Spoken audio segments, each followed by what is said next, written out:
gusto ko talaga i-redeem yung sarili ko sa MSC stage kasi nung last na MSC namin, parang nag-underperform ako nung need ng team talaga na mag-step up ako. And mahalaga sa akin yung prize kasi may sarili na akong family, and as a man, gusto ko talaga ako yung magpo-provide lahat ng needs and wants nila, especially nila sa daughter.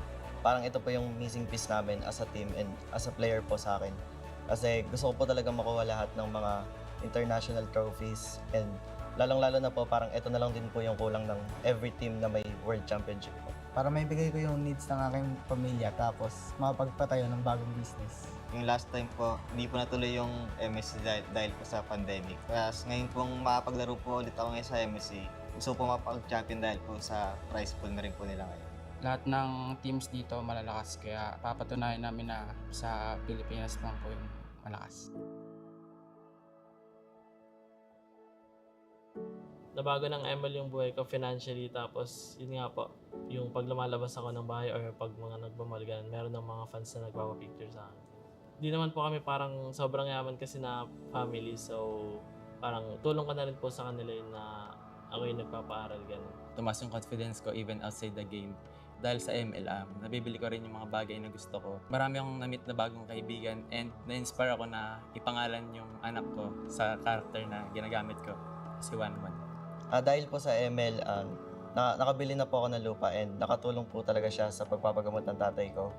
And nabibili ko na rin po yung mga bagay na gusto ko. And the last po is parang nakakapunta na po ako ng ibang bansa ng libre po. Nakabili ako ng kotse na Innova, tapos nakapagpatayo ako ng business na computer shop. Kasi yan, tsaka nababayaran ko yung mga kuryente, tubig, lahat ng mga kailangan sa bahay. Nagpatayo ako ng computer shop kasi dati meron na rin kami computer shop si Papa. So, naisip ko siya para mapaikot ko yung pera. Tsaka malay natin yung susunod na ako. Naglalaro lang din sa computer shop ko. Dahil sa ML, parang nabibili ko na po yung mga gusto ko, and sa family ko naman po natutulungan kasi po nagka-baby na po ako, and para na po yung responsibilities ko. So, doon po ako nag-focus kasi nag-aaral na rin po yung baby ko. Nabibigay ko na po yung needs and wants ng family ko, pati po sa sarili ko. At dahil po sa ML, homeowner na po kami.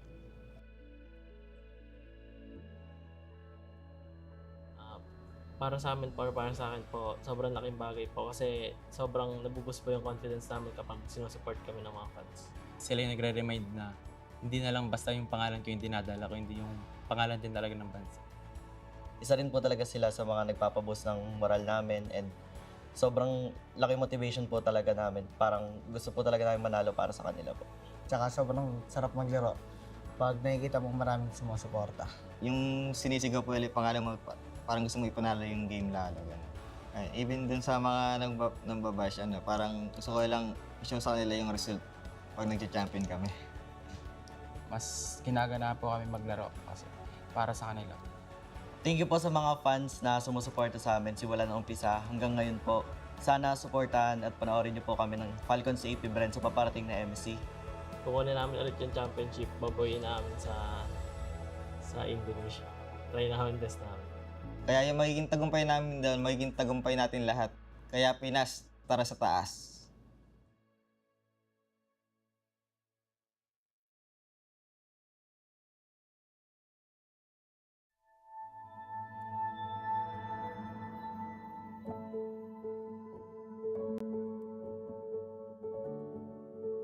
Nagsimula ang lahat dahil sa pangarap ko maging professional player. Kasi simula pagkabata ko, kahit wala pang online games, nanghili ko talaga maglaro ng mga games. Kahit kasama lang yung mga kapatid ko. Makamit yung world champion.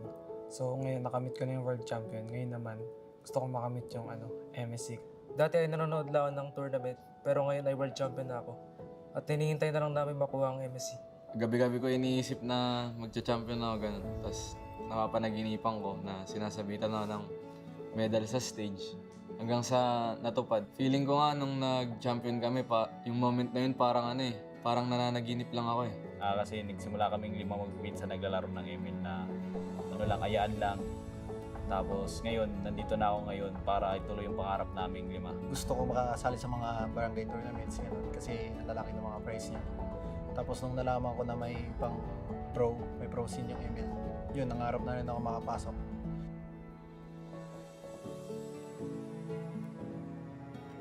Para sa akin, sobrang halaga na manalo ako sa MSC kasi kahit anong tournament naman na sinasalihan namin, gustong-gusto talaga namin manalo. Yun na lang din yung kulang ko nung nag-start ako mag-ML. MSC na lang yung kulang kong champion. So, para sa akin, pag nakuha ko yun, siguro nung last year wala kami pahinga, siguro may plano rin ako magpahinga muna. Tapusin ko muna yung senior high school. Hindi biro yung makukuha naming pera sa tournament. Dagdag na yun sa sa pangarap ko maging champion. Tapos, sobrang laki ng prize pool. Kasi hindi ako humihingi ng pera sa magulang ko tapos ngayon, nabibili ko na lahat ng gusto ko. Tapos minsan pa parang sila na yung binibilang ko. Basta makita ko silang masaya na rin ako. Mapapatunayan namin sa mga bashers namin na hindi lang kami pang local, pang international lang kami. Tsaka mapapatunayan namin na kaya pa rin namin manalo. Pag nanalo kami dito, magbabago yung buhay namin lahat.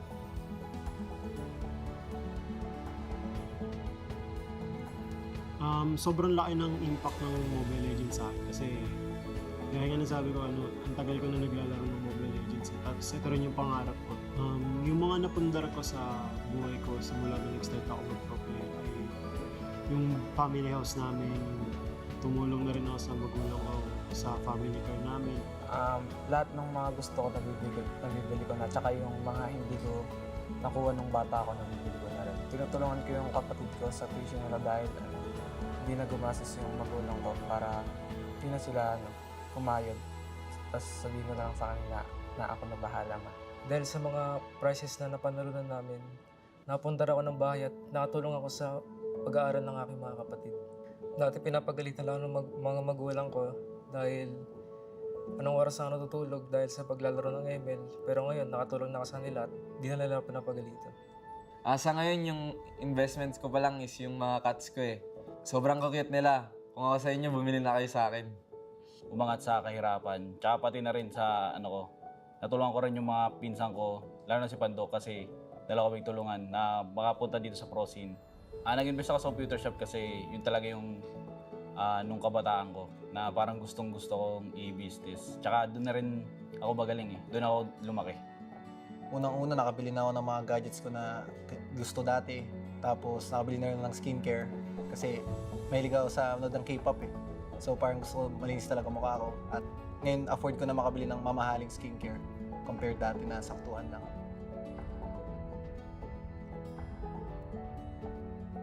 Para sa akin, sobrang halaga ng suporta ng fans namin kasi may mga times na sobrang natatalo talaga kami tapos sobrang nag-down kami. Tapos pag nakikita namin yung mga fans na chine-cheer kami palagi kahit na pangit ng laro namin, feel namin na naniniwala sila sa amin manalo man matalo. Doon kami kumukuha ng lakas, tsaka doon din kami namomotivate kasi buong bansa nakasuporta sa amin. At tsaka nakakatulong sila sa confidence ko na makasagot pa ng marami sa interview. Siguro isa siya sa fuel na nagdadrive sa akin para galingan ko palalo. Yung mga suporta ng mga fans. Na feel namin as a team yung suporta ng buong Pilipinas kasi nakita namin na hindi lang kami yung lumalaban, pati na rin yung buong Pilipinas. Yun, sila nagbibigay ng lakas sa amin para ipagpatuloy lang yung pag-grind. At dahil nga sa pag-cheer nila, yung mga AP brand yan, sobrang lakas, narinig namin sa stadium. Nanalo kami ng mga ibang tournaments like yung M5 at MPL.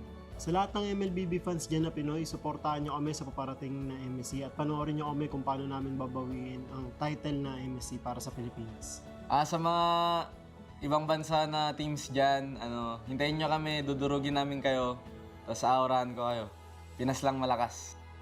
Kaya Pinas, tara sa taas!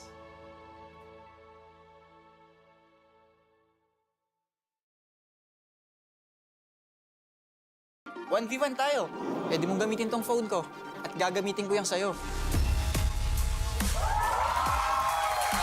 At nandito na nga tayo sa pinaka-inaabangan na laban. Sino nga ba talaga ang pinakamalakas? Si Joaquin ba o si Gar? Gagamitin na nga ang ultimate at meron pa pagtalon. May kita natin na nahihirapan si Joaquin at kailangan na niyang umalis. Pero hindi naaabot, makukuha na siya ni Gar. Victory! Phone ko na gamit mo yan, ha? H2O, ikaw naman. Ako?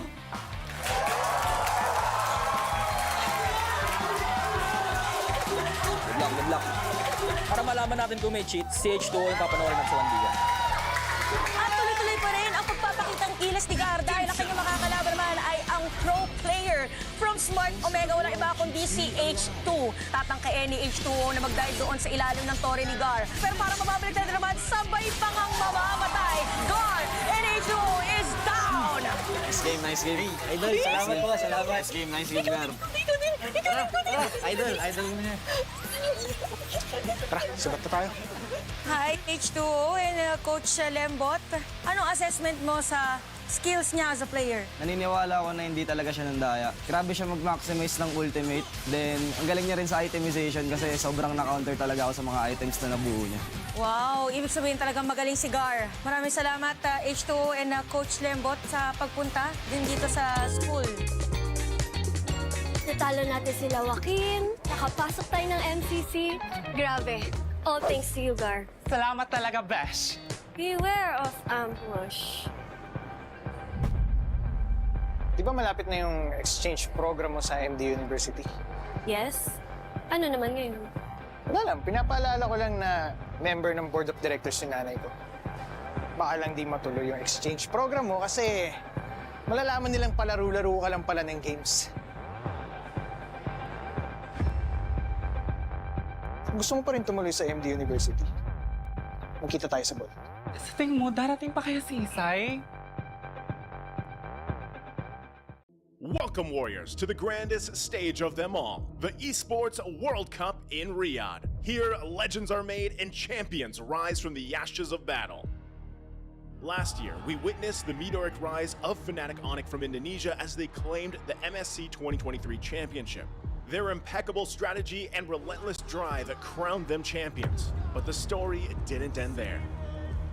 At the M5 Championship, Fnatic Onyx faced their toughest challenge yet, clashing with the mighty Falcons AP Bren from the Philippines. In an epic showdown, Falcons AP Bren emerged victorious with a nail-biting 4-3 victory, etching their name in history once again. Now, the question on everyone's mind, can Fnatic Onyx defend their MSC champion title?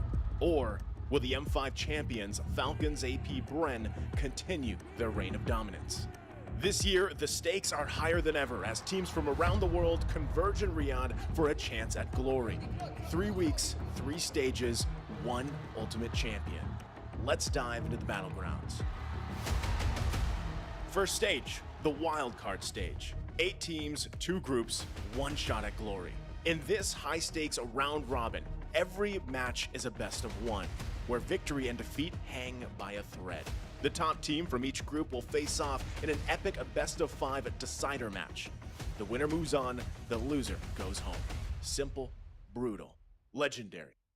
Stage 2, the group stage. 16 teams, 4 groups, battle-hardened and ready for war. This is where champions are forged. Each team faces off in a series of 2 matches. It's a marathon, not a sprint, where every point counts.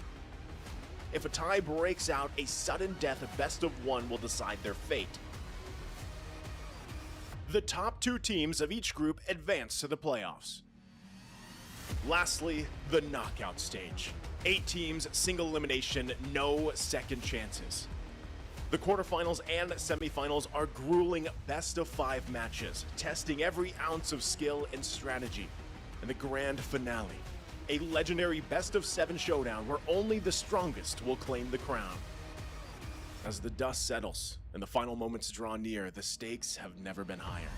Teams from every corner of the globe will battle fiercely in Riyadh, each one driven by the dream of glory. Southeast Asia's dominance is challenged as teams from other regions rise, ready to upset the balance and seize glory for themselves. The stage is set. The Warriors are ready. Who will emerge victorious? Welcome to the Mid-Season Cup 2024 of Esports World Cup in Riyadh, where legends are born and history is made.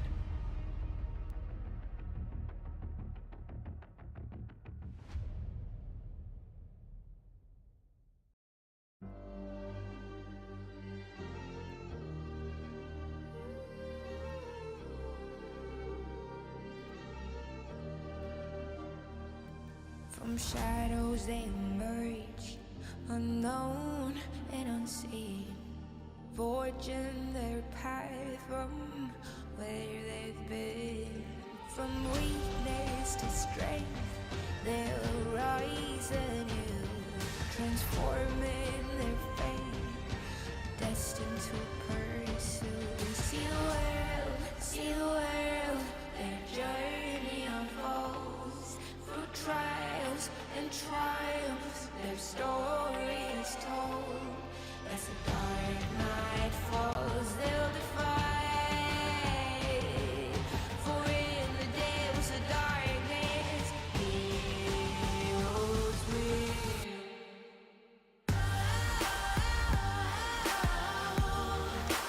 Rise of the heroes,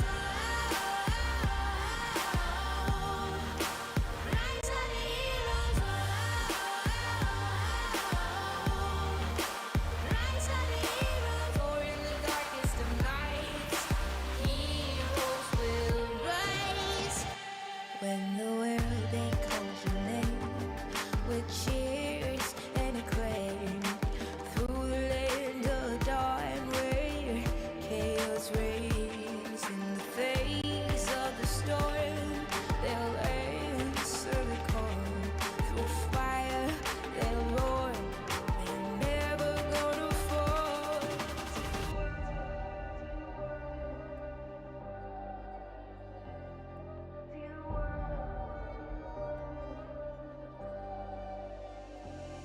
See the world, their journey unfolds through trials and triumphs. Their story is told.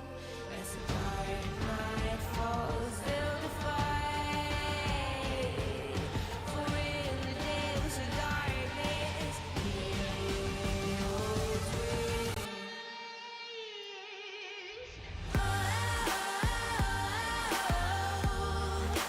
Rise of the heroes, rise of the heroes,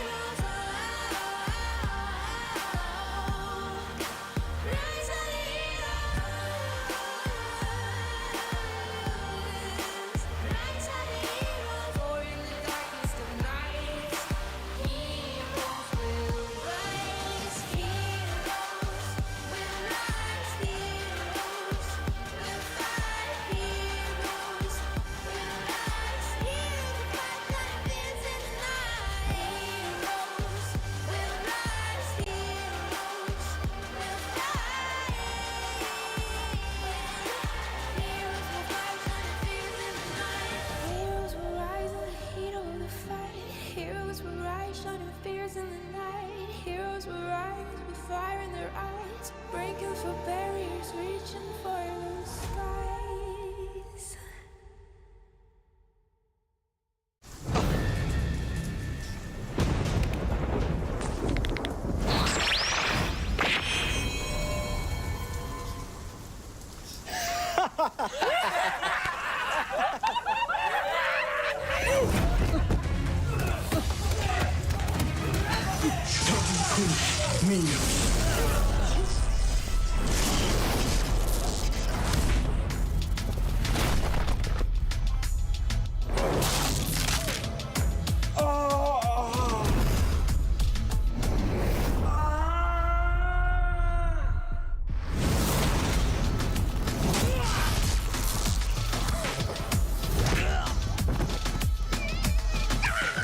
Thunderbolt. Every few seconds, the next basic attack will deal additional true damage based on hybrid defense to the target and surrounding units. Hitting enemy heroes will permanently increase hybrid defense.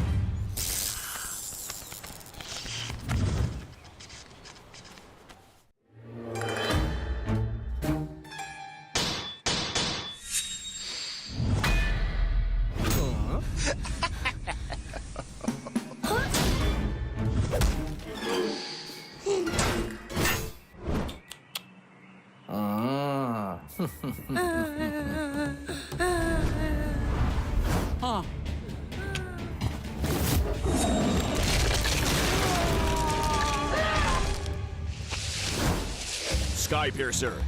Dealing damage to a low HP enemy hero, execute the target immediately, and each kill increases the execution threshold.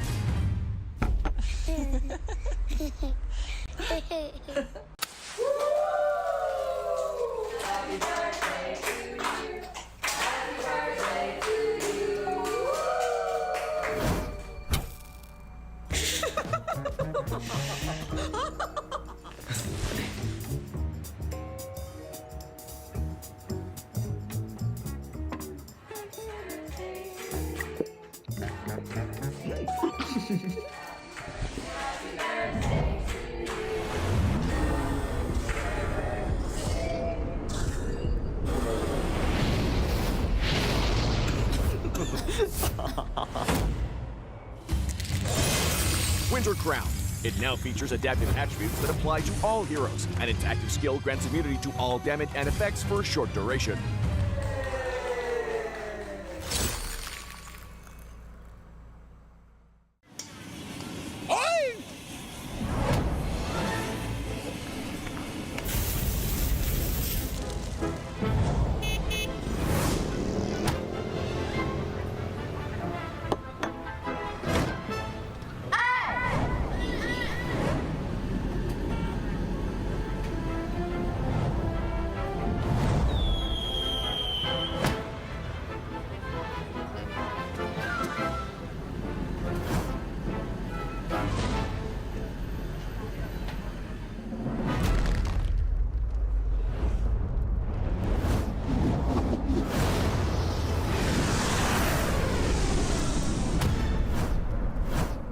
Malefic Gun increases basic attack range to kite the enemies more easily.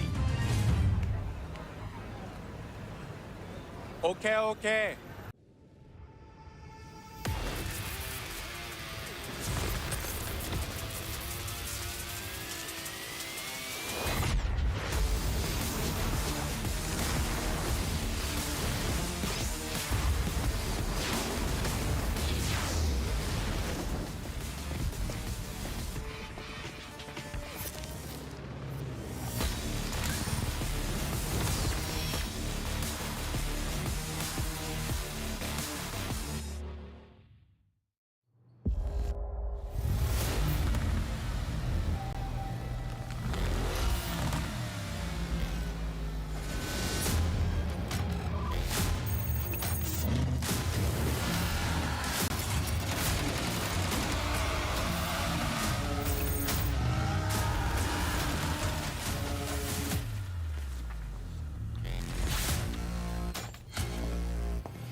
You ever wondered how a Hollywood movie is shot? On a Sony. You review it on a Sony. And how do you make that sound epic? You record it on a Sony. Lunch break on a Sony. So why wouldn't you watch it on a Bravia by Sony? Have you got what it takes to get to the top? It doesn't matter how high you climb. To reach the top, even the biggest champ needs a break. So you can recharge, dive back in, and dominate.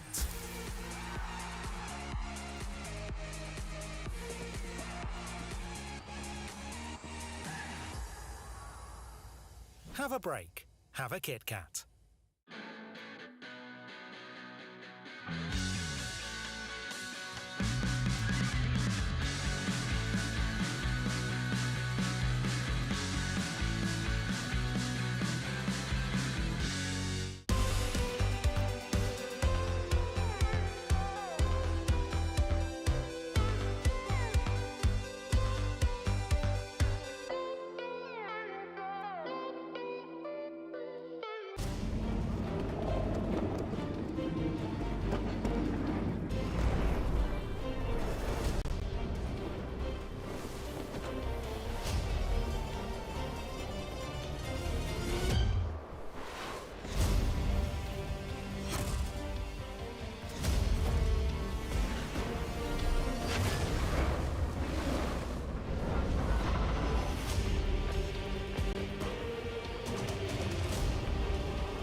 Welcome to MSC 2024 Knockout Stage Day number 2. Nandito tayo ngayon sa Riyadh, Saudi Arabia kung saan ginaganap ang Esports World Cup. Kasama ang ating MSC 2024 official gaming phone na Asus ROG. Ako nga pala si Umi, kasama dito si Renmar pati na rin si Chantel bilang panelist nyo. Kamusta naman kayo ngayong araw na to? Feeling really good. Isa na namang laban para sa isang Pilipinas team, so I'm ready. Oo, excited na ako. Narinig ko yung Pilipinas team. Parang ready na rin ako at medyo nalulungkot na rin dahil onting araw na lang ay tayo kailangan ng umalis at matatapos na nga ang ating tournament. That's true. At mamaya lamang ay makikilala nyo rin ang ating casters. Kasama na rin ang ating field reporter na si Hans na nasa labas ngayon na kumakalap ng chismis. Ang ating matchups today, of course, ay may Filipino team nga na nabanggit nyo. Sisimulan natin ang pinaka-araw natin with a Falcons AP Bren matchup. Pero bago yan ay pupuntahan muna natin kung ano nga ba ang nangyari sa day 1 ng knockout stage. Puntahan na natin ang Pepsi Recap.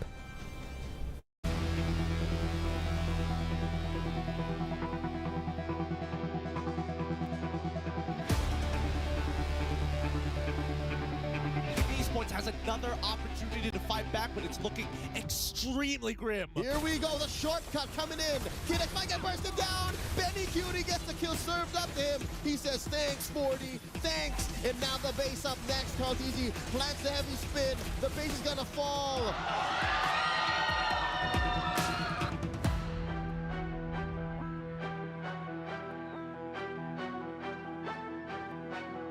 Oh, here we go. We'll talk about it later. The fight happens. Humes gets taken out, and suddenly in the back line, they die. MX47, Sick Guys, and Stormy's.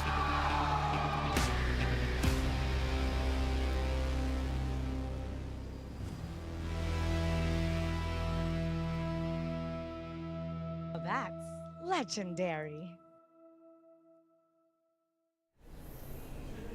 At parang ganun lang, dalawang team na naman ang nawala dito sa MSC 2024 with their keys crushed. Grabe yung mga laban na natunghayan natin kahapon. Oh yeah, Salangora Giants, Fireflux, 5 games na lason tayo ng Zask pick with Liquid Echo versus Falcon Esports. Memorable talaga yung umpisa ng knockout stages sa MSC. Oo, tsaka para talagang na-fired up ako dun sa naging laban na yun. So I'm expecting na marami na namang panggulat na pwedeng mangyari ngayong araw. Kasi nagulat na ako kahapon eh. So yung gulat ko ngayon, parang na-ready ko na, just in case. At panigurado, no, maraming nakakagulat na picks considering na most of the teams na papanoorin natin ngayong araw na to, may mga nilalabas sa mga kakaiba during the drafting phase. Katulad na lamang ng mga, I think, the Minsitar or the Bane. Medyo hindi na weird yung Bane. Pero at this point, looking at the knockout stage, ang ating updated bracket talaga ay makikita na natin na nandyan na nga ang Liquid Echo pati na rin ang Selangor Red Giants. Mga nanalo kahapon na nag-aabang na lamang ng mga resulta ngayong araw na to.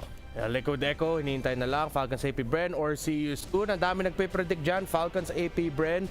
Pero nagigess ko rin yung mga sinasabi ng iba na may hulog talaga yung CU Soon. Kasi kahit yung CU Soon mismo, sila nasupresa sa sarili nila na umabot sila sa ganitong portion. Oh, tsaka yung mga ganong teams kasi, once na nasimulan mo na siya, parang pwede magtuloy-tuloy yung energy. So parang pag tinignan mo din tong gantong klaseng bracket, lahat tayong sambayan ng Pilipinas ay medyo may konting, kasi kung manalo man ang Falcons AP Bren, yung gusto sana natin mangyari na PH versus PH sana sa Grand Finals ay semifinals natin may kita. And sadly, yan ang ating reality ngayon na magkatabi ang ating 2 Philippine representatives. Pero bago mangyari yun, of course, ay kailangan munang talunin ng Falcons AP Bren ang See You Soon para sa ating Jamil Motorsport Match of the Day na pinakaunang serye ngayong araw na to.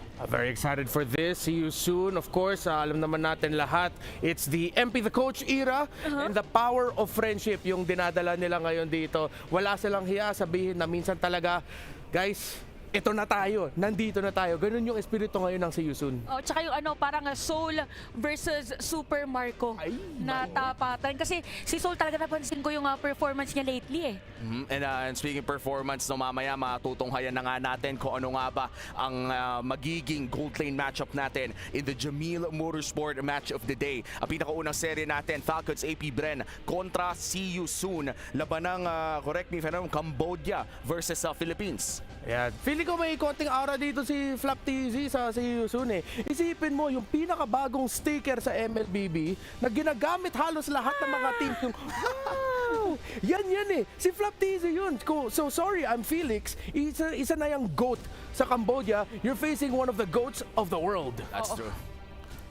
And with this XP lane matchup, paniguradong makakita na naman tayo ng mga, I wouldn't say mga weird na pickups. Mamaya na natin makikita yun kapag dumating si Diablo. Pero this time, ang ating tinitignan ay kadalasan mga the same old Benedetta, Paquito, kung mabilisan ng galawan. Pero I think that the Rizla right now has a very special place in the patch. Parang nung isang araw yata, bago tayo magsimula ng knockouts, isa siya sa mga heroes na next to Valentina, na sobrang taas ng chance na mapili talaga. So pwede natin sabihin na since may mga pag-usbong na nga ng mga assassins, gusto mo ng mga XP lane na mayroong crowd control, tas sustain pa. Yeah, that's true. And grabe no, for SYS at pati na rin para sa Falcons AP Bren, parehas nire-respeto itong mga dalawang kupunan na to in their own respective regions. And ngayon, na maglalaban na sila para sa isang elimination match. Tandaan natin no, para sa mga bagong dating dito sa MSC knockout stage, wala pong lower bracket. If matalo tayo dito,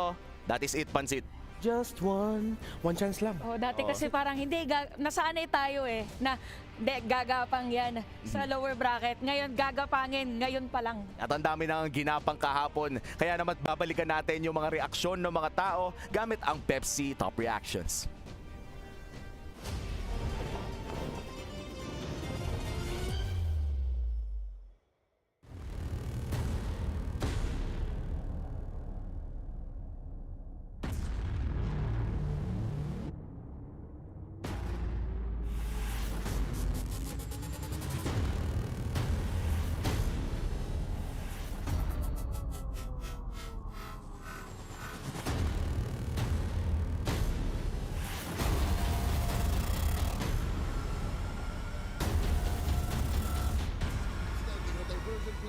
Can they find it? That's reset over. Sunshine in trouble. Going to danger.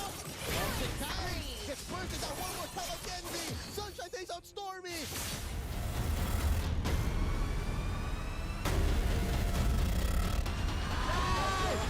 Nice! Let's go!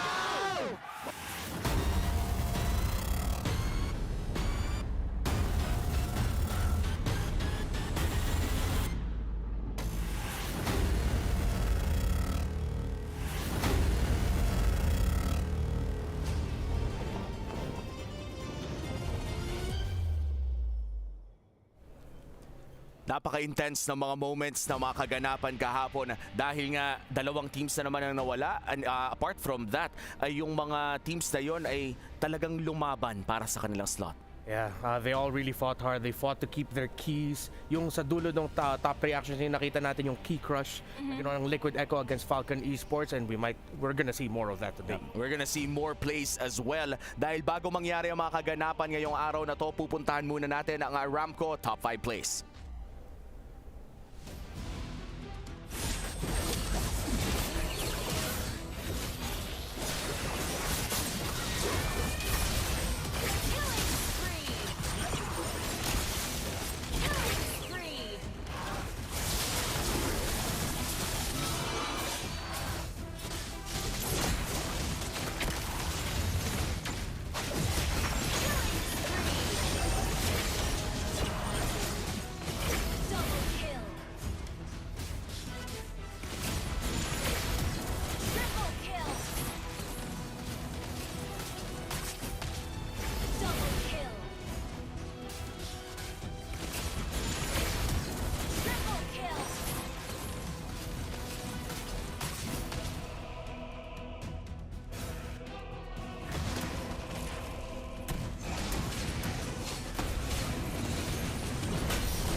Napakalupit ng mga plays na natunghayan natin sa Aramco top 5 plays na yon. Sana madagdagan pa ngayong araw. Panigurado yan considering na ang mga maglalaro ngayong araw na to, isa doon ay Filipino team. Feeling ko, bossing, na parang tumaas yung pressure dito sa mga junglers na mas kailangan tumama na talaga yung mga retribution mo. Hindi lang sa kailangan pwede ka mag-XP, pwede ka mag-frontline, pwede ka mag-assassin. Dapat lahat ng retry mo tumama. Oo, kasi yung labang kahapon ng Liquid Echo tsaka ng Falcons, dami mga moments na talagang pwede sana ng Team Falcons na nanalo, pero dumadaan lang si Carl TZ. Tsaka dumating na tayo sa point na parang yung isang series ay pwedeng maging non-stop na team fights talaga. Depende sa mga heroes na pipiliin. And with a lot of the assassins going back sa ating current meta, parang nagiging mas importante ang mga early game fights natin kung saan makakakuha ng mga maraming kill. At looking at the entire storyline right now, no, it's the King versus the Kings of the world. Lalabanan ni MP the King na masasabi nating isa sa mga humahari sa isa sa mga pinakamalakas na teams sa Cambodia ay tatapatan ang current world champions na Falcons AP Brent. Again, it's gonna be a tall order para sa See You Soon. Pero umamin na mismo si MP the King. Shout out kay Wolfcast. Naka-release lang ng podcast episode niya with MP the King. Yung See You Soon mismo, kaya sinabi ko na kahit sila sorpresa, parang nung nakita nila yung group drawing, CU Airport na daw yung iniisip nila. So at this point na umabot sila sa knockouts at tatapatan yung Falcons AP Bren, lumalaban na sila na ito yung words ni MP the King. Kung talo, learning opportunity. Kung panalo, thanks God na lang. Grabe, sobrang positive ng mindset niya kasi if I'm not mistaken na dati din nung M5 na parang nakikita ko sa yung video umaangat ulit na napaiyak pa nga siya. Fanatic Onyx pa lang yung kalaban nila noon. Pero kitang-kita mo na nandun pa rin yung yes, malungkot siya pero gusto niya na the next time na maglalaro ulit sila, they'll be better. So parang ganon yung mindset ni MP the King. At yung mga kakampi niya, kasi yung mga kakampi niya matagal na rin na naglalaro sa international scene pero hindi din sumusuko. That's true. And MP the King, one of the standout junglers in his rookie era sa MPL Philippines, na isa na rin sabihin na nating batikan na Philippine import across the MLBB scene. Kung makikita natin ang ating STC Play audience prediction dito sa aking baba, 82% ay naniniwala sa Falcons AP Bren. By the way, para sa mga nanonood, pwede kayong pumunta ng stcplay.gg para mag-cast ng sarili nyong predictions at malay nyo, may makuha pa kayo sa pag-prediction nyo. And this time, ano bang, bakit ba sa tingin nyo na ganito ang itsura ng ating predictions? It's Falcons AP Bren, M5 World Champions. Andun na nga nasa headline, the Kings of the World. But other than MP the King, masasabi ko lang sa See You Soon, there's a lot of Cambodians really looking at this team kasi yung tatlong miyembro nila na ever since loyal sa See You Soon, si Ra, Felix at saka si Boxy. Yes. Sila yung 3-time champions with See You Soon. They've been there ever since. So, a lot of the Cambodians are with them. Si MP the King mismo sinabi, pag yung tatlo, narinig mo yung mga pangalan nila at nakalaban mo sila sa MPL Cambodia, nanginginig na yung mga kalaban nila.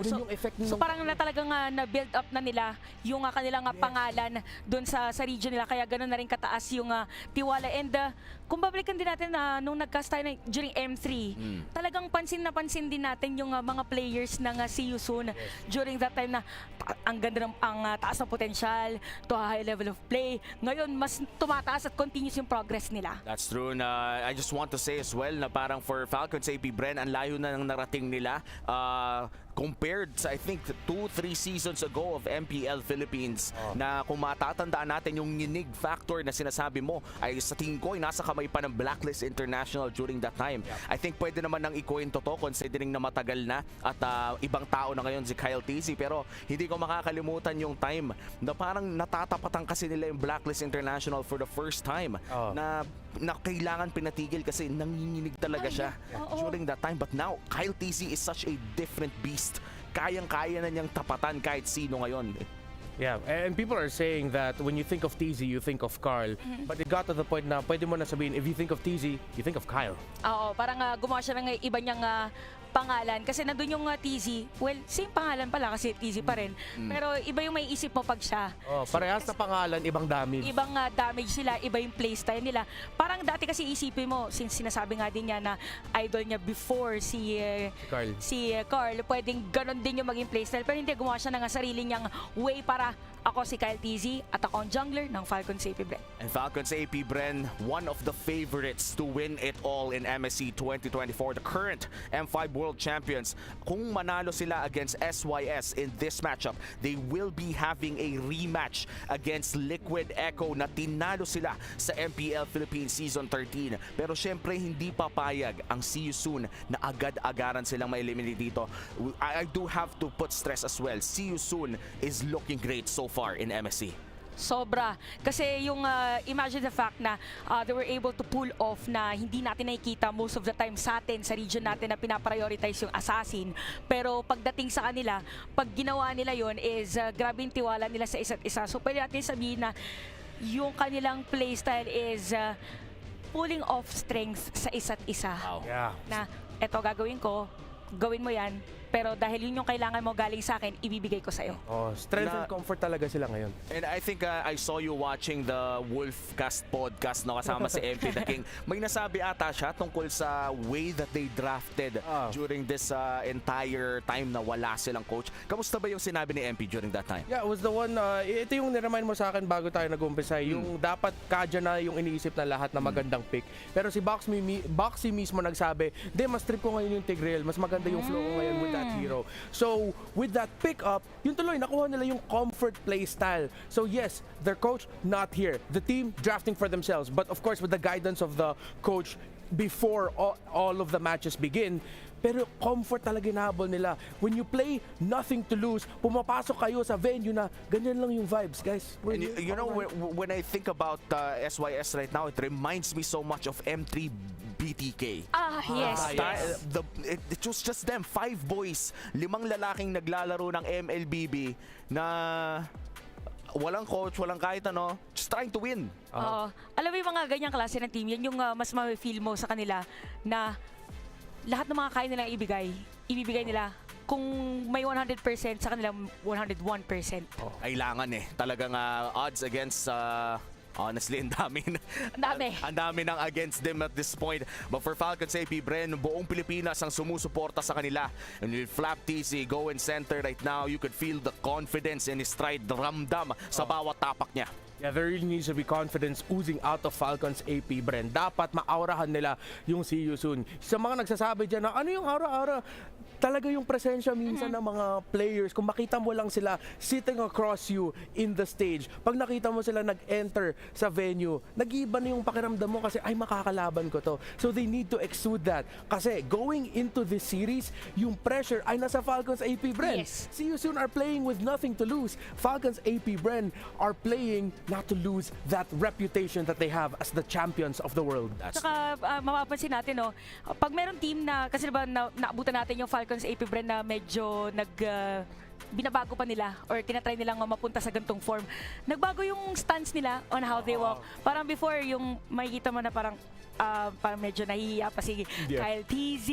Tapos ngayon talagang proud na, they are the world champions. And ang grabe ilang taon din kasi ang niluto, ang roster na to. Kumbaga, trust the process malala. Kung babalikan natin ang ating local MLBB scene, amateur league pa lamang ay magkakampi na ang mga ibang miyembro ng Falcons AP Bren. And all the way to getting into Bren Esports during that time, hindi pa nga sila masyadong nakakapasok within top 3, but they left their trust there at tuloy-tuloy lamang ang kanilang proseso papunta sa taas. At ngayon na nasa taas na, sinabi nyo na kanina, walang mawawala sa See You Soon in this matchup. Falcons AP Bren has everything to lose. Yeah, and with Falcons AP Bren, wala akong masyado naririnig sa kanila. Low-key sila ngayon dito.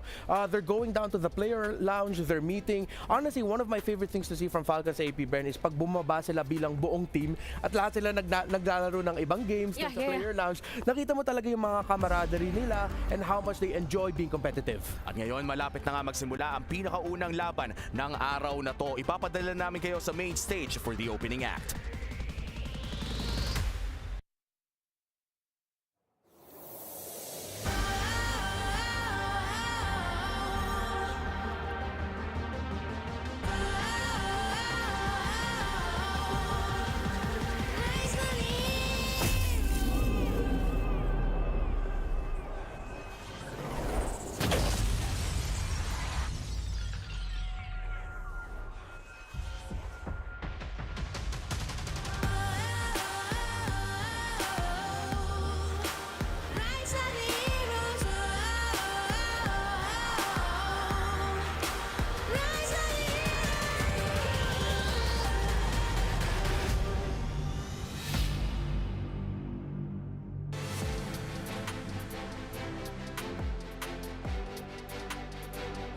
The quest to see the world paved the way for a new competitive landscape. Representatives from the emerging regions have finally risen and proved once more that they can stand their ground against mighty giants and reigning kings. Ladies and gentlemen, أيها السيدات والسادة, welcome to the Amazon Arena. Now the two teams that's about to face each other in this best-of-5 single elimination match are ready to step on the stage. That they are, and just like yesterday, only one team will continue their journey and the other will have their keys and their hearts broken. Introducing first, the reigning champions of the world, the Bees from the Hive, made it to the knockout stage by sweeping the group stage. Now they're set to prove that they can fly higher than the Cambodian Owls. Let's welcome Falcons AP Bren.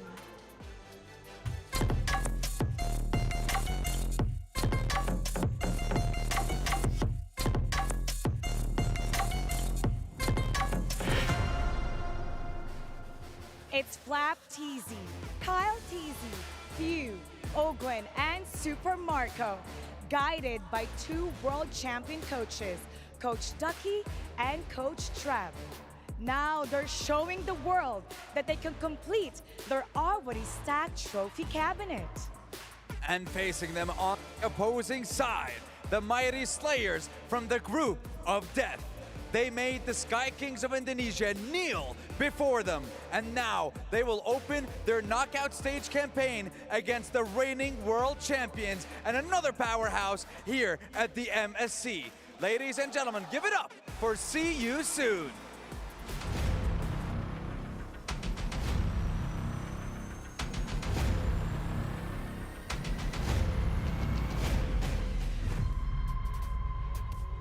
The star-studded lineup of See You Soon join us now on the stage. Starring Sariam Felix, MP the King, Ra, Foxy the King, and Soul. Every single one of them have proved withstand a giant.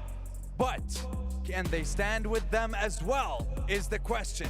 Can they deliver another upset as they take on a reigning world champion here at MSC 2024? And now we're all set. Now the players, the team who will win today's match will get to take home at least $200 US. $200,000 is what you guarantee if you make it through this game. Boys, your destiny is ahead of you. Only you can decide what happens in this best of 5. And it is time to take your seats because the battle is about to begin. $200,000 US at stake. That's the minimum that they'll be getting. And of course, they have a chance to keep their key. That's right, the key, and of course, their main focus here at the MSC is, of course, that lovely trophy behind us. That is the hopes of and dreams of every single player and every single team that is competing with us on this stage. Now, in partnership with the Esports World Cup, we've seen their keys, their personalized keys that they're hoping to keep until the very end, because only one key will unlock the MSC trophy. That's right. And the question remains, who will be able to continue their journey? Who will keep their keys intact until the very end and unlock that trophy and be crowned the MSC 2024 champions? And later on, we'll be able to witness that ritual with the losing team handing over their key to the winning team. And if we take a look at the players now, they'll all be doing their ping test with the best gaming phone in the world, and that's the Asus ROG, powered by Snapdragon 8 Gen 3 mobile platform. That is right. Boys and girls, ladies and gentlemen, Asus ROG is the official gaming phone of MSC 2024 at the Esports World Cup. Now, I know the players can't wait to get it started. So how about Sandstorm? Let's throw it to the panel to talk about the game and to talk about the draft. Boys and girls, take it away. It's your time to shine. Maraming salamat, Sandstorm and Mara. At malapit na nga talagang magsimula ang pinakaunang game of this best of 5 series. Grabe, 200,000 USD minimum para sa mananalo. Oh man, parang goods Para ka na goods na ako dun, tol. oo. Goods na ako dun. Parang nagko-compete ka ako ngayon, but yeah, parang doon pala sa prize. Tapos imagine, lahat kasi ng mga teams ngayon is talaga nag-improve.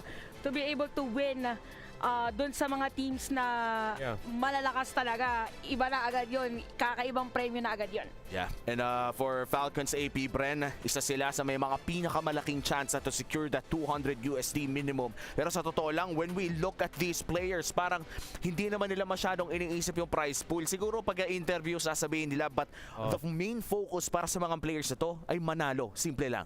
Win, become the champion. To become the champion, na unang champion ng Mid-Season Cup, yung rebranded na matagal na Mobile Legends Bang Bang Southeast Asia Cup, ngayon Mid-Season Cup, biggest prize pool sa buong history ng MLBB Esports. Ano yun to be the first one, may ibang halaga siya It adds to your legacy in a way that no other achievement can. Oo, tsaka yung ano din natin, yung trophy. Di ba? You get to keep 3 keys doon sa natalo nyo ng mga team. So doon pa lang, ikaw din yung unang magkakaroon ng ganon. Ikaw yung unang makakapag-flex na natalo namin tong 3 team na to. Well, kung sabihin natin may timeline, pero wag naman sana, no? Na sabihin natin, see you soon. Cambodia ang manalo sa mga sunod-sunod. Imagine niyo yung laman ng kanilang 3 pwede nilang ilagay doon ng Fnatic, Onyx, Falcons, AP Bren, and maybe, let's just say maybe, Selangor Red Giants doon sa kabila. O Liquid Echo pa. O Liquid Echo. Sa Pili na lang. Diba? Grabe, sobrang ano nun. Parang naiisip ko pa lang, tumataas na yung balahibo ko. And doon sila mag-make naman ng mark sa history ng Cambodia. Yan, ito na nga. Titignan na natin kung ano nga ba ang mangyayari sa ating pick and ban phase for game number 1. Falcons AP Bren ang nasa blue side, red side naman para sa See You Soon Agarang. Tinanggal ang Lu Yi na kadalasang nilalaro ng FCAP. Ang inaabangan ko dito is, since we've been talking a lot about assassins dito ni MP the King, ibaban ba? Pero parang hindi. Baka magiging assassin showdown. Sana. Baka makita natin yung Ling, Fanny, undefeated yung Ling ni MP the King. Maganda yung record dito ni Ra on the Valentina, 4-1. Pero isa sa mga picks na dapat tignan natin, depende sa takbo ng draft, is yung carry ni Soul. Sinabi mo kanina, Chantel, na si Soul nagiging standout player para sa'yo. Yeah. 3 games undefeated yung carry niya. Oh, wow. At I think yung 2 games ng carry na yon was also in 1 series na nilaro niya. 2 games straight siyang nag-carry na napakaganda. And this time around, Chip and Lu Yi ang tatanggalin ng See You Soon, making sure na walang tempo break picks na makukuha ang Falcons AP Bren.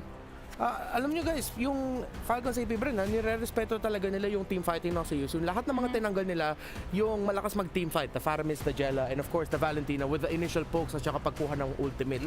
So as expected, makuha nila yung Roger with the first pick dahil nakaban yung Harith. They didn't opt to go for the Moskov. They went for the Roger instead. Bukas pa yung Moskov para sa See You Soon, if ever, yes.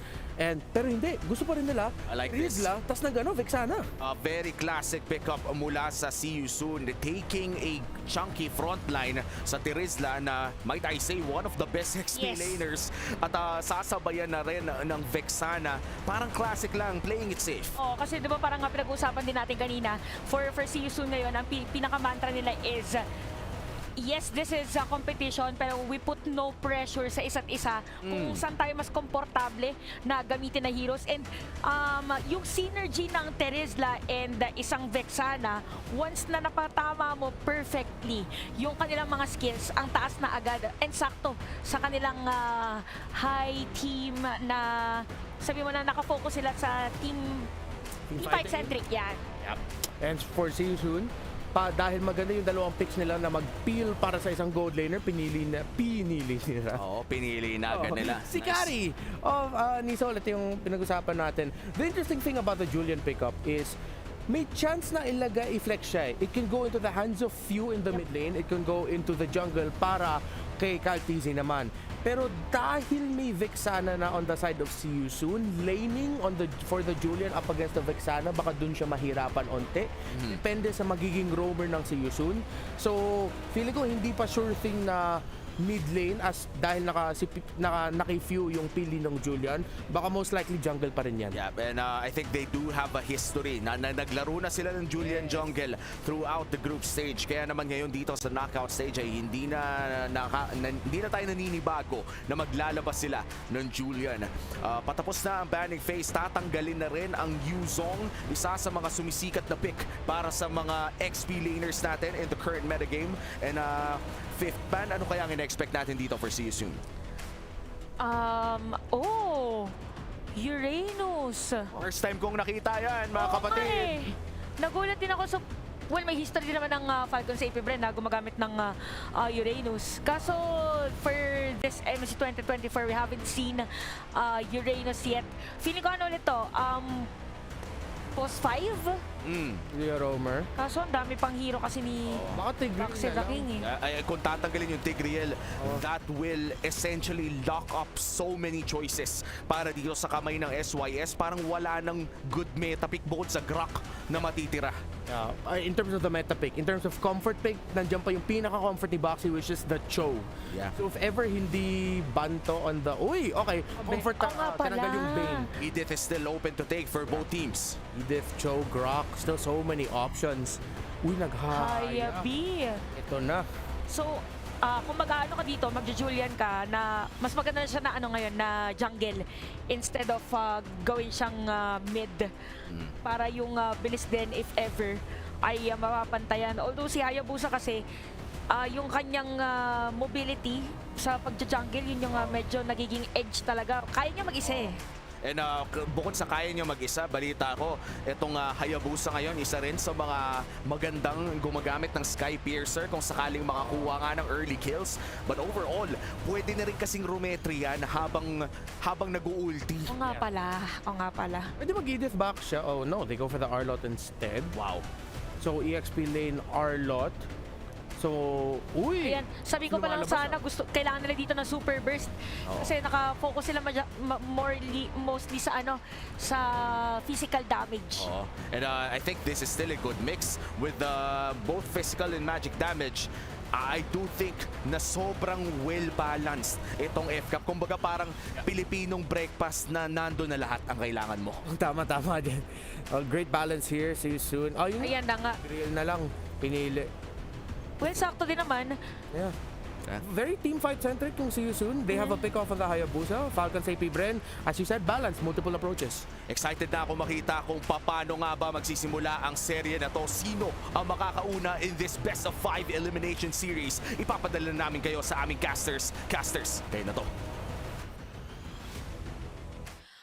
Maraming salamat sa ating mga panelists at talagang kami ay excited na rin matunghayan ang aksyon. Ako si Brigida at kasama natin dito sa OSX para tunghayan kung paano nga ba lalabanan o talagang masusubok ng emerging kontrabidas natin ngayon na See You Soon ang ating reigning at mga pambato na Falcons AP Brain. Gusto ko na sinabi mo yan dahil sa pelikula hindi kumpleto ang mismong storya kung walang bida at kontrabida. Dahil ang laban ngayon, this is the King versus Kings.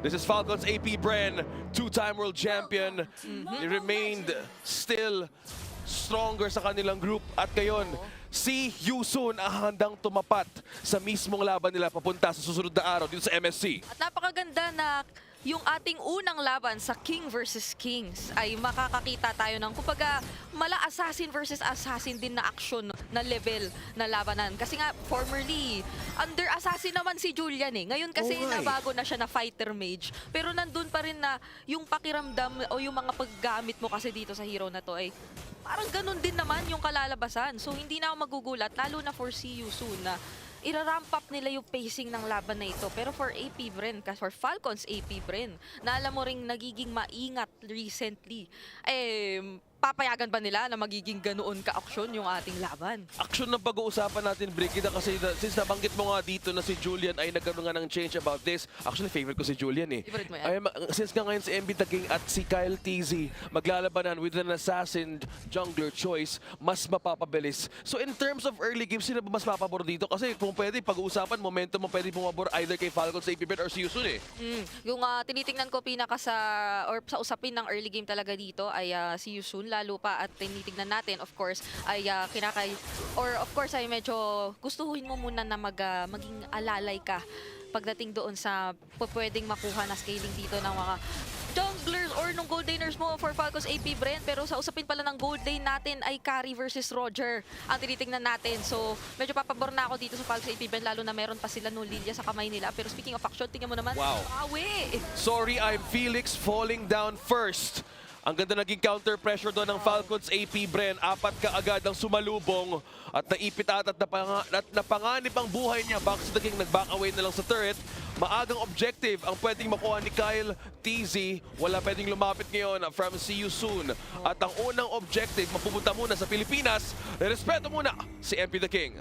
Think na nakauna rin naman kahit papaano doon ang See You Soon or nakahanap sila kumbaga ng pwesto. Pero dahil sa maagang pagkakapoke na nagawa din on Tura, ay nagkaroon lang sila ng mas malaking or nagkaroon lang ang Falcons AP Bren ng mas malaking opportunity din na kumbaga ay makabuelo doon sa XP lane matchup and of course ay makapag-transition sa isang uncontested turtle nga na napunta agad-agad dito sa kanila. So nakukuha na nila yung gusto nilang simula in terms of yung objectives na gusto nilang laruin. And nakikita natin dito na yun ang kanilang pinaka nagiging focus lang talaga dito sa early game. Kasi as for Super Marco, nakikita natin double lane na sila Fury nandyan. Of course, Lilia, maaasahan mo sana yung early game dyan na magpo-poke, pero mas nagpo-focus lang sila doon sa kine-create na space as of now in the first 5 minutes of the game. Yeah, space kay Super Marco. Yung gold lane nga ngayon ang nagiging focus ng ating pressure point early game. Sabi nga dito ni Brigida, kailangan magkaroon ng magandang momentum. Nakikita natin ngayon yung mga kamay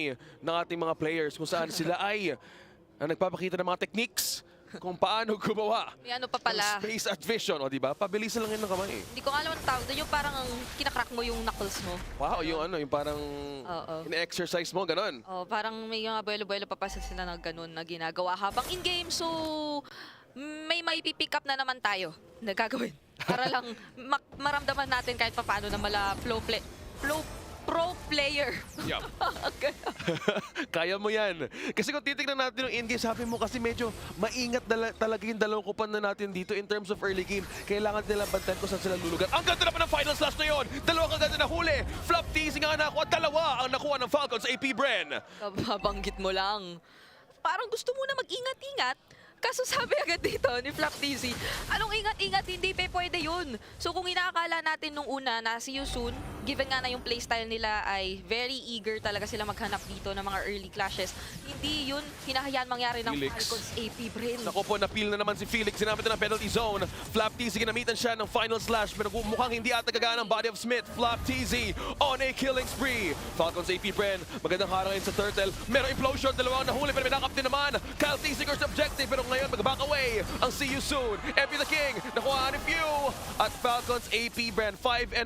Sama na pa ng objective. Alam mong gusto na yun ilaban at i-contest ng See You Soon eh. Kung babalikan natin sa ating STC replay, ito yung isa sa pinakamalaking factors kung bakit mas tumaas na rin yung kumpiyansa ng Falcons AP Bren na mag-engage or magsimula na lang ng ating turtle objective. The moment na nag-attempt na lang dito si Boxy the King na, sige, ang tawag dito, pumasok tayo, maghanap tayo. Yung sabi niya, ang galing mo! Sabi niya, yes, let's go! Ganun yung sabi ni Flap. So, ang nangyari nga lang ay, syempre, kung ikaw si MP the King, kahit Hayabusa ka, di ba? Ngayon yung Hayabusa, pwede ka naman mag-retrain eh. Yeah. Habang nag-uugi shadow kill. Pero kailangan mo pa rin isipin yung mga potential na crowd control or yung mga pwedeng sumalo sa'yo pagpasok mo. So, hindi rin masyadong naging okay yung situation na yun para mag-attempt. Kasi isa lang yung nahuli doon ni Boxy the King. Wala pa doon, eto si Kyle TZ. Ayun nga ang problema eh. So may Lilia ka, tapos may dalawang Purify ka sa Falcons AP Bren. Kung ikaw ba naman yung tagaset ng mismong laban, teka lang ma-force out ko ba? Kasi ilan mo na pwede mo magawa. Even looking at the game fact, eto, despite being labeled hyper-aggressive, SYS has yet to record a first blood in MSC. Yun. Sinasabi na natin di ba, na gustuin ng See You Soon talaga na maghanap agad-agad ng action, pero hindi pa pala yun natatranslate into statistics. Pero sorry, I'm Felix. Ay, naku, mukhang hindi ata siya makakaalis. Flap thesis na namang kill. Ginamitan na ba akong emote, by the way? Yan yung, di ba? Kuha-kuha namin ni emote, no? Yun ang bagong emote ni Flap. Pilihin nyo Kunin na. nyo na habang nandiyan pa sa ating in-game. Oo, hindi natin alam kung hanggang kailan lang aabot yung bagong emote ni Flap TZ and the Paquito na parang pwede mo nang pag-isahin pero may hahanapin si MP the King. Opo, umiwas, ginamit ang shadow, hindi mo nagpapahuli pero may nakakap ka ulit dito. Boxy the King mukhang hindi ata makakakuha ng frontline. Isa namang setup for see you soon. Falcons AP Bren, ang peel lang muna doon. Another leeway para makaset up ulit sa pagong. Ay, ito yung kinagandahan talaga ng isang Arlot XP sa mga assassin type compositions. Nakikita na natin in action kung paano medyo nadadivert or nahihiwalay talaga yung attention mo kapag ka merong isang Arlot sa kalaban. Lalo pat yung kanina nating nakita. Ito talaga yung, kumbaga, idadive niya yung mga nasa likuran. So, makahanap mo na lang yung sarili mo na mag-isa. Of course, hindi mo naman din gugustuhin na ikaw na lang ang pinakatumatrabaho sa harap as the Hayabusa. Kasi napakaraming pansagot ngayon ng Falcons AP Bren para kay MP the King. So, hindi pa nga natin nakikita na nakakahanap siya ng target na sobrang optimal para dito sa kanya. Maski kahit si Few at si Owen, parang laging magkasama, body-body system. Kung isipin mo yung body-body system na yun, Ate Brig, no? Kailangan din talaga nila ma-force out si Owen or Super Marco. Problema nga dito, yung mismong Purify ni Super Marco, hindi pa rin nagagamit. MP the King may pick up the Scarfish, mukhang mag-pressure nga ngayon ng Falcons AP Bren. Ginamit nga mismo si EG Boy para humarap muna sa Falcons AP Bren at hindi mo na makuha ng minion waves doon sa baba. Kinagandahan, of course, hindi masyadong nagpuwersa na yung Falcons AP Bren. Pero at the same time, nakikita at nararamdaman na natin yung pressure with even just a 5k gold lead na hinawakan dito ng Falcons AP Bren and naunti-unti na rin nilang na-expose yung base or yung mapa ng Siyusun na up to this point pala OSX, wala pang kahit isang kill na nase-secure even though minention natin na of course may Hayabusa naman sila dito sa lineup nila. Yung mid-duo nga nila, ang taas ng pressure, Tigreal, Vexana Ang daming crowd control din no? So dito pa lang, nahihiraman talaga gumawa ng space para kay MP the King. Kasi kung iisipin mo nga naman, merong implosion, kaso nga lang, bisa namang swipe na magmumula kay Flap TZ. Ginamit na naman dito penalty zone para makaiwas. Pero ngayon, back for sorry, I'm Felix. See you soon. Sinusubok man, ginamit muna ulit Eternal Guard para palayuin ang Falcons AP Bren. Back away muna. 21 seconds para sa unang Lord ng laban na to. Grabe. At dahan-dahan muna pepwesto ang Falcons AP Bren. Ganito na kalaki yung threat ng Falcons AP Bren na kaya ng pumagitna o lumikod ni Few nang walang inaalala. Pero no kill, ginamit lang ito. Shadow. Lumalim ngayon si MP the King. Makaiwas naman siya doon gamit ng shadows. Super Marco naman. Bakit? Ito na naman siya. Yung Torre lang kalaban mindset. Wala siyang ibang pinansin dun na nangyayari. Literal na nag-Torre lang pero oy, Boxy the King. Ako nga, may gusto ang hilarin si Boxy the King pero siya ata ang pwedeng mapoke dito ni Super Marco. Kahit hindi yung lumalapit si Super Marco, sabi nito, wow!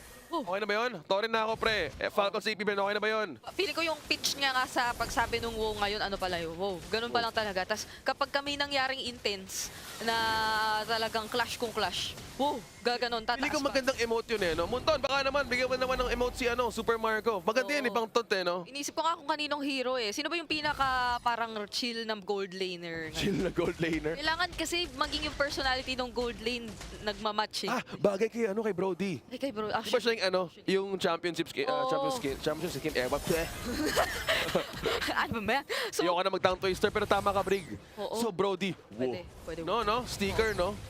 Kasi di ba yung attack speed din ni Brody, wala naman. Hindi naman yun yung nagmamatter sa kanya. Pero yung speed naman na nakikita natin ngayon ay in terms of game time na meron na dito sa laban na 10 minutes pa lang, ganito na ang nakikita nating disparity between both of these teams. Tingnan mo naman yung gold na hinahawakan maski nung gold natin. Gold, zone out, Brigid na lahat ng sinasabi mo dito talaga nang make sense for Falcons AP Bren dahil mas yung lineup nila na naeg in the first 10 minutes of this game. Nakita niyo yung mga Pinoy doon sa Amazon Arena. Legit to kung nandito kayo sa Riyadh, PM nyo ako. Ako bahala sa ticket nyo. Amazon Arena ang pangalan ng kung saan pumupunta lahat ng ating mga iniidolong players from all around the world. At ngayon, talagang kumakatok na sila sa base ng MP, Siyusun. sinusubukan natin kalmutin ng Falcons sa AP Bren pero wala effect ang damage pero may knock-up. Para walang mahuli Eternal Guard. Tatlo na huli ka agad sa Siyusun. Super Marco na si Boxy the King. Nakang magagamit ata dito ang mismong Torre ng Siyusun para dumepensa sa kanila. Pero Super Marco, dagdagan mo pa ng dalawa. Doble para kay Falcons AP Bren. Dagdag mo na sa score namin yan. Tatlo ang nawala, dalawa na lang ang natitira para dumipensa. Pero kakayanin ba nila ito? Meron pa namang isang cart na mukhang mag-clear lang din agad. So magpo-focus muna ang Falcons AP Bren doon sa ibang mga lanes. Pero with just a level 1 Lord, tingnan mo ay mukhang uubusin na nila lahat ng inhibitor turrets ngayon na meron ang See You Soon. So magkakaroon ng struggle talaga ngayon ng See You Soon sa pagdepensa dahil talagang pinipilit ngayon ng Falcons AP Bren ito. Pero fortunately ay mukhang madedepensahan naman nila kahit papaano. Depensa muna ngayon ng See You Soon. 9-0 looking at the in-game equipment here. Brigida kanina nag-attempt din doon si MB the King na pumasok ng UG Shadow Kill pero yung damage ngayon ng See You Soon hindi pa talaga tumatalab. Hindi pa. Wala rin napapalow ng sobra para ma-proc yung Sky Piercer and wala pa siyang kill participation para magka-stacks enough pero grabe. Nako, Boxy the King. Mukha sila na may ipit. Huwag ka na umalis. Final slash mula kay Flap TC. May follow-up ngayon ng See You Soon. But effective nga ba? Flap TC sa naman. Si Solo nakuha dito. Sorry, ay Felix nakuha na rin. Ra, hindi na talaga kung magpakawala ng isang trade pero Super Marco. Woo! Tatlong kill para sa Falcons AP Bren. At ang base, sobrang open sa Pilipinas at ang unang serye ng laban na to ay naghihintay pa ng minions para matapos. Unang puntos ng best of 5 ay mapupunta sa Pilipinas.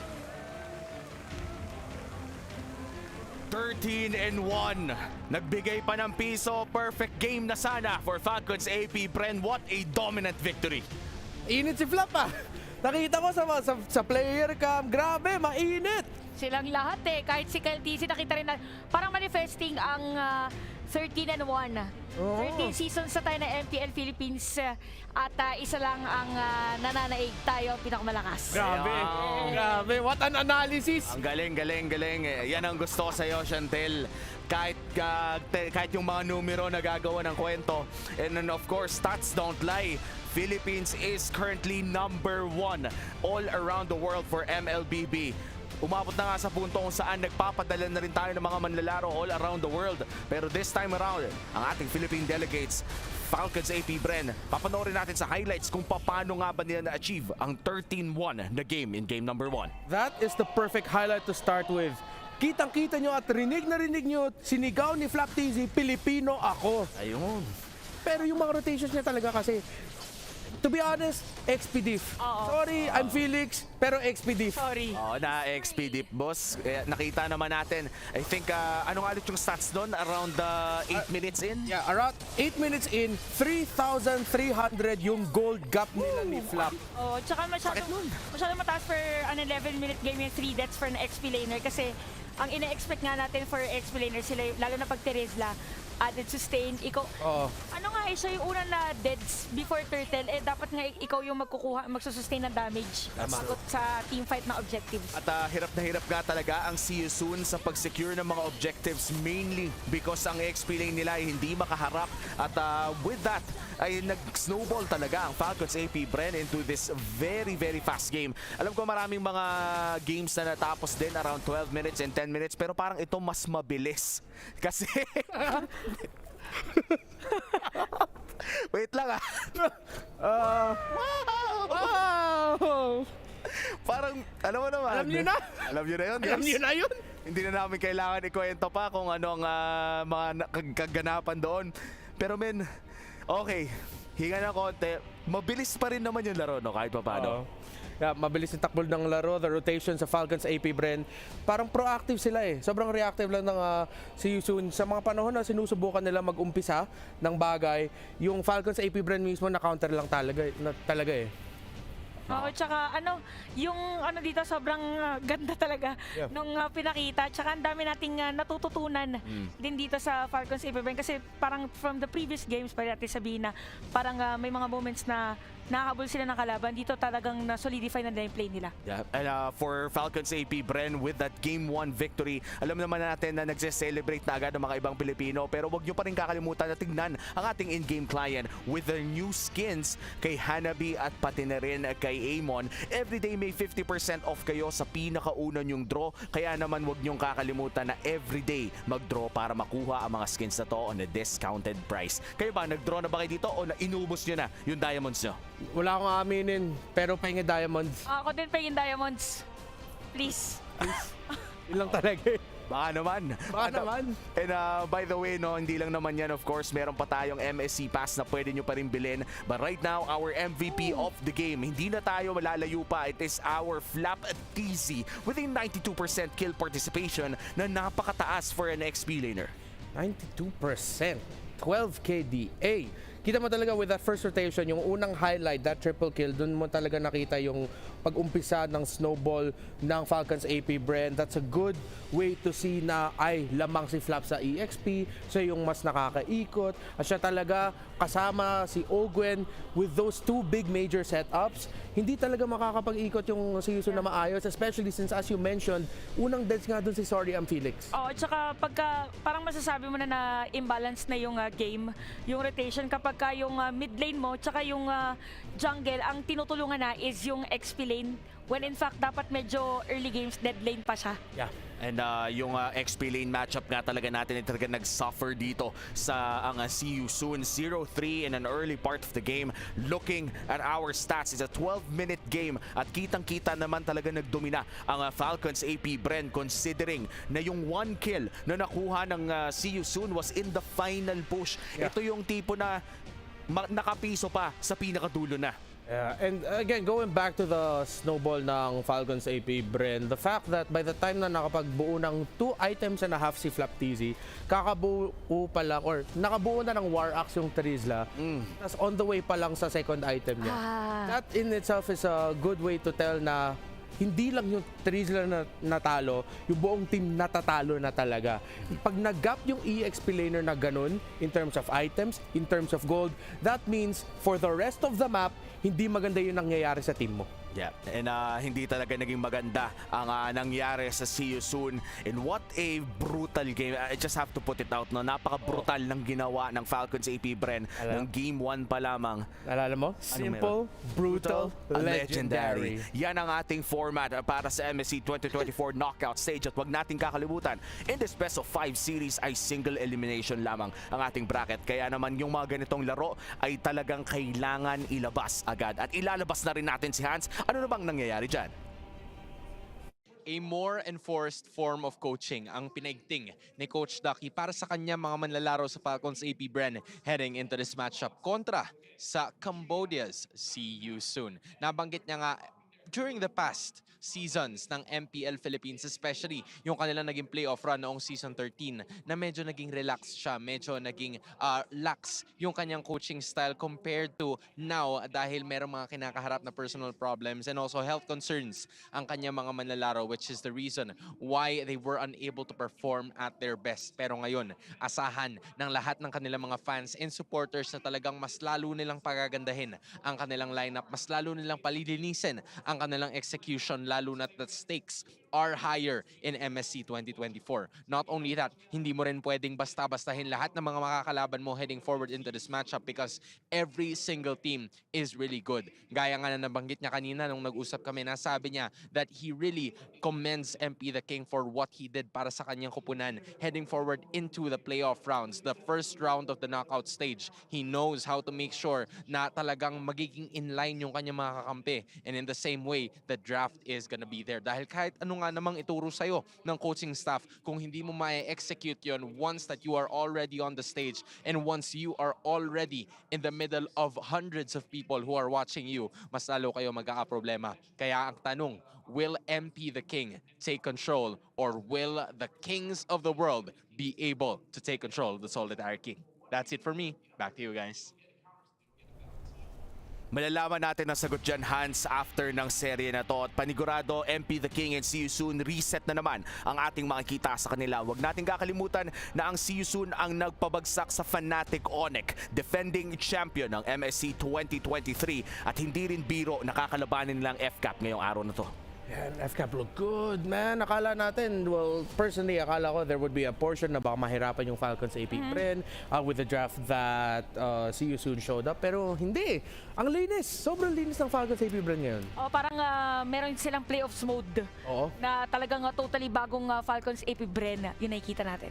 And as we see the new Falcons AP Bren, parang hindi naman nawala mga dati nilang lakas dahil patuloy lamang na parang paangat ng paangat ang Falcons Falcons AP Bren habang tumatagal ang MSC 2024. By the way, para sa lahat ng mga nanonood dito ay may KOL brawl po tayo. Team Fuego ka ba o team ano pa ba mga teams na meron? Just marami tayong teams sa mga Team Fuego at mga iba pang KOL. I think nandun din si... Bias ka ata sa Team Fuego Sorry. Pero nandito rin ata si Elgin kahapon. Teammates sila. Teammates sila ngayon at ang kwento nga niya sa akin ay no excuse daw kahit nandito sa Riyadh ay lalaroin nila. It's July 1 to 16. Huwag niyong kakalimutan. At balita ko, Chantel, may variety show din kayo ni Manjin at makikita din natin yon balang araw. But right now, of course, pupuntahan muna natin kung ano na nga ba ang mga kaganapan sa collegiate leagues dito sa Pilipinas kasama si Manjin Faldas. Ano na bang meron sa MCC? Dabsu. Yan na sila, oy, men. Taas ng araw, ha. Ano, what's up? What's up? Welcome. Hinanap ko lang yung Smart Omega. Ayun. Ako, nagugutom ka? Gutom din to. Simulan na natin to! Ganun yun, sisigaw ka para maboost yung confidence ng kampe mo. Bagong player. Okay lang yan. Let the game talk. Stands to play. Basketball. 2. 5 na. 3-3 pa lang. Yung bola nandito sa taas. Cut na to. Outro. Ha! Excited na ako makita kung ano pa bang mga tinuro mo sa kanila, Manjin. Balita ko dapat pro players yung magtuturo sa mga collegiate leagues pero parang puro ikaw ang narinig ko sa video na yon. Baka ang tinuturo niya doon is yung mga nagawa niya mali para hindi nagagawin nung mga tinuturuan niya. Yun naman pala. At napakalupit naman talaga ng ating mga events balik sa Pilipinas. Pero ngayon, live in Riyadh, once again, nandito na tayo sa day 2 ng knockout stage. Ang ibig sabihin nito ay dalawang teams na naman ang magbabaybay sa ating tournament. And kung titignan natin ang See You Soon, mukhang palapit na ng palapit ang See You Soon sa airport na nga ba? Yeah, hopefully not. Gusto ko makita na competitive yung series na to. Pero if it is what it is na maging 3-0, sobrang one-sided stamp, ganun naman talaga eh. And again, ito yung mentality na meron ng See You Soon ngayon. Kung manalo, salamat na lang sa God. Kung matalo, thank you for the learning opportunity. Parang kahit ano mangyari, grateful na lang yung See You Soon. Parang natandaan ko tuloy yung naging interview nila Mara nung nanalo sila MP the King versus Fnatic Onyx. Parang kung after man nun is hindi na sila manalo, masaya pa rin sila kasi grabe yung napatunayan nila after defeating Fnatic Onyx. That's true. And the See You Soon, sinabi at inamin nila na tinitignan nila yung Fnatic Onyx bago nag-umpisa yung MSC na tinitignan nila yung team na yun as their rivals. Kasi inisip nila, ang ganda ng meta na to para sa Fnatic Onyx. And they finally got to do that. Let's see if they'll be able to take another one down sa Falcons AP Bren. Pero so far, parang kailangan ibang klaseng reorganization kailangan dito ng See You Soon para makakambak eh. That's true. And after that game 1, parang ito yung tipo na hindi lang basta-basta reset yung magaganap dito. Kailangan na rin ng pagpaplano, as you said, kumbaga re-strategizing. Dahil obviously, hindi lang naman sa labas ng laro ang nagkamali dito, kundi yung mga in-game decisions din na ginawa nila ng Game 1. Hindi normal na makakita ng ganitong klaseng laro. Game 1 in a best of 5 elimination match ng nandito na sana sa mga lagpas quarterfinals na. And again, it goes back to the idea na baka dahil nga na mas nakita natin, mas animated na flap TZ, baka may factor talaga na naaurahan yung See You Soon. Hindi ko sinasabi sa buong series, maybe just for game number 1, naaurahan sila ng Falcons AP Bren. And hopefully na shake off na nila yan dahil magsisimula na ang pick and ban phase for game number 2. See You Soon naman ang nasa blue side at red side naman para sa Falcons AP Bren. Mukhang gigil na si Kuya Mufyu. Oo, ito makikita natin na binan yung Moskov for See You Soon. Pero Moskov, pagka red side, kasi kukuha nila yung Roger, nakaban yung Moskov, probably. Sabihin ko sana, pinaprioritize ba sa red side, hindi ko naisip si Roger. Yeah, the Roger's gonna be open for See You Soon kung gusto nila piliin mamaya. And they take out the Arlot as well. So, nirespeto nila yung Arlot ni Flap TZ. So, three of the biggest macro presence na heroes na malakas mag-control ng mapa wala na sila. Siguro yung mga naiwan na lang, Angela at Claude eh. Yeah, and the Angela, I think na-pick din ang maaga kahapon, specifically in the Fireflux series, kung saan naging mataas ang kanyang win rate in that best of 5. Hindi na malayong kopyahin ng mga ibang estratehiyang nakita natin kahapon. At baka may makita tayong Angela Ling na maaga pa lamang sa loob ng match na to. Maliban na lamang ay naban nga pala si Ling. Oo, pero baka pwede nga kuhanin yung Angel agad, prio pick. Hindi na masyado nakukuha si Matilda, no? Nga eh. Hindi, kahit open siya.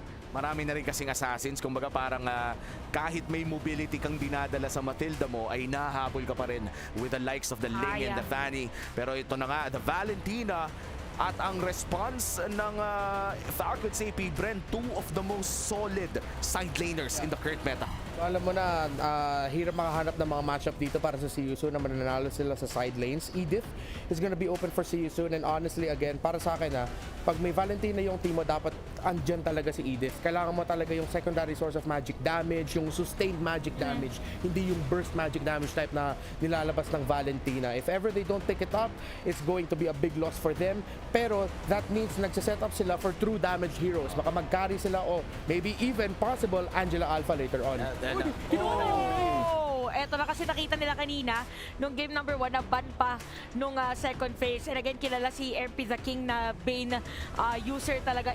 Edith nga yung nakuha nila. So parang nagkakaroon ng pattern dito yung side ng CU Soon. And this is also a deny pick mula kay Ogwen na naglalaro din ng Rome Edith historically. But this time around, the Bane na in-expect na rin natin na lumabas in this series ay mapupunta sa kamay ng CU Soon at mukhang may magaganap na seminar. Dalawang hero pa naman eh. Kyle TZ at pati na rin si Flap. Yung Terizla kanina. Maganda pa, hindi, mahirap pala pag iniisip ko kasi may Bane dati na XP lane, mahirap pala pag ilagay mo. So si Edith, maganda rin siyang gawin na XP lane if ever kung meron pa silang other hard tank. Oh, sorry Shentel to cut you off, but this is a spicy coat. Grabe, ikaw na mismo, nabasa mo na? Nabasa ko. Ang lala. Nakatutok sa akin. Parang sinabi na lang ni Flap TZ na ang pinakamahina sa SYS ay si Sorry I'm Felix. Tapat niya sa EXP lane. Pero in-exploit niya yun kanina. Talagang ginamit niya yung fact na yun para sa kanya. Si Flap mismo nagsabi at sinabi na lang natin sa analysis, pero si Flap, na-predict niya Napansin na magiging na mag-overextend si Sorry ang Felix. Tapos yun talaga yung nangyari ng game number 1. Game IQ is top-notch para dito kay Flap TZ. And last 2 bans para sa SYS at FCAP. Tatanggalin na rin ang Kaja, pati na rin Tigreal. Dumadami ang ating roamer bans. Yeah, respect pa rin kay kay Boxy. I don't think this Edith is gonna be going into the Rome. Edith Valentina. Pwede pa rin. Edith Valentina Rome mid. Malakas mang poke sila ng magic damage early pag nag-level 4 na yung Edith. Tapos so open pa naman yung mga ibang XP lane. So pwede pang, marami pang pwedeng kuhanin nga dito yung side ng CU Soon. This is a surprise. Pangalawang beses nang mapipick ang Eve in the knockout stage. Kahapon ay nakita natin to at meron pa palang isang beses during the group stage. Wow, nagbabalik alindog na talaga ang isang Eve ngayon. Nagpo-post 5 ba na Terizla si Ogwen? Yan ang hindi ko alam. Ang gandang combo penalty zone tapos yung real world manipulation tapos biglang kukuha pa sila ng isang XP lane kasi after nyan, ubos na yung ibang tank, parang Kufra na lang. Pero may Ruby pa. At saka, oo nga yung pala. classic Ruby Eve. Oo nga, yes. Ay, okay. So, ni-roam talaga yung Edith. Yuzong for the EXP push. Kailangan talaga nila ng pillar. Ruby would be perfect as you mentioned. Kufra din ni Owen kung trip niya. Lolit. Nag-Terizla sila sa pwede din. Ay, nag-Lolits. Lolits, oo. Matayan na nga. Ibabalik niya yung mga pating. At hindi lang yung pating, pati na rin lahat ng iba to, nung carry, pati na rin ng Edith. What a great pick for Falcons AP Bren. Malalaman na natin kung makakagagante pa ba ang CU Soon in this best of 5 o dadali na ba agad ng Falcons AP Bren in a 2-0 fashion. Punta na tayo sa ating casters. Casters, kayo na to. Maraming salamat muli sa aming panel na ngayon ay mukhang magkakaalaman na nga tayo kung talaga bang yung palitan na ito ay magiging mala-seminar nga ba sa pagitan ng dalawang junglers natin. Dahil so far, ang huling beses na ginamit ni MP the King ang Bane ay hindi pa ito naging successful. Kailan ba yun? So ano to, nung nakaraang group stage pa, so kailangan ay merong pagka-redemption arc ito para sa kanila. Pero whereas for Kyle TZ, na alam naman nating specialty ang mga ganitong heroes, di ba? It's the special of both teams. Nag-exchange na talaga ang dalawa kung sinong pwedeng gumamit ng Hayabusa. At in-expect nga din ng ating panel at para sa series na lumabas ang Bane. Exciting to, no? So kung titignan natin yung crowd control, teka lang habang pinag-uusapan natin ang lineup ng See You Soon, may crowd control mula sa Bane, meron din kay Edith, tapos meron din kay Sorry I'm Felix, pero napaka-spicy ng binitawan na quote kanina doon habang nagda-draft, no? Kailangan yata ay balikan natin siya one more time. Sabi ni Flap TZ ay tila ba weakest link di umano si Sorry I'm Felix dahil may tendency raw siya na mag-overextend madalas. So tricky yun ngayon lalo na yung Oo, may times na parang meron tayong nakita na mga plays na nag-contribute lalo sa disparity na nangyari between the XP laners. Pero tricky yun ngayon kasi usual nga ang gamit ni Sorry I'm Felix. So kailangan tansyado. Ngayon pa lang nga nakita natin na papetri na pala si Sorry I'm Felix. Maagang-maaga pa lang may action nang nangyari sa XP lane natin. Pero adding on to yung pinag-uusapan nating lineup ngayon, no, OSX. Ano? Ang isa pang masasabi nating interesting or spicy pickup, yung Lolita nga na binungad sa atin ng Falcons AP Bren for their last pick. Na again, based on previous performances, maganda kasi yung showing ng Lolita talaga sa MSC. Hindi na siya about sa Numenon Blast, Flicker setup. Yes, gana talaga looking at the nature of Lolita. You're correct. Dahil nga sobrang projectiles ang pwedeng makuha ng AP Bren against sa See You Soon. Isang Guardian's Reflection na pwedeng pang counteran ng Numenon Blast. So doon pa lang parang nakatain ka lang sa salamin. Yes, may matic ka na na stun na parang directly proportional sa tagal ng pag-charge mo as the Lolita sa Numenon Blast. Pero aside from that, of course, yun nga, yung balik-balik na pinag-usapan natin. And tumataging-ting na 75% lang naman yung win rate niyan ngayon. Yes. Throughout MSC. In yung 4 games na previously nagamit siya. Nung kay Godyang pa lang yata natalo talaga yung Lolita nung ginamit siya. So, dito natin malalaman na may pagka-underrated nga talaga si Lolita as a roamer. Kasi ako dati, like pre-patch, hindi ko talaga trip si Lolita. Pero looking at the MSC on how the players utilized how the toolkit of how Lolita can make things very difficult up against a carry, up against a Valentina, kay Vayne, even yung Ale, yung Crab Claw, Cannon. Parang salamin. Girl na kaagad. Kanina nga iniisip ko, mag-ano kaya dito? Ano kayang kukunin ng si Yusun? May mga Claude pa, may mga carry. Pero, di mabuti na pala na nag-carry sila ngayon. Kasi kahit papano, at least, may pwede siyang gawing or antayin muna na timings. Pwede rin naman sa Claude, pero mas tricky yun kapag ka na-reserve yung Guardian's Reflection, tas naggamit na yung Blazing Duet, di parang nawalang bisa lang agad ang isa sa mga major ultimates ng See You Soon kapag ka nagkaroon tayo ng mga clashes. And speaking of clashes, parang lahat ng inipon mo, wala lang. Grabe, ang dami kong damage, ang dami kong items. Boom. binalik pa. Binalik lang. Sana kung sayang lang pero binalik pa sa'yo eh. Binalik pa. Pero habang bini-breakdown namin yon, have a break, have a Kit Kat. Yes. Ano yan, saktong-sakto yan. Sa ating technical break. Yeah, may mga snacks kayo na madudukot habang naghihintay, habang naglalaro. Para ganadong-ganado tayo at may source of glucose. Wow. Wow. In-enter na natin ang glucose. Para Glucose. Kasi yun daw yun ay. Cocoa. Bine-breakdown. Yeah, merong wafer. Wow, bine-breakdown namin. Sakto. Habang bine-breakdown natin tong lineup, i-breakdown nyo na rin yung glucose. Yeah, this breakdown is brought to you by Kit Kat. Dahil pinag-uusapan namin ni Brigida, ano pwede mangyari dito? Siyempre, wala pa naman tayo mismo sa first 2 minutes of the game. Yes. Yan yung pinag-uusapan namin. Hala, sabi nga ng pahal kanina, ganda na pick up ng ng Lolita na yun on the last minute. At mukhang nakakakuha tayo ng glimpses ng in-game. Ayan na. At babalik na tayo coming from that pause. Ayun na yung legit na pagpasok at pag-antabay, pag-anyaya, lahat-lahat na sa kung ano yung pwede mangyari dito sa game number 2. Kasi kung mapasa kamay ito ng Falcons AP Bren, that's already match point para dito sa kanila. At medyo mabilis yung mga pangyayari kung ganun. Kasi kahapon, alam mo naman, mahaba-haba araw natin. Pero Nag-aamba, kaninintay lang nila kung sino unang lalapit. MP the King ang nakakuha ng unang kill. Flap, TZ, first blood, goes to see you soon.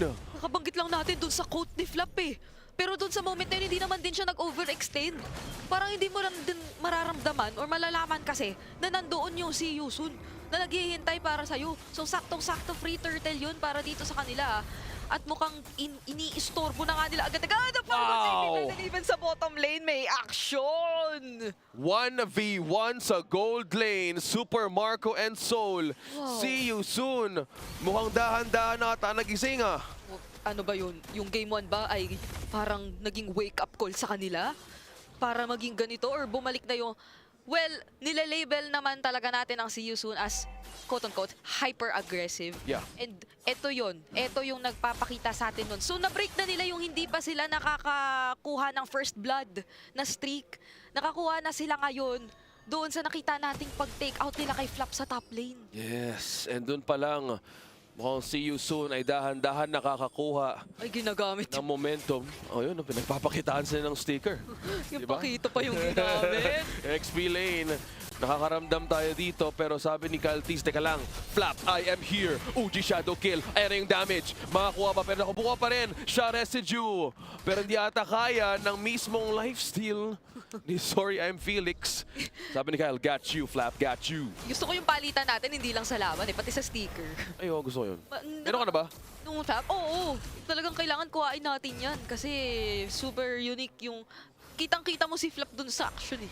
Lalo kapag kapapalikan mo yung mga M5 replays natin. Oo, no? Yung iconic niya na pose pagkatapos nila manalo. And right now, so far, compared to game 1, ito siguro yung masasabi talaga natin na ay nagiging dikit yung palitan lalo na sa early game pa lang. And so far naman din wala namang sobrang nagiging behind. Maging yung junglers natin same levels pa rin naman. Yung mga nakikita natin na energy shields hindi naman sobrang nagkakabawasan.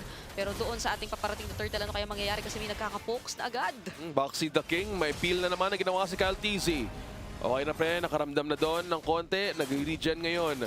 Si Boxy the King, ginamit na ang Primal Wrath pero binalik na rin ulit ang Kaiju. Ako lang nagsasabi nun pero alam ko robot yan. Pero ngayon, Falcons AP Brand, naku, may initiation malaki Flap TZ. Si Boxy the King, hindi ata makakuha ng counter set. Kyle TZ, nakuha ng objective na to. MP the King, nakuha ni Super Marco. Meanwhile, dun sa likod, sorry, I'm Felix. Kyle, ako muna ako kukuha sa'yo. Taking down another trade, 3-3. Pero FCAP, hindi mo na papawiin to. Super Marco, doble na agad. At makikita mo sa nangyaring palitan kung ano nga ba ang isa sa mga major problems na kakaharapin ng si Yusun right now. When it comes to team fights, kung meron tayong mga real-world manipulations na asahan, hindi magiging madali for MP the King, nor even Boxy the King, na kumbaga ay gumalaw-galaw at pumwesto doon sa mga mangyayari nating team fights. At doon nga yung parang pinaka naging punish talaga onto MP the King. Uy, ang ganda yung pagkakagamit. Pero MP, ginamit nga doon mismo yung shield, pero MP the King pinalabas ang Sharks. Deadly catch para hindi na makauwi si Ogwen. Oh, wow. Okay, dahan-dahan muna kumukuha ng kanikan nilang tempo, Brigida. At hindi naman nagpa-behind masyado ang si Yusun, no? Kasi si Soul ay nakakuha ng first turret natin. So, kumbaga, kahit nasabihin natin Falcons AP Bren, nakalamang talaga sila dun sa turtle, at least, meron pa rin naging trade for si Yusun. So, hindi pa sobrang lumalaki yung agwat na hawak-hawak nila. Pero malaki ang mga kailangan nilang sagutin na problema dito. Buti na lang for sorry, I'm Felix, then may mga nagiging or nakuha siyang palit. Pero parang kailangan natin makita na mas coordinated yung gagawin dito ng si Yusun. Kasi kanina merong mga no? Doon sa mismong turtle fight na yon, may gusto gawin si sorry, Felix. Tama nga din ginawa niya. Nakuha ni Kyle TZ, na zone out din naman doon. Kaso nga lang, nakuha ng objective kagad ng Falcons AP Brand to the point na nahati din kasi. So, kailangan pa talaga dito layering no? Kasi total, meron naman silang May kits naman. May kits naman. So, kaso nga lang kung harapan at counter sets or tank sets na pwede pag-usapan, mas may palag dito si Ogwen kasi mas makunat siya compared kay Boxley. Kasi ilang beses pinipil to kaagad kanina pa eh. So speaking of AOE, setups. Sa bagay, meron silang Luminon Blast, may penalty zone pa na pwedeng manggaling kay Flap TC. Pero dito sa baba, Super Marco. Pagkasama ng force na bayamang isa Super Marco. Sync of Vision. Killing spree na pala ito. Ay nako po. Iniikutan ng Black Dragon form. Sorry, I feel ginamit para makaiwas pero ginamit na rin ang RWM. Tatlong knock-up mula sa See You Soon pero counter go Falcons AP Bren. OG Shadow Kill. Bounce away. Or bounce out muna si Kyle TZ. Ang gandang peel. Dalawa ang nawala. Look at that counter. Oo. Go from Falcons AP Bren. Sobrang close call na eh. Lalo pa at nakababa na si Sorian Felix dito na ilapag niya naman ng maganda yung Petrify. Tas marami sanang pagkukuhaan nung siya essence, nung siya residue. Pero the moment na napatumba siya, ay syempre nawala ang bisa na rin agad yon. So ngayon Falcons AP Brand gigil na gigil kuhain. Yung Torre sa gitna. Parang nahihirapan, hindi lang si MP. Talagang pati si Boxy pagdating sa pwestuhang gusto nilang gawin against this composition of Falcons AP Brand. Nanakawan ng purple ang See You Soon. Kulang ngayon pero may lalim setup mula kay Flap TC. Dalawa taon na huli dito may engage. Ang Falcons AP Bren, follow up agad si Fio. Boxy the King. Hindi mo na maka-counter Super Marco. Tori ako pre. Sa'yo na yung kill. At Falcons AP Bren. Back muna. Nakukuha na daan-daan objective. Nakawan pa doon ang See You Soon ng purple. Signature Super Marco gameplay ang ating nakikita na naman. Kailangan ay masiguro talaga ng Falcons AP Bren na meron silang magiging conversions at meron silang mga makukuha. And if ikaw ang See You Soon ngayon, ang tricky tansyahin ni Ogwen. Parang may kita mo na nasa harapan nyo na sila. Magandang pangdepensa yung kanyang mga sumisisid na pating kung ikaw si MP the King. Pero at the same time, paano mo yun gagawin knowing na may potential na bumalik lang sa'yo yun or na mag-backfire yung gagamitin yun na skills. So talagang nagkakaroon dito ng advantage ang AP Bren sa pressure na pinaparamdam nila sa kung paano nila kinokontrol yung tempo ng laro for See You Soon. Yeah, pressure and gold advantage. Nakikita natin ngayon ang kills ni Super Marco. Whoa. 4 kills for Falcons AP Bren.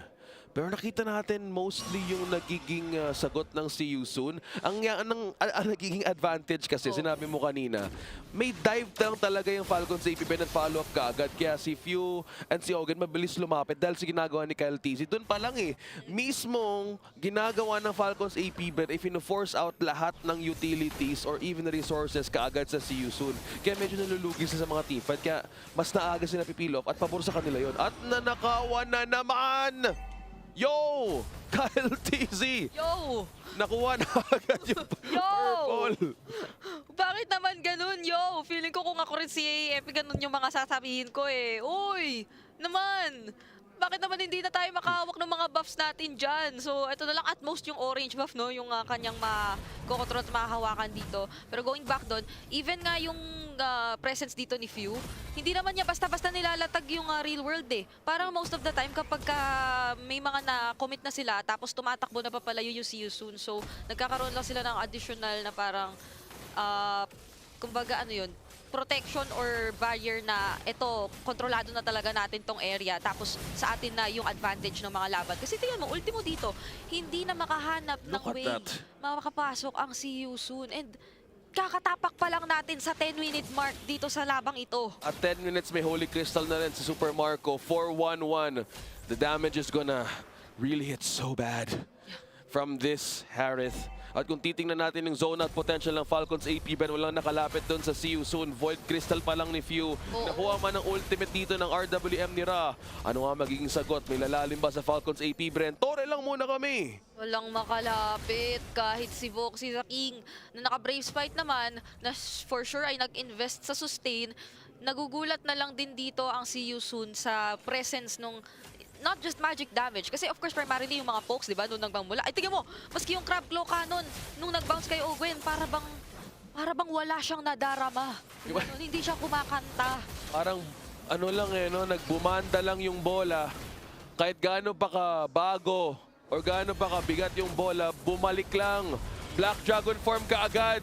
Mula kay Sorry, I'm Felix. Naku, hindi ata kakayanin ng sustain. Flap TZ, akin ka na. At bisa na mula kay Flap TZ sa likod. Dalawang nahuli. May RWM. Grabe yung AOE ngayon ng Falcons AP Bren. Tatlo ang nakuha. 4 na. At double na rin. Ilista mo na. Sabi ni Kyle TZ. Base ay sobrang open for Falcons AP Bren. Soul na lang nag-iisa. At dito ulit, nakikita naman natin ang isa na namang serye ay makukuha ng Falcons AP Bren. It's open. Thank you. 2-0 na ang Falcons AP Bren kontra See You Soon. At dito natin makikita na handang-handang pumasok ang Falcons sa laban na to. Oh, I just gotta say, yung sinabi nating isang quote galing kay Flap TZ, parang hindi na matalo ni Sorian Felix yung yung overextending allegations. It's becoming facts. Dalawa o tatlong mga sequence na nag-overextend siya, nag-take siya ng duel o masyado siya malalim nag-dive, pinunish ng Falcons AP Bren at doon sila nakahanap ng mga openings para comeback sa laban na to. Kailangan dito ng kailangan magbago yung playstyle ni Sorian Felix kasi if not, medyo mahihirapan talaga sila kasi siya talaga yung nagiging pinaka target dito ng Falcons AP Bren. Falcons AP Bren, parang binago din nila yung pattern nila on how they do things. It's as if mabilis siya, pero may mga moments na alam mo, binabagalan nila pero constant yung pressure sa XP lane. At makikita nga natin yan sa highlights of game number 2. Kung tutuusin in this game, sinubukan naman palang pumalag ng See You Soon. I feel like this is already a better game. Mas magandang laro ito para sa See You Soon kumpara sa pinakaunang laro. Definitely. Pero nakita natin dito, isa sa mga bagay na sinabi ni MP the King bago nag-umpisa yung laban na to is feeling niya ibibigay na lang ng Falcons AP Bren yung Bane. Kasi baka i-counteran na lang at subukan i-counteran ng Falcons AP Bren. And with the lineup that they drafted, Trizla, Eve, at saka yung Lolita, nakita ko, yes, in the early nakakuha ng unang turtle yung See You Soon. But then what happened was, mas naramdaman na ngayon ni MP the King yung pagbato niya ng pating, hindi na siya makalapit. Or babalik yung pating sa kanya. So parang medyo naging passive yung pagkakagamit din dito ng ultimate niya. Tsaka yung pagkagano kasi na yung pinaka-aasahan mo is the ultimate, automatically para masisira na agad yung pattern ng teamfight nyo kasi supposedly pwede mo siyang gamitin na more on the aggressive side. Pero dahil wala kang pang-initiate na skill, wala na. So, mahihirapan din even Souls. Kaya yun yung nagiging problema ngayon. Walang entry point talaga kay Soul para magawa yung usual play na nakita natin from the previous game. And for Sorian Felix, hindi pa nga natapos ang Black Dragon form ay natunaw na agad siya in that final sequence. And this game number 2 victory puts Falcons AP Bren into the match point na tipo na isang panalo na talaga ay sa kanila na tong seri na to. Again, See You Soon, nakita mo yung approach nila dito sa game number 2. I agree with you guys. Much better yung nakita natin. But then, veterancy at saka yung pagka-experience ng Falcons AP Bren being the champions of the world, the defending world champions, kasi early game natatalo sila. Soul, pinapahirapan niya si Super Marco in the lane. But then umabot sa point na pag naka-power spike na yung Harith, there was a play bago yung third turtle, si Super Marco naglapag ng Zaman Force. He faced 2 members of See You Soon alone na sabi niya, kaya ko kayo, and he was able to do it. He was able to take down, I believe it was, hindi si Boxy, na 2v1, tas nakatakas pa si Marco. Tsaka pagka gano'n na akala mo na pigilan mo na yung isang player, tas biglang magugulat ka na, teka lang, ba't parang hindi nag-effective yung ginawa natin? Medyo mahihirapan ka kung paano makapag-cope up sa gano'n kasi akala mo you're doing the right thing pero hindi pala. Tsaka sa next time magkakaroon ng teamfight, isipin mo na lang, hala si Super Marco nandyan. Kumbaga may psychological effect pa pala yung ginagawa ng Falcons AP Bren. And this is once again the Jamil Motorsport match of the day. At mukhang isang panalo na lang ang kailangan ng Falcons AP Bren para tapusin ang sering ito. Kung babalikan natin, ang series number 1 kahapon ay nakakuha ng isa ang Falcon Esports kontra Liquid Echo on their elimination game. At na hindi natin alam, baka kaya pang umisa ng SYS in this series. But in this game number 2, mukhang wala na talagang bawian dahil ang MVP natin na si Super Marco ay talagang dinurog ang SYS in this game number 2. May sinabi mo, nakuha ng Falcons AP Bren yung dalawa sa mga pinakamalakas na side laner pairings, Trizla, Harith. Game number 1 si Flap TZ nag-MVP. Ngayon, game number 2 si Super Marco naman. So yung side lanes ng Falcons AP Bren, they're on point. Ibig sabihin yan talagang hindi din nasisira dito ng kanakala ng See You Soon yung sabihin natin laning. Kasi pag nasira mo yung laning, matagal po pa bago makita yung effectivity ng lanes. Pero 11 minutes tapos gano'n na agad ka-effective yung Harith. Talaga nagawa niya yung sabihin natin snowball na kailangan ng Harith para talagang sumayaw-sayaw lang sa harap ng mga players dito ng season. Tsaka I kind of feel like parang na-overwhelm din dito yung Valentina ng side ng season kung which is which kasi ang bilis ng kabig ng Falcons AP Bren sa teamfight na parang gusto mo mag-real world manipulation pero gusto mo din mag-domino blast or penalty zone pa. Parang ang dami niyang iniisip kasi ipapasok yung heroes dito ng Falcons AP Bren. And looking at the individual stats, si Few pala may pinakamataas na damage dealt as the Eve. Matagal na nating hindi nakikita si Eve. Very rare na napipick dito sa MSC. But this time, Few, pinakita niya sa buong mundo kung paano nga ba laruin ng tama ang hero na to. Yeah, it's not the power pick that it used to be. Hindi na siya ganun ka prioritize ng mga teams. Pero in a scenario like this, parang dito natin natutunan sa Falcons AP Bren na kung gusto niyo pumili ng Eve, it has to be a response to something. Meron isang hero o meron isang skill o playstyle na gusto mo isagot. Before, it was the Eve is a counter to Faramis. Ngayon, it looks like Eve is a counter to those, yung tinatawag natin na front-to-back na team fight. And this Eve has been very effective as well in utilizing yung isa sa mga bago nating items na glowing wand na pinagsama na may kasama na palang necklace of Durance na dati ay hiwalay pang binibili. Marami tayong mga bagong items sa ating project next, kaya naman make sure to play MLBB kung matagal-tagal kayong nawala at ma-enjoy nyo mga bagong items natin katulad na lamang ng Sky Piercer na sikat at pati na rin yung mga Winter's Crown at iba pa. At kung may mga nagbibigay ng update sa atin tungkol sa mga bagong items na to, meron din tayo madalas na napapanood na nagbibigay ng mga pang-advanced server at iba pa. I-welcome na natin siya. Fuego, ang ating special guest for the Philippine broadcast of MSC 2024. Dito po tayo, sir. At tingin po tayo dito sa camera. Nasa harapan po kayo ngayon ng ating Philippine broadcast na nanonood ng MSC. Kamusta ka naman? Mabuting-mabuti naman po. At nag-enjoy naman po ako so far dito sa Riyadh at sa mga napapanood ko na napakalupit na laban, lalo na ng mga Pilipino. Nakita nga namin noon, parang nakapag-tour around ka na pala dito sa Riyadh. May picture ka pa kasama ng camel. Yung editor mo, ilalagay lang niya dyan mamaya yan. Pwede mo bang ikwento sa Pilipino kung ano nga ba yung mga naranasan mo doon? Actually, paglapag namin dito sa Riyadh, madaling araw pumunta agad kami doon sa Red Sand Desert. Madaling araw yun. Madaling araw. Tapos pumunta kami sa the edge of the world. So pagdating namin, minaximize agad namin yung time para makapag-shoot ng mga introduction videos for content. Wow. Kayo ba, anong tanong nyo dito sa ating special guest? So far, meron ka bang, other than yung initial experience mo going into some of the key sites na you really have to visit pag nandito ka sa Riyadh, any moments na na-experience mo that you want to share to our viewers? Actually, sobrang dito ko nakita kung gaano ka-supportive ang mga Pilipino, lalo na dito sa venue. Ang daming nanonood guys, kung makikita nyo lang, ang daming Pilipinong nanonood, parang home court natin to. Grabe. At kahapon share ko lang one of the best moment kasi nakarinig ako ng compliment sa isang pro player. Wow! Si JP saka si Sanji, sabi nila sa akin, lagi daw silang nanonood ng videos ko at nakakakuha sila ng mga tips. Sabi ko, grabe, pati pala mga pro. Nanonood din ng videos ko. So, natuwa ako doon. And yun, ang saya-saya ng MSC. Oo nga pala, na-interview mo sila kahapon sa Players Lounge. Ngayon naman, nakwento mo, Fuego, na parang nakita mo din yung mga Pilipino na nandito rin. May mga nakausap ka ba na Pilipino sa audience? Yes, meron po. Parang nakausap mo ba sila or may mga nasabi ba sila na about na nandito nga sa Riyadh yung MSC 2024? Yeah, sobrang saya nila at kapag may free time talaga, ginagawa nila ang kanilang best para makasuporta sa mga Pilipino na nandito sa MSC sa Riyadh. Kaya kayo na nandito sa Pilipinas, talagang patuloy natin suportahan yung ating... Akala ko, palili pa rin. Palili pa rin ang mga Fuego yan. Mga Fuego yan. Hindi mo tayo pala ng flight ticket Mas Fuego, punta naman tayo sa mga masasayang part, no? Nandito tayo ngayon sa Esports World Cup. First ever dito sa Riyadh.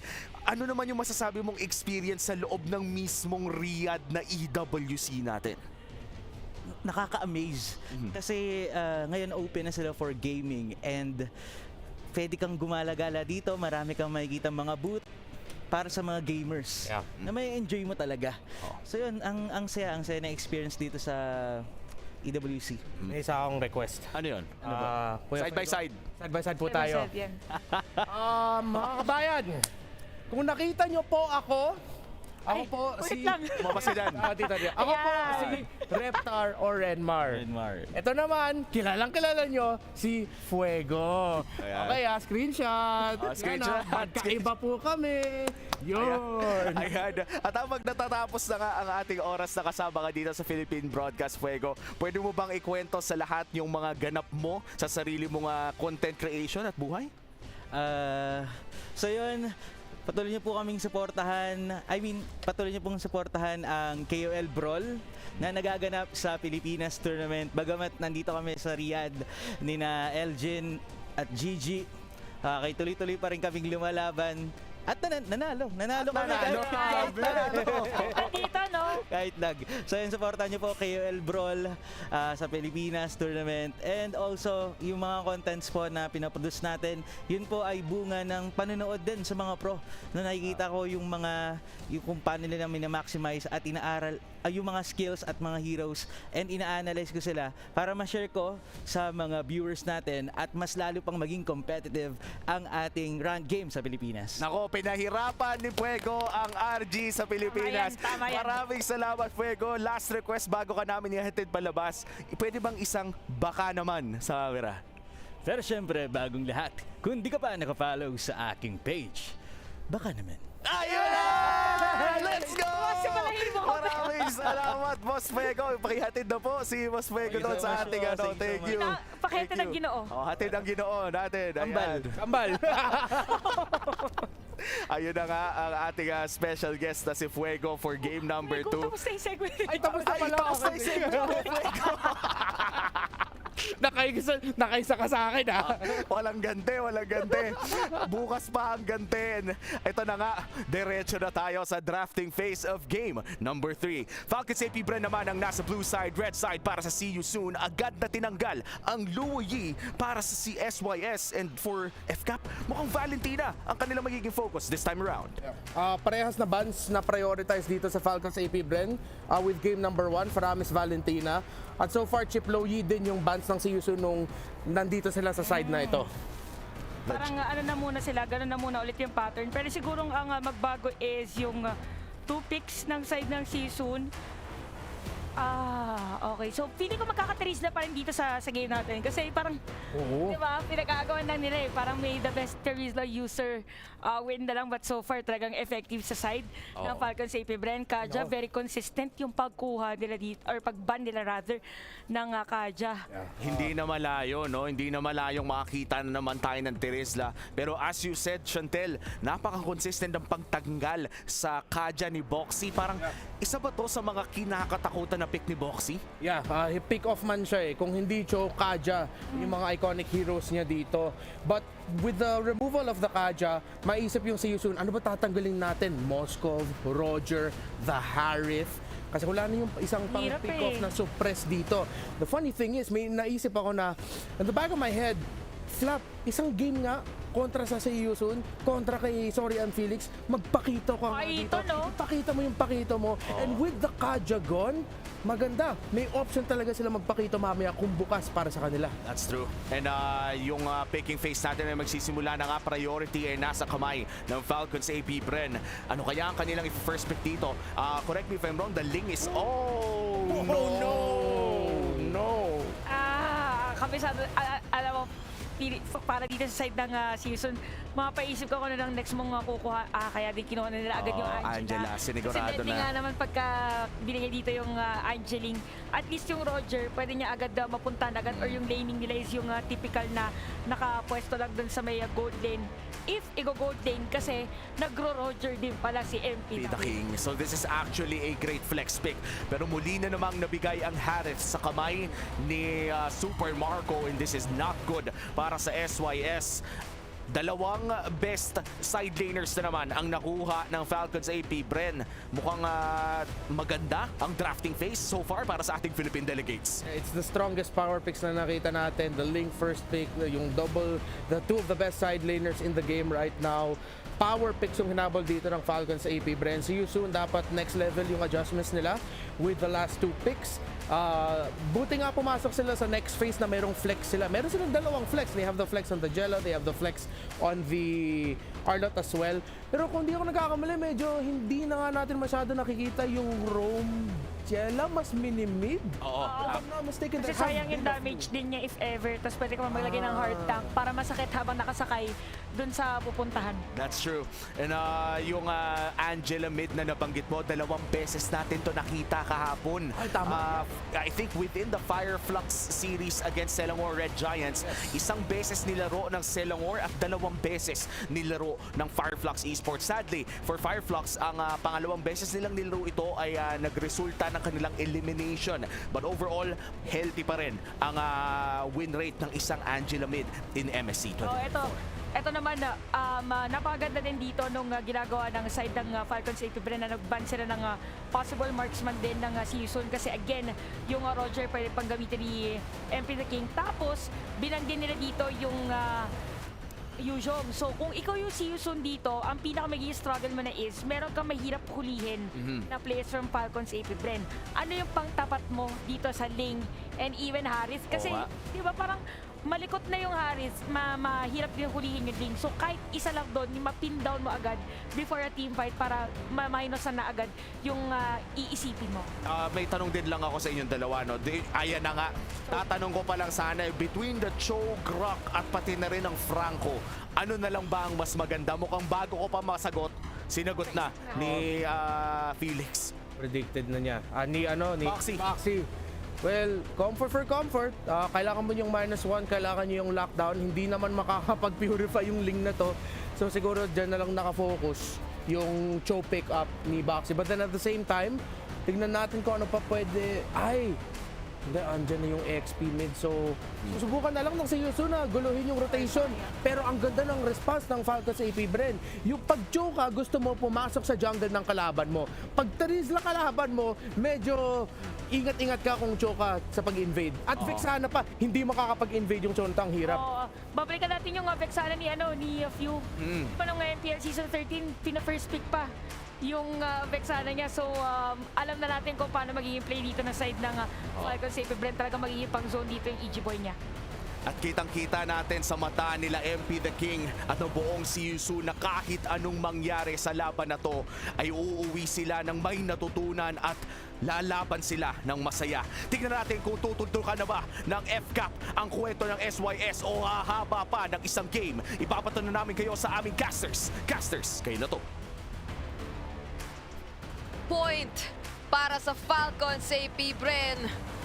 At muli, Brigida at OXX para ihatid sa inyo ang potential last game ng ating first series of the day. And mind you, ito na ang huling araw na magkakaroon tayo ng more than 1 series sa isang araw. Kaya naman, pahabain ba nila ito o paiikliin? Malalaman na natin. Aabot ba tayo sa isang Game 4 or Game 3 na ba kaagad? Ang ganda na pakinggan na natin kanina na yung mga KOLs at mga Pilipino nagsama-sama para sumuporta ngayong araw. Yes. Pero ngayon, susuportahan muna natin ang laban at may kita natin kung paano nga ba dediretsuhin ang storya ng Falcons AP Bren on a match point. At pinag-usapan nga ng panel kanina na ang mismong lineup ng Falcons AP Bren ay invade deny. Yes. Dahil nga sa mismong Vexana and also meron ding Tigreal. Yep, napakaraming pwedeng humarang sa intentions na meron dito ang See You Soon. And I feel for See You Soon, ito na yung composition na gusto talaga nilang i-risk coming into this game. Lalo pa at kung babalikan natin previously nung recent season ng MPL Cambodia, sobrang komportable talaga si MP sa isang Roger Jungle. Halos undefeated yung record niya when holding this hero. Same goes for yung iba pang mga players dito, of course. Signature din naman halos yung kanilang mga ginagamit. Apart from siguro the Nathan, no? Kasi parang ngayon na lang natin ito, may kita ulit in a very long time. Long time na yon kung tutusin na halos buong tournament, hindi natin siya masyadong nakikitang pinaprayo. No? I think now, for the mindset of See You Soon, all out na. Kailangan na natin lumaban dito kasi kung di nila ipupush yung mga sarili nila to bounce back on this draft choice. Soul, naku po, may ipit ng Tempest of Blades. Kyle TZ, uno agad ang Falcons AP Bren. Pinag-uusapan pa lang natin si Nathan na hindi pa nakapag-level 4. So wala siyang naging way out doon sa threat na meron si Kyle TZ na ang bilis-bilis lang din naman rotate at minake sure na magiging masaya na naman ang buhay ni Super Marco on this Harit once again. So ang susunod nating titingnan kung makukuha nga ba ito ng uncontested nila MP The King na mukhang mangyayari naman dahil ang aksyon ay nasa XP lane natin, nasasaksihan. Nakuha nga ni MP The King dito ang objective, F-Cap. Gusto ata mo nag-flicker out muna doon si Few. Rumespeto din ang Falcons AP Bren as of the moment. Pero hindi muna ata magtatangka ng kill ang See You Soon sa XP lane. Hindi ito yung typical hyper-aggressive early game laban, hanap laban mindset na ginagawa ng See You Soon.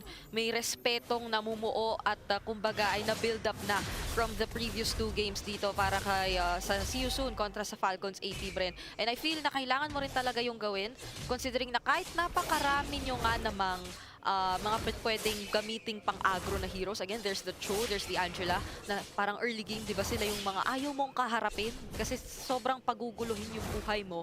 Nasa punto sila na kailangan mo nila i-make sure na makakapag-invest talaga sila doon sa mga magdadala sa mid to late stages of the game nila. So, panghawakan lang muna nila ito. Katulad na lang yan.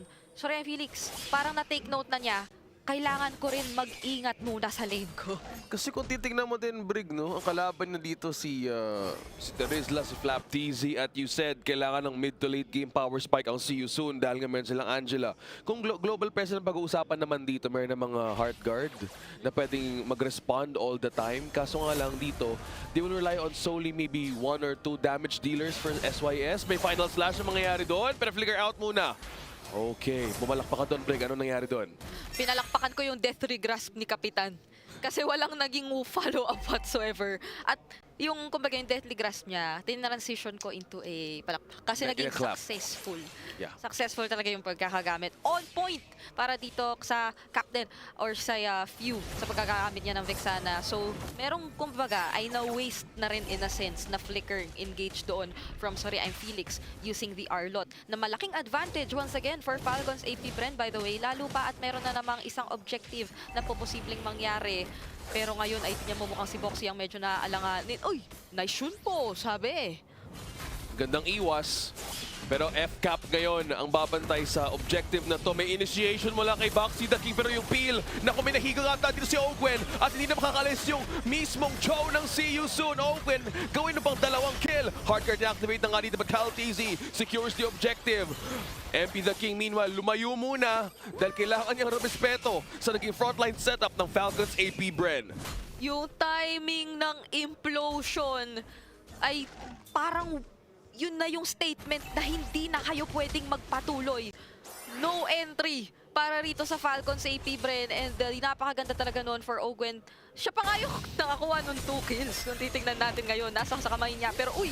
Way of the Dragon, hindi ata makakaligtas doon si Fiora. Secures the kill, 1-0. May follow-up ka agad si Kyle TZ. Ako muna ang rest back dito. Peel muna ang Falcons AP Bren. Minimal box to the King. Sinusubukan ni Zone at ang kanilang front line. In-game equipment on the first 5 minutes. So far, kumukuha ng bawi yung season, pero lamang pa rin ang Falcons AP Bren in terms of gold. Yep, kahit sa ang lane tayo tumingin ngayon ay hindi man na sa 1K ang kalamangang hinahawakan pa ng kahit ano pang matchup ay still may significant na gold lead at least. Lalo pa dun sa mga pinakaminamataan natin such as the gold laners, may at least 500 na namumuo dyan. Pero for XP, sobrang dikit naman nung nagiging matchup natin so far. Parang 100 pa lang yung kalamangan nila. And speaking of overall XP, major threat din ngayon yung nakikita natin for Kyle TZ on the lane kasi very ahead siya. Kaya tingnan mo, makaka-transition agad siya na manggulo rin, magparamdam doon sa jungle dito ng See You Soon. Kaya parang kung ikaw si MP The King, syempre gusto mo munang mag-farm pero naiilang ka din eh. Naku po, may setup na ginawa doon mismo si Boxy. Kaso nga lang may follow-up against Flap TZ. Akin ka na, pre! Hindi ka na makakalis dito, pero final slash na counter. Si Sorry, I'm Feeling Owen. Dalawa na wala sa Falcons AP Bren. Dive ngayon ng See You Soon. Ready pa ata kumuha ng isa pero 2 na lang muna. Falcons AP Bren backing away, pero Minions doing the work down bottom. Nakapush din naman sila. Looking at the lane and also the Minions flowing to the bottom lane and top lane. So far, covered ng Falcons AP Bren.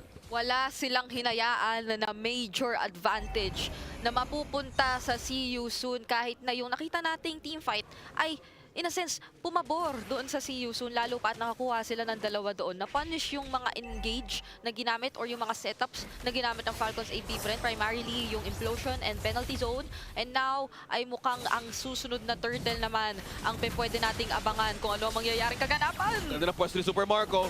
Nila pagkasama sa ganda na setup mula kay Flap TC.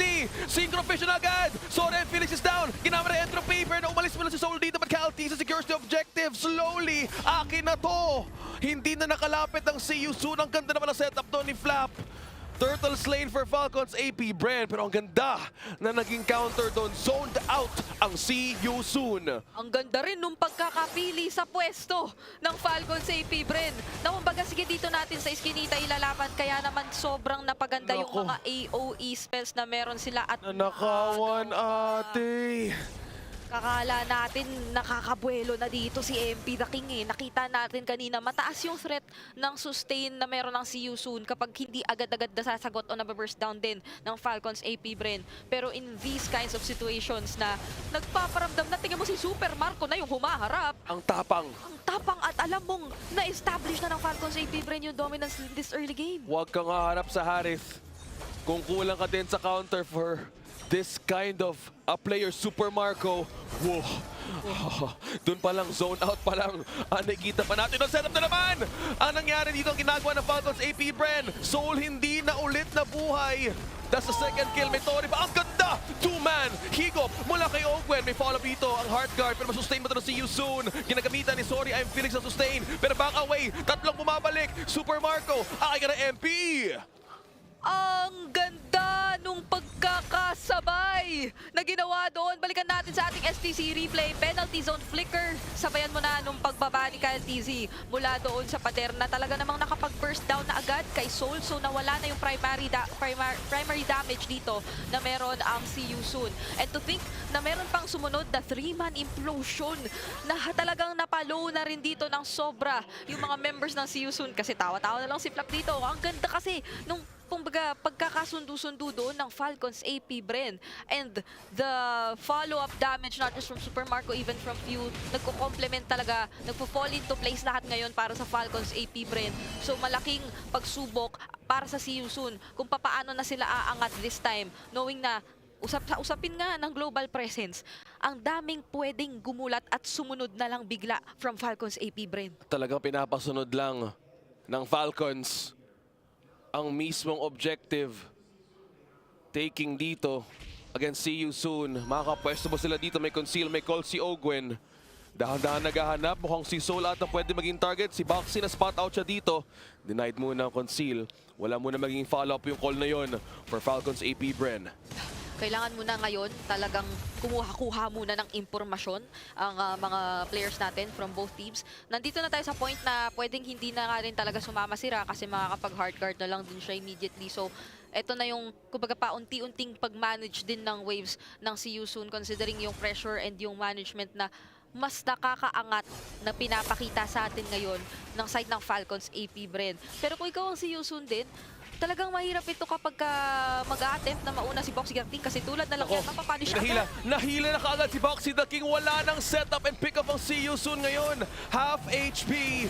Ang objective of two-man final slash mula kay Sorry, I'm Felix. May follow-up ka dito ng CU Soon. Pero sa harap, there's si Kyle TC ang makakakuha ng Lord na yon. Sorry, I'm Felix. Bumabad pa sa tatlo. At mabakawin na naman si MP the King.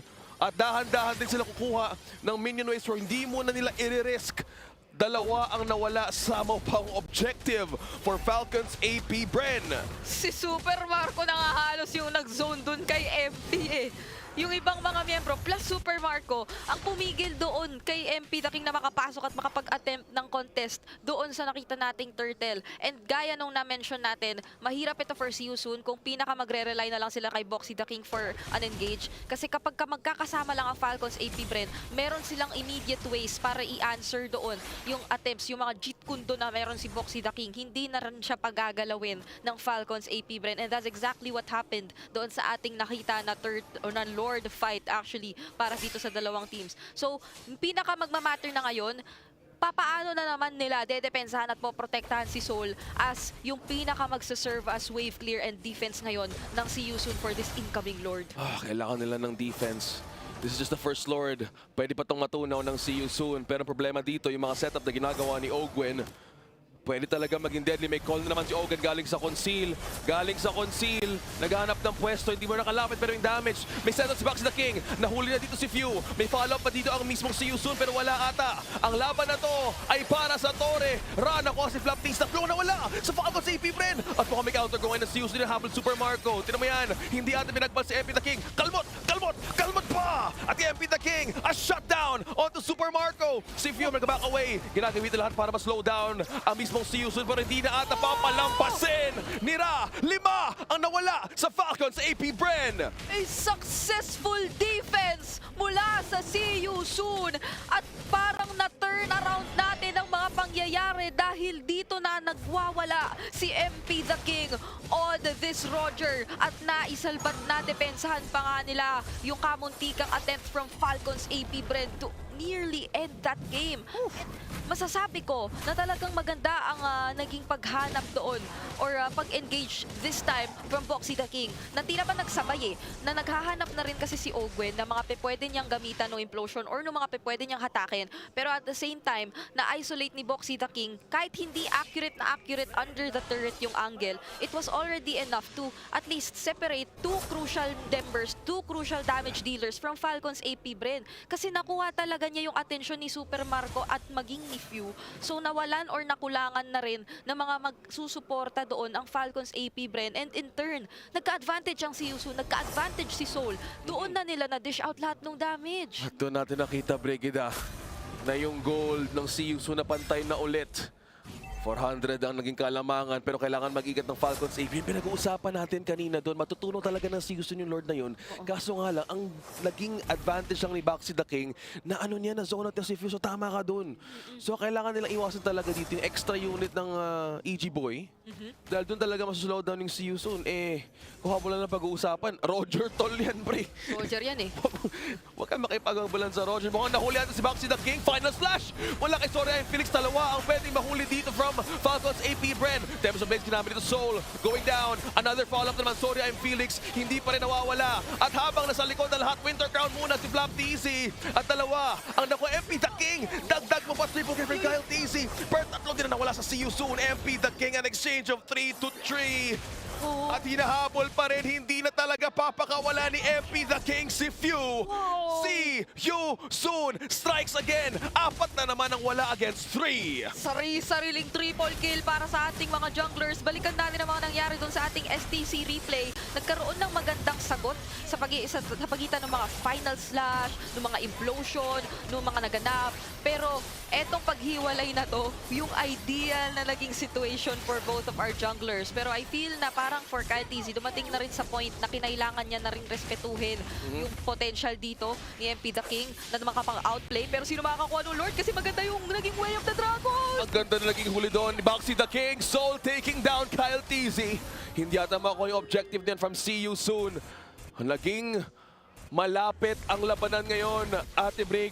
15-14. Ano nga ba? Ito na ba yung in-game equipment na sagot sa Falcons AP Bren ngayon? Buong-buo na ang items dito ni MP the King kung titignan natin at saktong kakapulot lang din ni Boxy the King ng kanyang immortality. So huwag tayong magpapalin lang doon sa nakikita nating KDA nung show na meron si Boxy the King dito kasi nasa point na tayo na pwede na talaga siyang makagawa ng mga very crucial plays para talagang makapanalo or makapagbigay daan sa kanyang kupunan. Pero dito na yun magmamatter kung paano rin naman ito i-manage ng Falcons AP Bren kasi in terms, kung kanina ay lagi silang nakakauna, napakataas din ng counter-engage or potential na meron sila with their lineup. Pero ayan na nga, may setup nga pero napalapit doon yung Way of the Dragon. Ang dami nangyayari ngayon. Soul taking down Few. Ang si Yusun mismo gusto kumuha ng objective.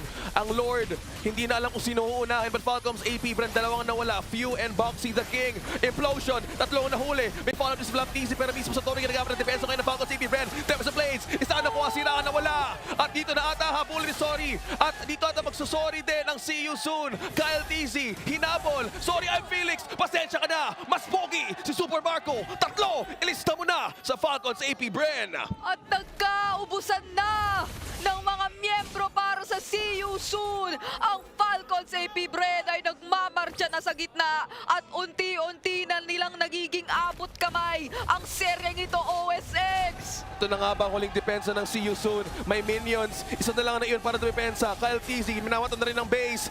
At Falcons AP Bren, dito magtatapos ang storya ng See You Soon. At Pilipinas, pasok na ang Falcons AP Bren sa semi-finals.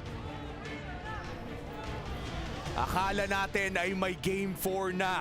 Pero with a setup mula kay Master Ogwen ay dinala tayo patungo sa sunod na phase ng torneyong ito. Nakita nyo nga yung reaction ni Flap na wow! You know, it's funny. Balikan natin yung, I believe that was game number 2 ata, game number 1. AP Brent versus Onyx nung M5. Na si Kiboy yung nag-set siya bilang Tigreal to turn it around and win the game for Onyx. Ngayon, si Ogwin on the Tigreal to turn it around para sa Falcons AP Bren. Oo, sobrang naging maganda dito yung pag-capitalize nila dun sa error din. If I'm not mistaken, parang may time din na medyo nagmadali yung ilan sa mga players dito ng side ng See You Soon natapusin na yung laban. Kaya isang mabilis lang ay talagang natapos ng Falcons AP Bren yung laro. Yeah, and those 3 games na talagang pinakita ng Falcons AP Bren kung bakit nga ba sila ang defending world champions ay masasabi nating handang-handa talaga sila. Wala pang talo ang Falcons AP Bren. Kung babalikan natin ang Liquid Echo Series kahapon ay nakaisa ang Falcon Esports. Kaya ang natitira na lamang na Filipino delegate na undefeated ay Falcons AP Bren. And what a series. Kaya naman pupunta tayo sa main stage para kausapin ang isa sa mga players o baka coaches na rin ng Falcons AP Bren kasama si Mara Aquino at The Wood Sandstorm. Punta na tayo sa main stage. Ladies and gentlemen, in our first sweep of the knockout stage for the Mid-Season Cup here at the Esports World Cup, Falcons AP Bren take down Team See You Soon. Congratulations, we're here with Super Marco. Ang lupit, ang galing. Now, you were, out of all, amongst all the players for MSC 2024, you had the highest KDA in the group stage at 20.67. Are you finding this easy? How are you finding this campaign so far? You make it look so easy. Sanay na po ako sa mag-play safe, kaya ganun yung KDA ko po. He's used to playing safe. That's why his KDA is so high. But this entire competition so far, how are you finding it? Unblemished record. Nadalian ka ba? Medyo madali po. Oh yeah? He's saying he's finding it easy right now. I mean, well, he's finding it very easy, but my next question to you won't be. Going to the semifinals, you will be facing Team Liquid Echo. And knowing how the finals went last time in MPLPH for Season 13, how do you feel going into that next series? Do you think you can get revenge on Liquid Echo? Sobrang exciting kasi ibang AP Bren yung mga kalaban nila eh. He finds it really exciting because they'll be going up against a different AP brand, different level of AP brand. And now, because of your win today, you will now receive your opponent's key. See you. Please come forward and hand over your golden key. The winner for this match will receive this key and crush this later on. That right there, ladies and gentlemen, is the result of our knockout stage. That is the result of every single best of 5. You only have one chance to prove yourself. You only have one chance to defend your key. And Falcons AP Bren managed to do exactly that as they took down See You Soon in our first 3-0. Now, what do you have to say to your next opponent and to the fans of the Hive? Sa Team Liquid, good luck sa atin. Kahit sino na makapasok sa atin, basta Philippines. Shoutout sa mga mga sumuporta sa amin dito sa venue, tapos sa mga nagsusuporta sa amin sa mga fans sa online. He's wishing Liquid Echo good luck, and it doesn't matter who makes it as long as it's Philippines. And to all the fans, he's thanking everyone for all their support. Congratulations once again, and show the key to everyone. Congratulations. Congratulations once again, Super Marco. Thank you very much for joining us. And now we're going to head on over to our studio to break down that last series and tell us exactly how we just managed to witness our first 3-0 of the knockout stage. Boys and girls, take it away. Pinag-usapan natin na undefeated pa rin ang Falcons AP Bren at ang sagot ni Super Marco sa interview ay medyo madali. Though may konting pagpigil naman pero nalabas pa rin ang mga salita. Kita sa mukha na ayaw niya sana sabihin pero nadalian kasi siya. Kaya gusto niya maging honest. Andun na eh. Pag meron kang gusto sabihin, sabihin mo na. Pero sinabi naman niya, medyo lang. Medyo lang. Hindi niya sinabi na, madali lang to MSC. Hindi sinabi niya, medyo madali. Kung si Mo Basin, sinabi niya, easy server. Ito naman, kay Super Marco, saktong dali lang na tournament. Ang prize pool lang naman, by the way, ay dahil nanalo sila sa quarterfinals na to ay 200,000 USD ang minimum na nakuha nila. Kanin sa peso? Mataas. Kaibigan. Parang ganito na rin yung mga highlights dito sa laban na to, no? Kung babalikan natin ang daming mga biglaan moments na kinailangan pang slow-mo. Tsaka sobrang ganda dito ng mga setup play ni Owen talaga, kitang-kita. And even si dito si Few, parang hindi siya naging burden dito kay Owen na sige, bahala ka lang mag-setup ng play, kaya ko sarili ko. Pero pagka dumating sa point na mag-setup ka ng play, kaya ko pa din mag-follow up dun sa implosion mo. Pero kailangan natin bigay din ng commendation ang See You Soon. Ang ganda ng opening kick dito ni Boxy. Pero yung problema dito, makita natin si Sorry I'm Felix na medyo lumapit. And that was it. Even though may chance na talaga dito makapag-turn around, si Ogwen ay meron pa palang flicker tas ultimate combo.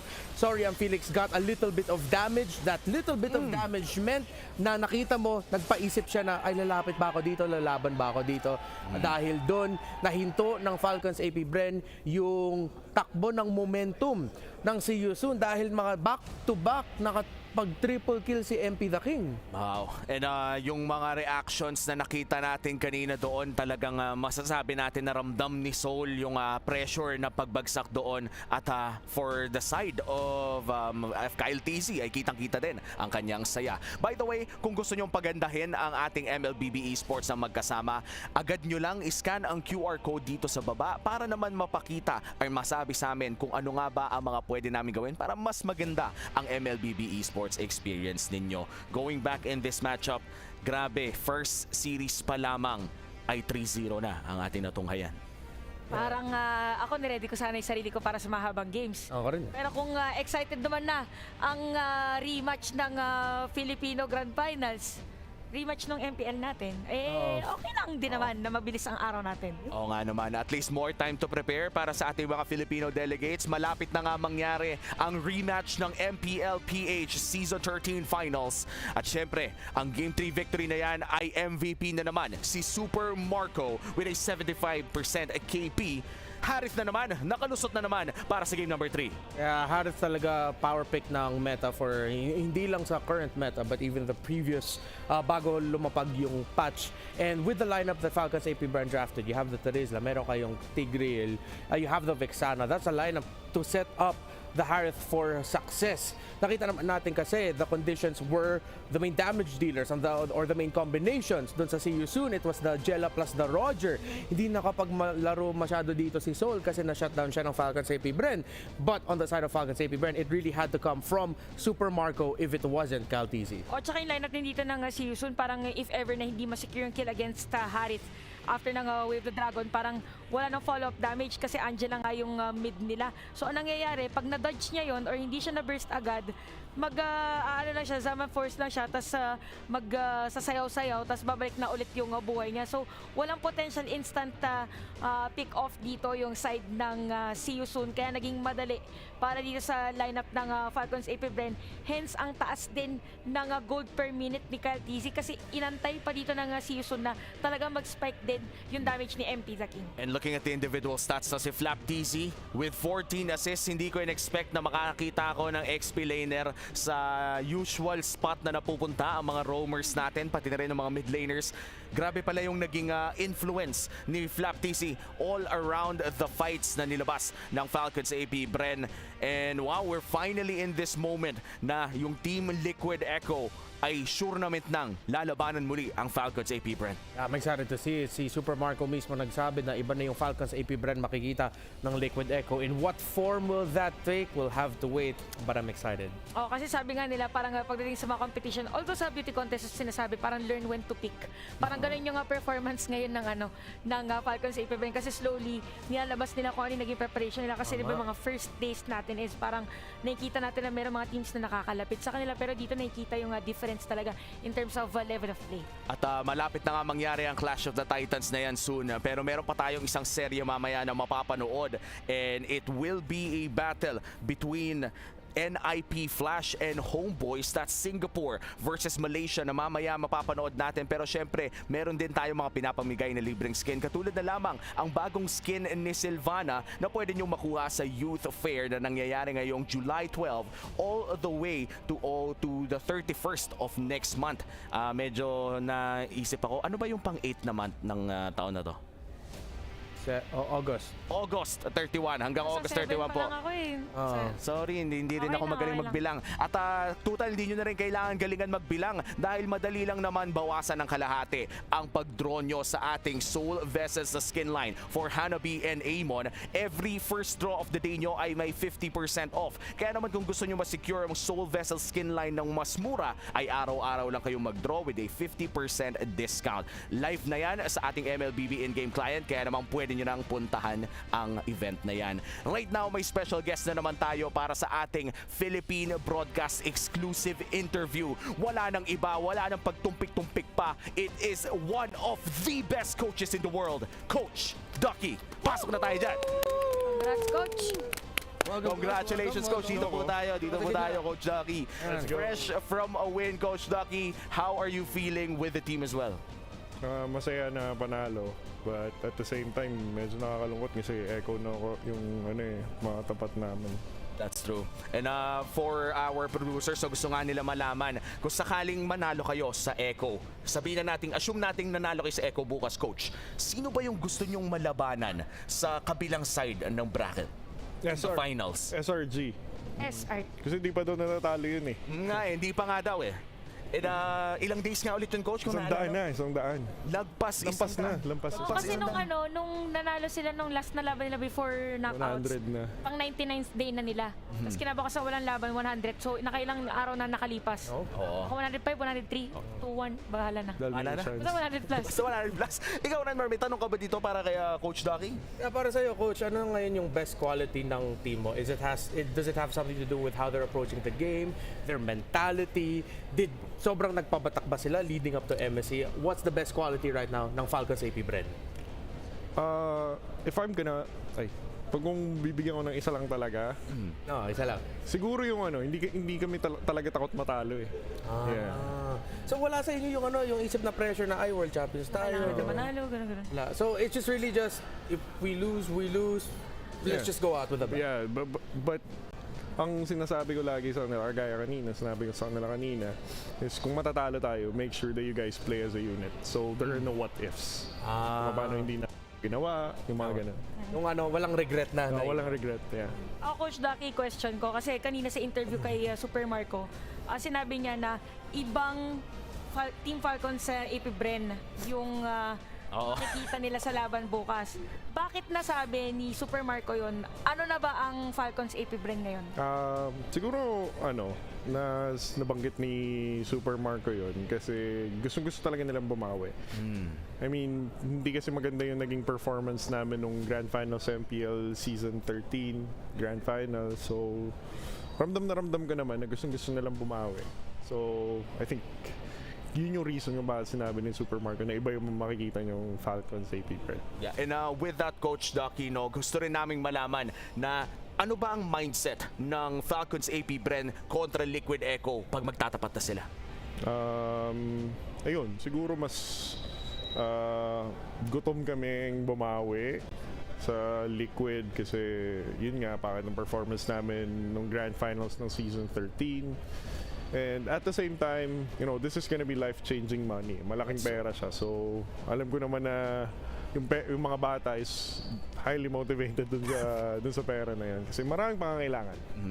And with all of that said, Coach Ducky, in the team right now, iba ang landscape dito sa Riyadh. Pwede mo bang i-share sa Hive na rin at sa amin na rin mga nanonood sa Philippine broadcast, sino ba yung parang nag-step up sa loob ng team para maging parang glue ng buong koponan ng Falcons AP brand? Lahat sila eh. Pero kung isang tao lang, it is definitely the captains, or they're definitely the captains, si Ogwin at sa Asifiu. I see. But equally, maganda naman yung pinakita nila Flap TZ, and I think nag-step up sila tremendously this series. Okay, Coach, sure naman na Liquid Echo ang kalaban nyo sa sunod na match in MSC 2024. At dahil patapos na ang oras namin na kasama ka, pwede bang bigyan mo ng mensahe yung viewers natin at mga supporters nyo? At sa dulo, mensahe mo naman para sa Liquid Echo. Okay. Maraming salamat sa patuloy na pagsuporta sa MSC at sa aking team, sa Falcons AP Bren. Please supportahan niyo yung mga remaining teams dito sa MSC. We still have NIP Flash, we still have SRG. Nandito pa kami, nandito pa rin yung Liquid Echo, nandito pa rin ang Homeboys. So, lahat yun halos may Pinoy. So, please continue supporting them. And please catch us our game versus Liquid Echo tomorrow. I'm not sure about the time, but yeah. Pero naman yan, tingin na lang kayo sa mga pages. And to Liquid Echo, kabahan ka na. Ayun! Maraming salamat, Coach Ducky, sa pagbisita mo dito sa Philippine Broadcast. Congratulations muli. Good luck sa sunod na laban. Renmar, alam mo na, pahatid ang ating esteemed guest. Ayun na po. Maraming salamat, Coach. Hindi na ako babalik, Hindi ka na babalik. Sige. Ayan na namin. Ayun. Pero grabe, no, Coach Ducky has been with us through so many years already, to the point na alam na nating kung ang ugali niya dito sa loob or demeanor in our league ay talagang professional na may konting angas. Ngayon na nabagit mo yun, parang kung babalikan ko, if I'm not mistaken, si Coach Ducky ay naging parte din ng pinakang unang MSC nung IDNS Salty Salad era. Wow. So, grabe, no? Kasi si Coach Arcadia. Alam ko, may nabasa kong article before na ano sila. If not coach, baka players pa sila nun. Wow. Tinatawag natin mga ancient ones. Yeah. Mga ancient ones at of course mga winningest na mga coaches natin dito sa MLBB. Mga paldo, baka naman, no? Pero of course, jokes aside, it's already Falcons AP Brand securing the first match against See You Soon. At dahil dyan, eliminated na ang See You Soon. Huwag kayong aalis, meron pa tayong NIP Flash versus Homeboys for our second series of the night. Muli, ako nga pala si Umi. Kasama dito si Renwar at pati na rin si Chantel. Magbabalik ang MSC 2024 knockout stage. You are not the first. Those who sought to seal us in this prison found their souls ripped asunder.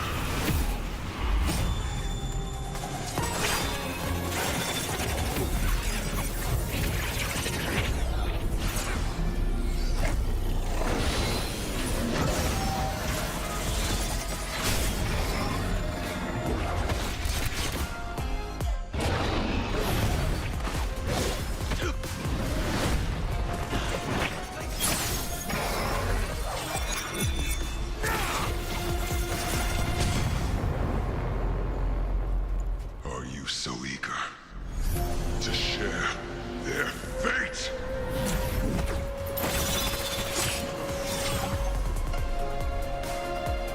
By oath and blade,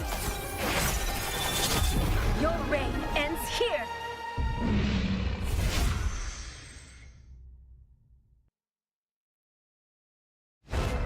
For 6 years, you have been a part of Mobile Legends Bang Bang history. Celebrating their victories and feeling their defeats. Make your voices heard by voting for Mobile Legends Bang Bang at the Esports Awards. As the Esports Game of the Year, Mobile Esports Game of the Year, and Moonton as your Esports Publisher of the Year. Use the link in the description and let the world see your passion. Votes refresh every 24 hours. Celebrating esports together. with you.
Just like you and me finding our destiny.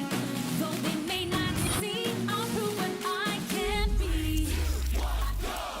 Aren't we all the same? We're deep in the game. They say this is lame, but we have our own aim. No fear, prove it. Rise up and don't quit. Chasing the same dream. We all are on the same team. Let's go! It's our time to shine, lift up far behind. It's our time to show how far we can go. Though they may not see, we show what we can be. It's on you and me, just wait and you'll see. It's our time to show the world who we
We are here back at MSC 2024 for a special segment where we get to know the players a little bit better and also ask them some interesting questions to see what they decide to choose. Today, we're going to play a little bit of a game to keep things interesting. We're going to ask them certain questions, and it's up to you guys to be able to decide which player this relates to the most. Today, we have Knit Flash in the building. You've seen them dominate all the way out in Singapore and now here in Saudi Arabia, Riyadh for MSC 2024. And congratulations on making it into the knockout phase. I have Lozy and also Hades, the roam and the jungler for Knit Flash. You guys ready to play? Of course, man.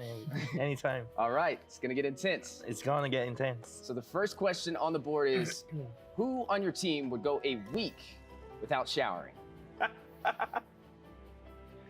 See, I'm really curious to see if they pick the same answer. That's gonna be the secret to it, but we'll have to see who they decide. 1 week without showering.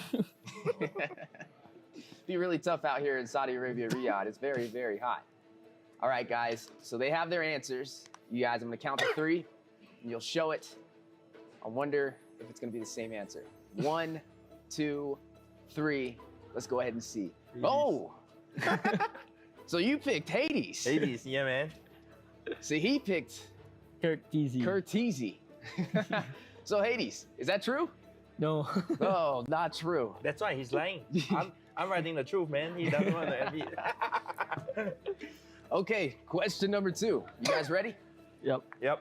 Who on your team is most likely to end up on a news headline? On a news headline. Is it a good thing or a bad thing? Let's go for bad thing. Bad thing. Bad thing. Who's gonna? Bad thing. Shit, Who's the troublemaker? Who's the Troublemaker. Look up at the news and what name do you expect to see from your team? See, I'm really interested to see this one. I want to see which player this is. They didn't pick the same answer last time, but we'll see. So on 3, we'll go ahead and showcase to the world who would end up on a news headline. 1, 2, 3. Let us see. Vanix! Oh! There's no way. Vanix, oh my gosh. Bad thing, eh? Yeah, bro. And Lolzy, I'll you write picked yourself. Yeah, I think so. Oh, so you're the troublemaker. I think I'm the troublemaker in the team. They're all pretty nice kids. I look like the worst. So I picked myself, yeah. Well, at least you're honest. I'm you know? honest, So I man, mean, I'm I don't. honest. That'd probably be on the good news if you're being maybe. honest. You know. So, speaking of honesty, next question on the board: who is most likely to fart in a full elevator? Oh my god. This simple ones. Oh, he already had the answer ready to this go. too simple, man. This must have happened. If he doesn't get the same answer as me, I'm going to slap him, man. On TV, on live. Man. It sounds like this must have happened recently. I think so, man. You think so? Maybe on the way down here, right? Too many times, man. Too many times. This is too common, man. It's too common of a question. Okay, all right. All right. Well, let's go ahead and see those answers. 1, 2, 3. Oh, guilty as charged. Guilty is charged. This is why you're on the news headline. Yeah, this is why. This is why. Wow. Always doing the bad things. You Several see? times. For the first time, we have some telepathy, right? Yeah, this is the first time you guys are agreeing. Yeah, I admitted it myself. All right, you guys ready for the next question? All right. Who is most likely to flame their own teammate? Flame their own teammate. Flame. Ooh, they gotta think about this one. Okay. Which one of your teammates would be most likely Okay, I got to it, flame man. the rest? Oh, he already has it. I have See, it. he's quick with the answers. Lolzy. It's fast. Yeah, Hades got to think about it a little bit. He's still doing his jungle, you know. I'm really prepared to engage. He's still farming. Well, speaking of engaging, let's go ahead and see those answers. 1, 2, 3, and here we go. 8. Oh, Vanix. Vanix. But you picked I picked yourself. myself. Pick himself. But Oh. I would say that his is more of a friendly banter. Yeah, but maybe his one is the more serious one. More But serious. he's more likely to flame us. Vanix. Well, I'd definitely like to get an exclusive behind the scenes of a flame Yeah. session and see how that goes with Knit Flash. Speaking of Knit Flash, guys, we're running out of questions. We only got 2 more to go. 2 more, all right, man. Are y'all ready for the next one? Yeah. All right, so who is most likely to be late on your team? Late. Late. There's no way we pick different. Most likely, I hope we have the same See, now they don't want to choose Oh. themselves. You got to think about this one, huh? You show up to practice. Who's the one that shows up late? Ooh. He's thinking. He's thinking. It's between. I'll write two, man. I'll write two. Oh, I'll write two. Okay, so we got a couple. I write two also. I'll write two also. Then for sure, if we both have not even one same, it's over. We're no longer teammates. I'm curious to see if you both have the same answers. all right. Since you both are picking two players. Y'all ready? Oh, never mind. He's about to end up writing the whole entire let's team. go like this. Let's in a go matter like of seconds. Okay, so let's see those answers in 1, 2, 3. Oh my god. Okay, at least you have one same. So Diablo is the similarity between both of you, huh? So we'll give it to Diablo. Give it to Since Diablo, both give of it you to picked Diablo. All right, guys, one more question. Last one, it better be ending with Last a one. bang, man. But the best one. Yeah, for the best one. Are you ready? Yep. Ever ready? All right, who is most likely to give the best advice for Nip Flash? Best advice. Advice. In what way, man? In what sense? Best advice in terms of Life? Or Life. game? Life. Let's Life? do both. Let's do life first. Life first. Now, Okay, how about life the first. first name you write is life, and the second one you write is game. Okay, game. Life first, then game. Life first, then game. Life huh? on top, game on bottom. Yep, only one name for each. Easy. Easy. Easy. Nip Flash, you gotta love him. I love the Done. energy. Oh, he's done. I'm done also. All right, you're done as well. All right, guys, final question of the day for Nip Flash. Let's go ahead and see those answers on 1, 2, 3. Oh, Losey and Kurtzy. Oh, you picked Losey as well. Of course. Oh, Because so he's the for oldest life, in the team. I guess I know who to talk to. You know what?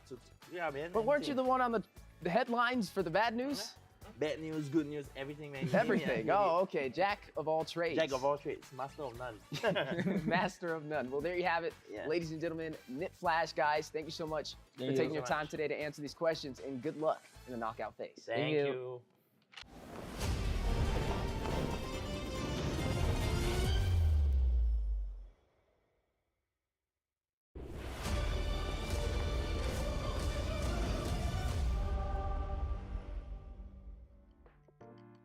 Hello, I'm Diablo from Team NIP Flash. I'm the EXP laner and also the captain of the team.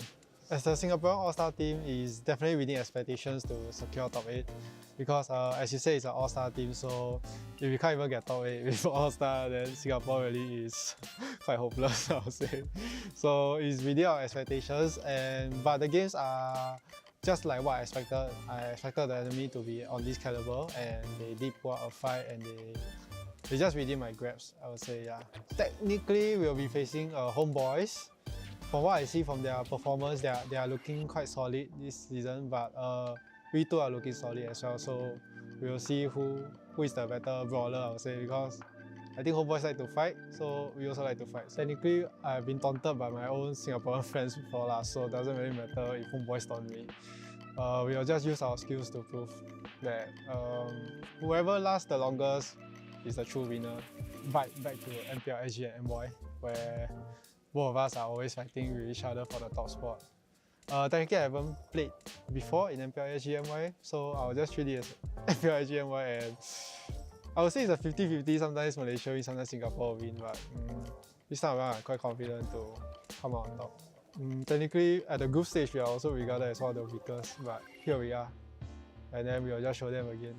Would you? Nothing much. I mean, I have no hate towards him or what, but to the Indonesian fans, I will say sorry in advance if I send your last member back home.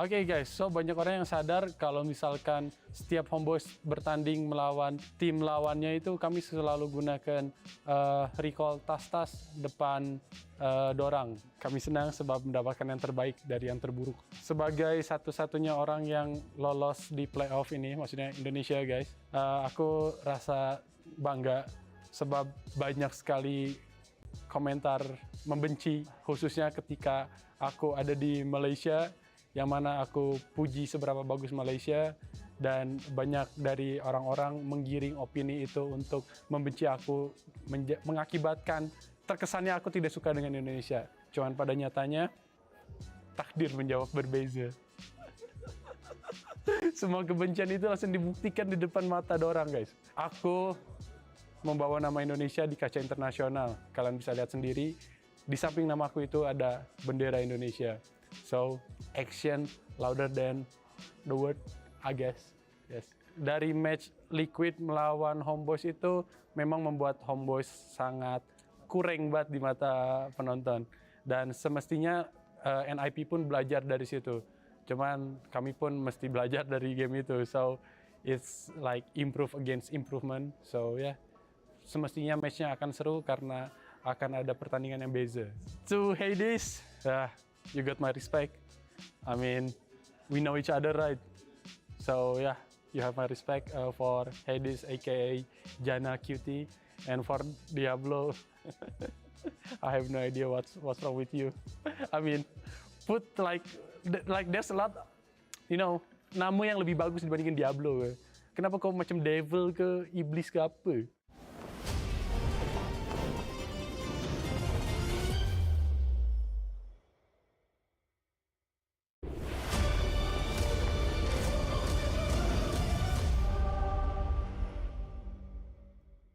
Hello, I'm JP from Liquid Echo. My role is roamer. Yung nararamdaman ko yung pagsisi sa akin nila, parang mas nagiging motivation ko siya kasi mas gusto ko laging manalo, ganun. Para may mga patunayan din sa kampi ko, sa sarili ko, sa kanila na rin, kung ano yung mga sinasabi nila. Parang gusto patunayan po sa mga sinasabi nila, ganun. Sobrang na-shock talaga kami nung nawala yung dalawang Indonesian representative kasi ayun nga, sila pa yung defending champion yung Onyx. Hindi namin expect na malalaglag sila. Tapos, feeling ko naman ngayong MSC dahil feeling ko kaya na mag-champion ng PH team. Kahit magkasama kami sa bracket, basta makapasok lang kami sa finals, kaya namin mag-champion. Tingin ko pa sa magiging mangyari sa Grand Finals, PH versus MI, yung SRJ. Kasi ayun, consistent nila maglaro, maganda rin yung pinapakita nila. So, tingin ko sila yung high chance na mas makapasok sa kabila ng Grand Finals. Parang di po namin na kami yung final boss kasi parang kung sino lang mga kalaban namin, pinapokusan lang namin muna isa-isa. Hindi namin parang inisip na kami yung pinakamalakas. Basta makapokus na kami sa kalaban namin para manalo. Hindi ako kasi matrash talk eh. Konsekal yan. You're so nice. Oo. Ayun na, ever since Sunspark. Oo, hindi pa ako mag-trash talk.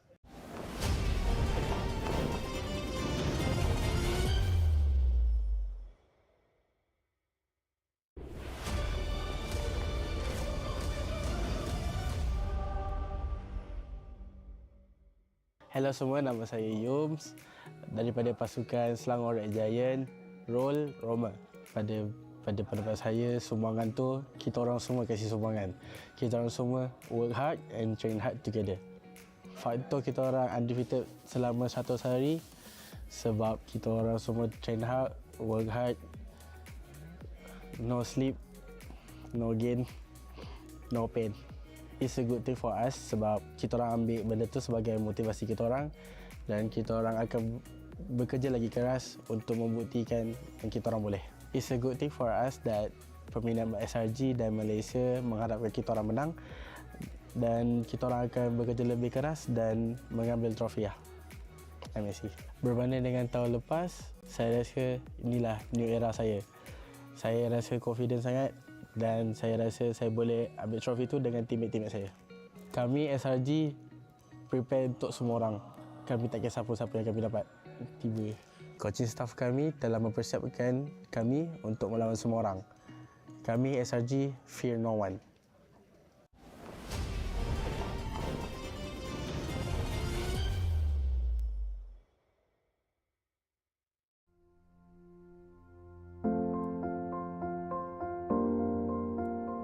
Perasaan saya rasa tipu lah kalau tak happy, of course happy. Red Giants drag the Sky Kings out of their throne. First of all, untuk audience Malaysia, community Malaysia, sebab kita tahu tournament international yang lepas, like M5, Malaysia tidak dapat slot ke playoff dua-dua tim Malaysia. So saya bersyukur sebab tournament international kali ini, tim Malaysia dapat ke babak selanjutnya.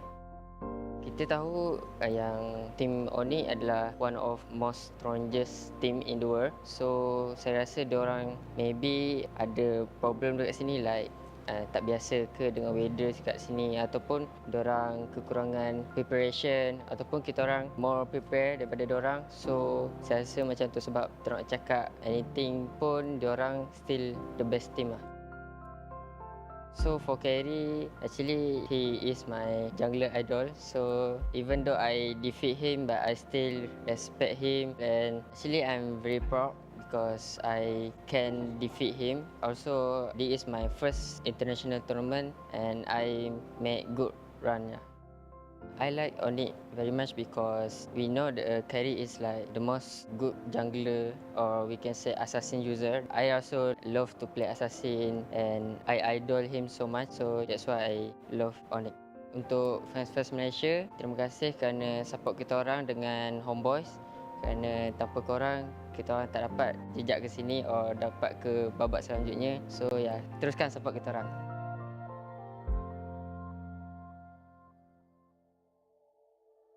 Nip lawan Siusun. Menurut gue mereka berdua udah improve banget sih. Dari draft pick, gameplay mereka. Cuman yang sekarang tuh kayak beda banget. Apalagi dari Singapura sih. Kayak improve banget. Terus juga dari hero-hero mereka lebih banyak. Hero pool lebih banyak. Terus mereka kayak kelihatan banget lah kayak improvementnya. Sama Siusun beda banget sih. Siusun yang pas gue lawan juga. Teamwork mereka dapet. Lebih kuat juga. Juga kayak bingung sih mau pilih siapa kalau mereka berdua lawan. Dua-duanya kuat banget lah. Turki Fireflux ya, lawan SRG. Gue tetap SRG sih jauh.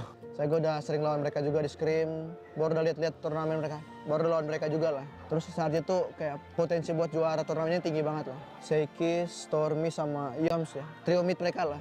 Kayak itu tiga-tiganya kuat banget. Individu mereka dapet. Connect juga kayak teamwork mereka bagus banget. Kalau buat Fireflux, perbedaan yang gue ketemu kemarin ya lebih berani sih mungkin mereka. Kayak lebih berani mainnya, lebih terbuka lah. Jadi kalau menurut gue Fireflux lawan SRG, masih SRG sih lumayan jauh. Yang terakhir buat semua yang dukung kita, maaf banget lah karena hasilnya tidak sesuai ekspektasi. Terus kita bakalan kembali lagi dengan sekuat tenaga lah. Kita bakalan alin lagi buat turnamen selanjutnya, buat next turnamen lah. Jadi tetap doakan kita, terus support juga, semua kita bisa baik lagi, terus lebih kuat lagi banget lah. Nah.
لحظات البداية عاشت معنا.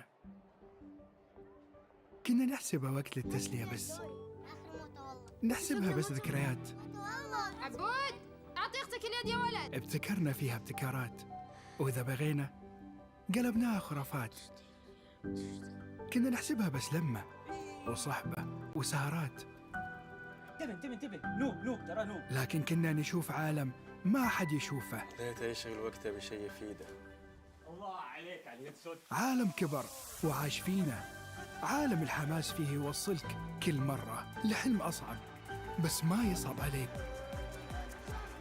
بارت معك وين ما تروح.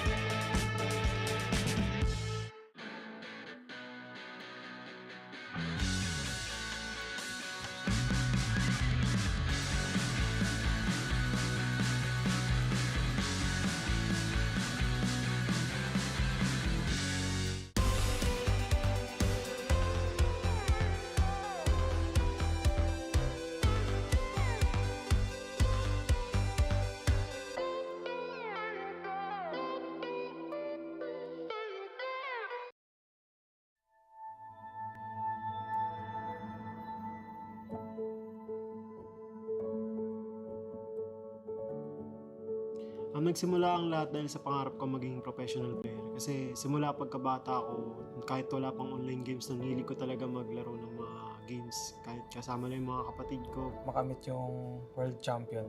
So ngayon nakamit ko na yung world champion. Ngayon naman gusto ko makamit yung MSC. Dati ay nanonood lang ako ng tournament, pero ngayon ay world champion na ako. At hinihintay na lang namin makuha ang MSC.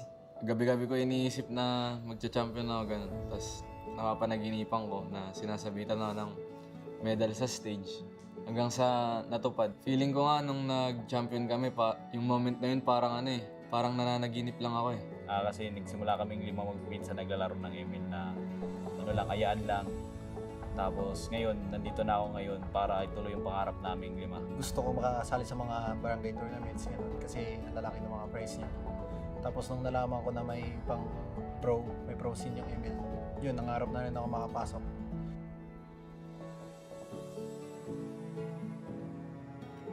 Para sa akin, sobrang halaga na manalo ako sa MSC kasi kahit anong tournament naman na sinasalihan namin, gustong-gusto talaga namin manalo.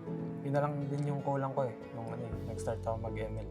MSC na lang yung kulang kong champion. So, para sa akin, pag nakuha ko yun, siguro nung last year, wala kami pahinga. Siguro, may plano rin ako magpahinga muna. Tapusin ko muna yung senior high school ko. Hindi biro yung makukuha naming pera sa tournament. Dagdag na yun sa sa pangarap ko maging champion. Tapos, sobrang laki ng prize pool. Kasi hindi ako humihingi ng pera sa magulang ko eh. Tapos ngayon, nabibili ko na lahat ng gusto ko. Tapos minsan pa nga parang sila na yung binibilang ko. Basta makita ko silang masaya na rin ako. Mapapatunayan namin sa mga bashers namin na hindi lang kami pang local, pang international lang kami. Tsaka mapapatunayan namin na kaya pa rin namin manalo. Pag nanalo kami dito, magbabago yung buhay namin lahat.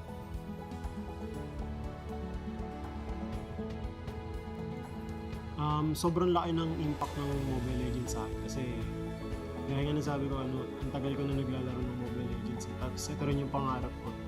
Yung mga napundar ko sa buhay ko simula nung nag-start ako mag-pro player ay yung family house namin.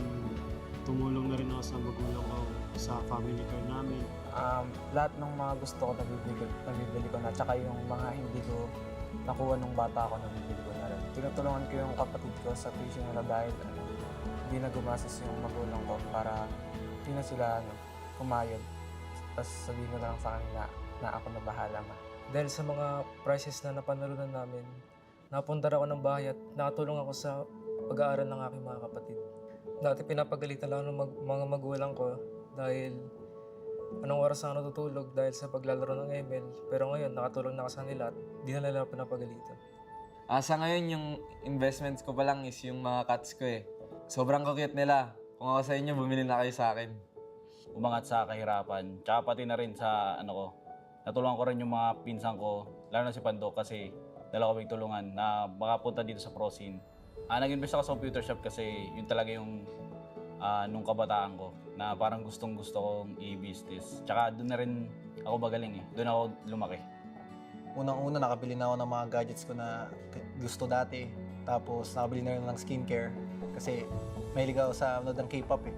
So parang gusto ko malinis talaga mukha ko. At ngayon afford ko na makabili ng mamahaling skincare compared dati na saktuhan lang. Para sa akin, sobrang halaga ng suporta ng fans namin. Kasi may mga times na sobrang natatalo talaga kami, tapos sobrang nag-down kami. Tapos pag nakikita namin yung mga fans na chine-cheer kami palagi kahit na pangit ng laro namin, feel namin na naniniwala sila sa amin, manalo man o matalo. Doon kami kumukuha ng lakas, tsaka doon din kami namomotivate kasi buong bansa nakasuporta sa amin. At tsaka nakakatulong sila sa confidence ko na makasagot pa ng marami sa interview. Siguro isa siya sa fuel na nagdadrive sa akin para galingan ko palalo. Yung mga suporta ng mga fans. Na feel namin as a team yung suporta ng buong Pilipinas kasi hindi nakita namin na hindi lang kami yung lumalaban, pati na rin yung buong Pilipinas. Yun, sila nagbibigay ng lakas sa amin para ipagpatuloy lang yung pag-grind. At dahil nga sa pag-cheer nila, yung mga AP brand yan, sobrang lakas, narinig namin sa stadium. Nanalo kami ng mga ibang tournaments like yung M5 at MPL. Sa lahat ng MLBB fans dyan na Pinoy, suportahan nyo kami sa paparating na MSC at panoorin nyo kami kung paano namin babawiin ang title na MSC para sa Pilipinas. Sa mga ibang bansa na teams dyan, hintayin nyo kami, dudurugin namin kayo, tapos aurahan ko kayo. Pinas lang malakas. Kaya Pinas, tara sa taas!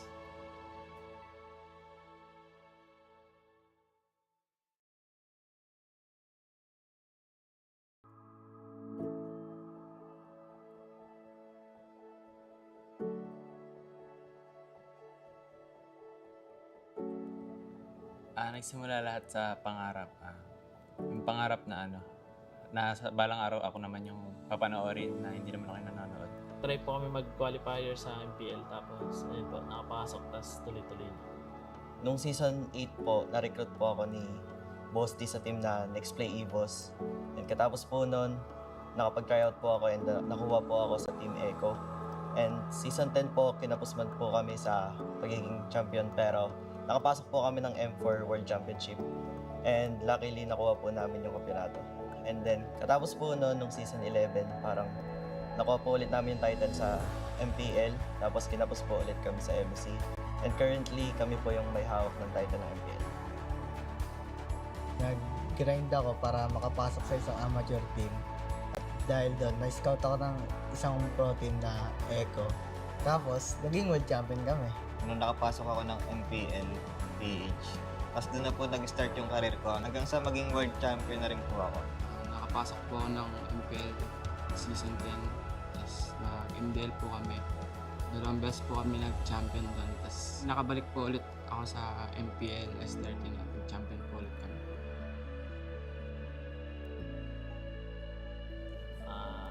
Meaning po sa akin parang sobrang napakalaking bagay po kasi parang yun na lang po yung kulang sa achievements ko po eh.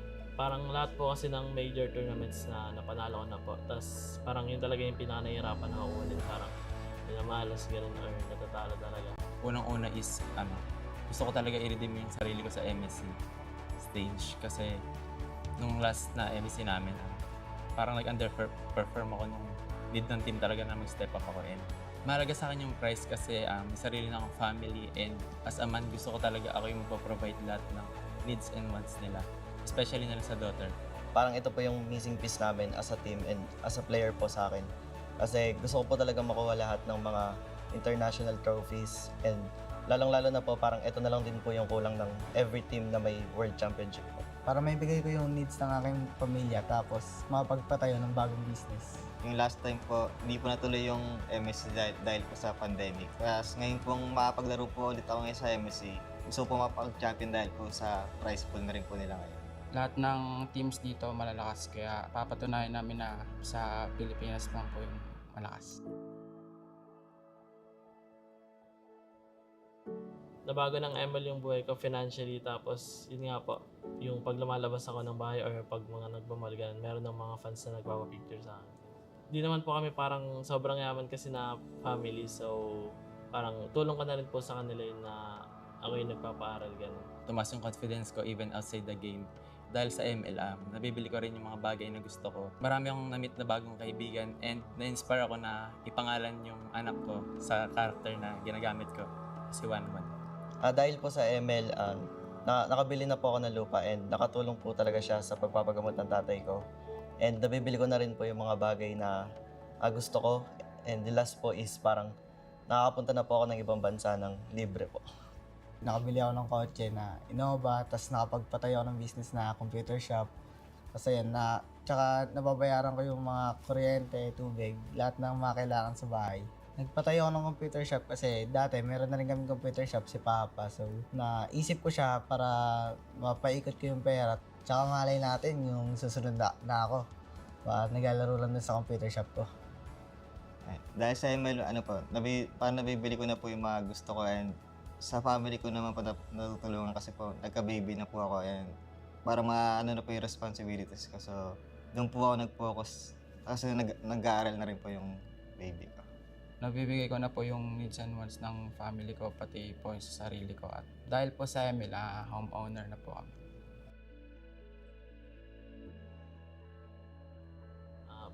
Para sa amin po, or para sa akin po, sobrang laking bagay po kasi sobrang nabuboost po yung confidence namin kapag sinusupport kami ng mga fans. Sila yung nagre-remind na hindi na lang basta yung pangalan ko yung dinadala ko, hindi yung pangalan din talaga ng bansa. Isa rin po talaga sila sa mga nagpapaboost ng moral namin, and sobrang laki motivation po talaga namin. Parang gusto po talaga namin manalo para sa kanila po. Tsaka sobrang sarap maglaro pag nakikita mong maraming sumusuporta. Yung sinisigaw po ulit pangalan mo, parang gusto mo ipanalo yung game lalo. Even dun sa mga nagbabash, parang gusto ko lang i-show sa kanila yung result pag nag-champion kami. Mas ginagana po kami maglaro kasi para sa kanila. Thank you po sa mga fans na sumusuporta sa amin simula ng umpisa hanggang ngayon po. Sana suportahan at panoorin niyo po kami ng Falcons AP brand sa paparating na MSC. Kukunin namin ulit yung championship, babuyin namin sa Indonesia. Try na yung best namin. Kaya yung magiging tagumpay namin doon, magiging tagumpay natin lahat. Kaya Pinas, tara sa taas.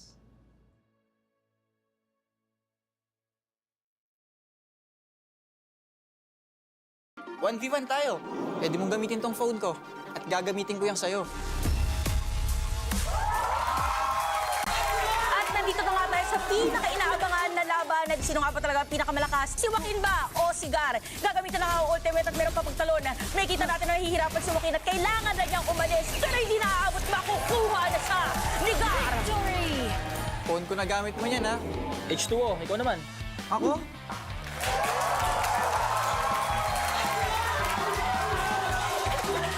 Good luck.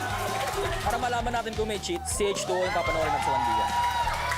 At tuloy-tuloy pa rin ang pagpapakitang kilos ni Gar dahil ang kanyang makakalaban naman ay ang pro player from Smart Omega. Walang iba kundi si H2. Tatangkain ni H2O na mag-dive doon sa ilalim ng tore ni Gar. Pero para mababalik na naman, sabay pang ang mamamatay. Gar and H2O is down! Nice game. Idol, salamat po, salamat. Nice game, Gar. Idol mo niya. Tara, surat na tayo. Hi, H2O and Coach Lembot. Anong assessment mo sa skills niya as a player? Naniniwala ako na hindi talaga siya nandaya. Grabe siya mag-maximize ng ultimate. Then, ang galing niya rin sa itemization kasi sobrang na-counter talaga ako sa mga items na nabuo niya. Wow, ibig sabihin talagang magaling si Gar. Maraming salamat H2O and Coach Lembot sa pagpunta din dito sa school. Natalo natin sila Joaquin, nakapasok tayo ng MCC. Grabe, all thanks to you, Gar. Salamat talaga, Besh. Beware of ambush. Di ba malapit na yung exchange program mo sa MD University? Yes? Ano naman ngayon? Wala lang, pinapaalala ko lang na member ng board of directors yung nanay ko. Baka lang di matuloy yung exchange program mo kasi malalaman nilang palaro-laro ka lang pala ng games. Gusto mo pa rin tumuloy sa MD University? Magkita tayo sa ball. Sa tingin mo, darating pa kaya si Isay? Welcome, Warriors, to the grandest stage of them all, the Esports World Cup in Riyadh. Here, legends are made and champions rise from the ashes of battle. Last year, we witnessed the meteoric rise of Fnatic Onyx from Indonesia as they claimed the MSC 2023 championship. Their impeccable strategy and relentless drive crowned them champions. But the story didn't end there. At the M5 Championship, Fnatic Onyx faced their toughest challenge yet, clashing with the mighty Falcons AP Bren from the Philippines. In an epic showdown, Falcons AP Bren emerged victorious with a nail-biting 4-3 victory, etching their name in history once again. Now, the question on everyone's mind, can Fnatic Onyx defend their MSC champion title? Or will the M5 champions, Falcons AP Bren, continue their reign of dominance? This year, the stakes are higher than ever as teams from around the world converge in Riyadh for a chance at glory. 3 weeks, 3 stages, 1 ultimate champion. Let's dive into the battlegrounds. First stage, the wildcard stage. 8 teams, 2 groups, 1 shot at glory. In this high-stakes round robin, every match is a best of 1, where victory and defeat hang by a thread. The top team from each group will face off in an epic best of 5 decider match. The winner moves on, the loser goes home. Simple, brutal, legendary. Stage 2, the group stage. 16 teams, 4 groups, battle-hardened and ready for war. This is where champions are forged. Each team faces off in a series of 2 matches. It's a marathon, not a sprint, where every point counts. If a tie breaks out, a sudden death best of 1 will decide their fate. The top 2 teams of each group advance to the playoffs. Lastly, the knockout stage. 8 teams, single elimination, no second chances. The quarterfinals and semifinals are grueling best of 5 matches, testing every ounce of skill and strategy. And the grand finale, a legendary best of 7 showdown where only the strongest will claim the crown. As the dust settles and the final moments draw near, the stakes have never been higher. Teams from every corner of the globe will battle fiercely in Riyadh, each one driven by the dream of glory. Southeast Asia's dominance is challenged as teams from other regions rise, ready to upset the balance and seize glory for themselves. The stage is set. The Warriors are ready. Who will emerge victorious? Welcome to the Mid-Season Cup 2024 of Esports World Cup in Riyadh, where legends are born and history is made.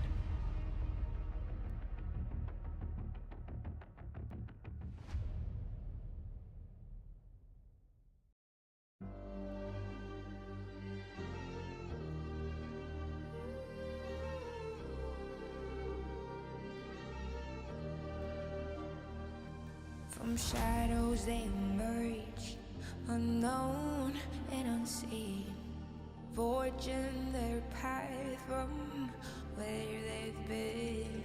From weakness to strength, they'll rise anew, transforming their fate, destined to pursue. See the world, their journey unfolds through trials and triumphs, their story is told. As the dark night falls, they'll defy. For in the depths of darkness, heroes will.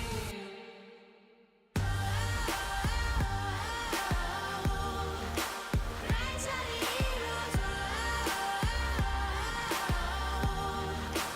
rise of the heroes, rise of the heroes. For in the darkest of nights, heroes will rise.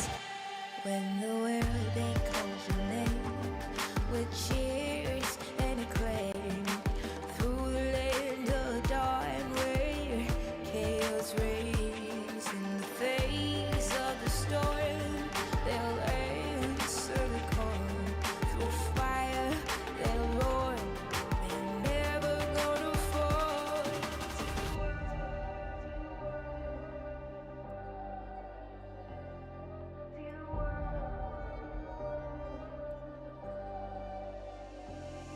See the world, their journey unfolds through trials and triumphs, their story is told. As the dark night falls, they'll defy. For in the depths of darkness, heroes will.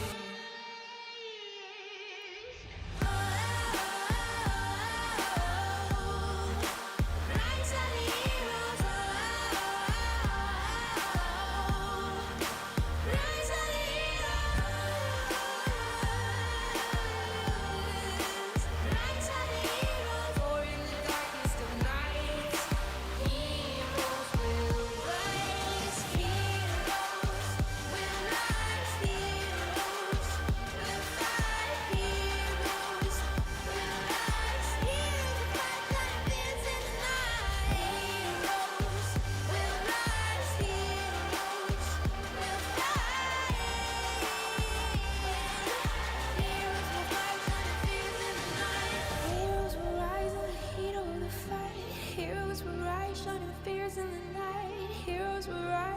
fire in their eyes, breaking for barriers, reaching for the skies.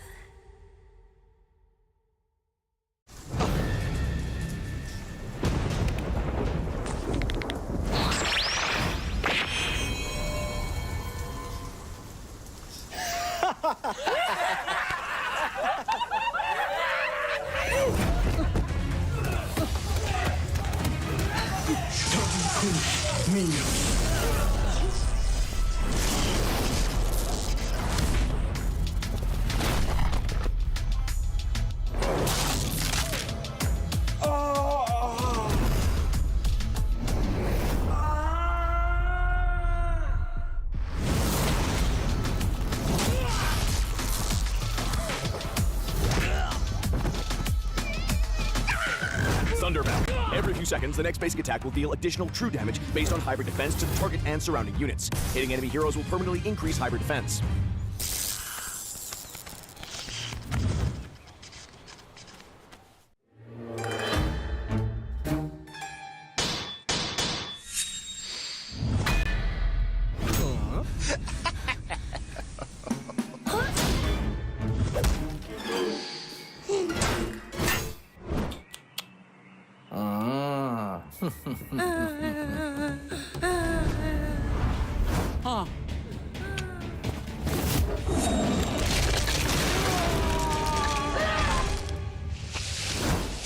Skypiercer. Dealing damage to a low HP enemy hero, execute the target immediately, and each kill increases the execution threshold.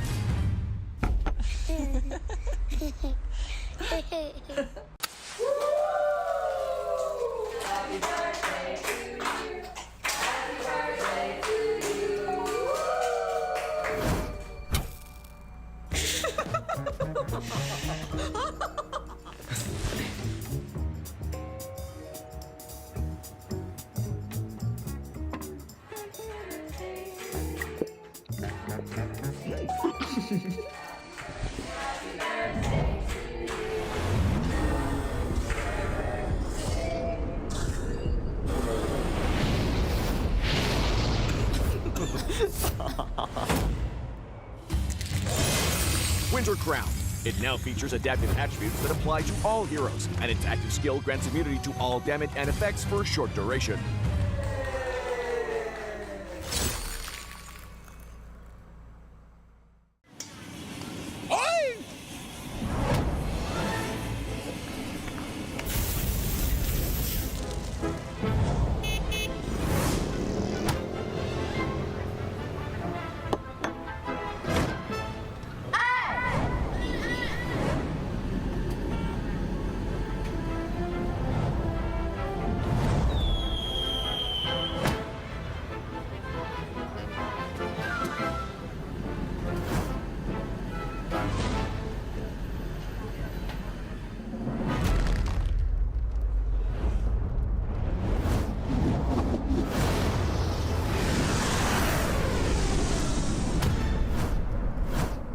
Malefic Gun. Increases basic attack range to kite the enemies more easily.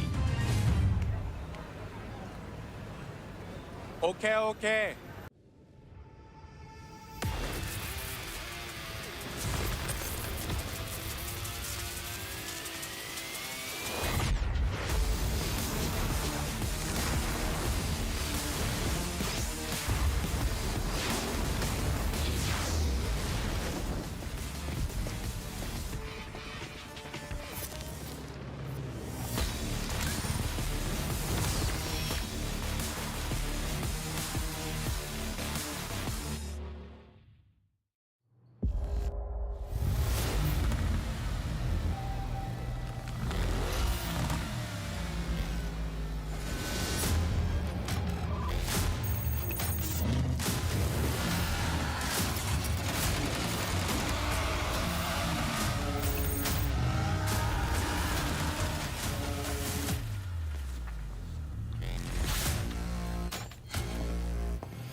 You ever wondered how a Hollywood movie is shot?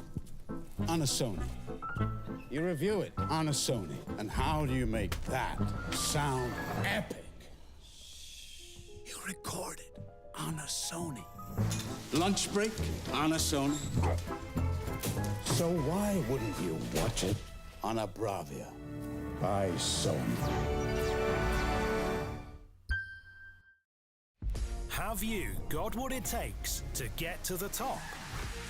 It doesn't matter how high you climb. To reach the top, even the biggest champ needs a break. So you can recharge, dive back in, and dominate.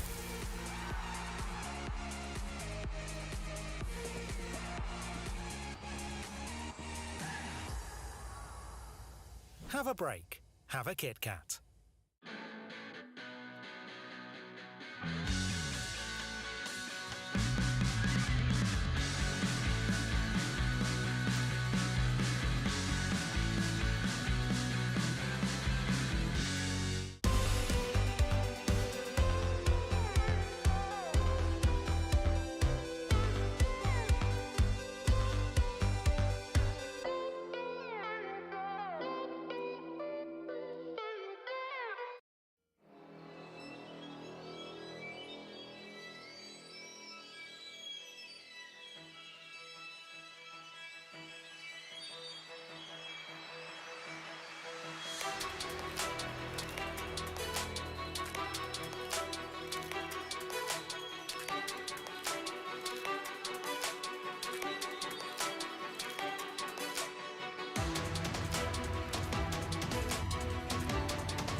Nagbabalik ang MSC 2024 Knockout Stage Day 2. Nandito na tayo sa ating final series between Homeboys and NIP Flash. Muli kami ang inyong panelist. Ako nga pala si Umi. Kasama dito si Renmar at pati na rin si Chantel para samahan kayo buong gabi sa ating huling serye. I am excited. NIP Flash, nagulat lahat sa performance nila sa Group A. And of course, for Homeboys, dito sila ever since wildcard. Oh, tsaka ang dami nilang time para aralin yung kanilang magiging kalaban ngayon at madami din silang time para i-adapt yung ibang strategy ng mga teams na naglaro na. Oh, ang dami na nga nating nakita mga strategies, and for the last series bago yung nangyari dito, Falcons AP Bren sweep ang kanilang kalaban kanina na see you soon, at kaya naman ngayon ngayon ay hinihingi din namin ang inyong feedback para naman mas gumanda ang MLBB Esports at sama-sama natin pagandahin ang experience nyo sa panonood ng esports. Dahil mukhang sa nakikita ko ay yung mga rising regions natin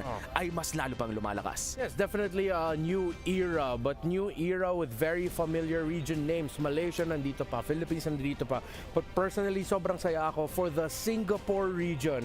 A region that's been overlooked for so long, has struggled internationally.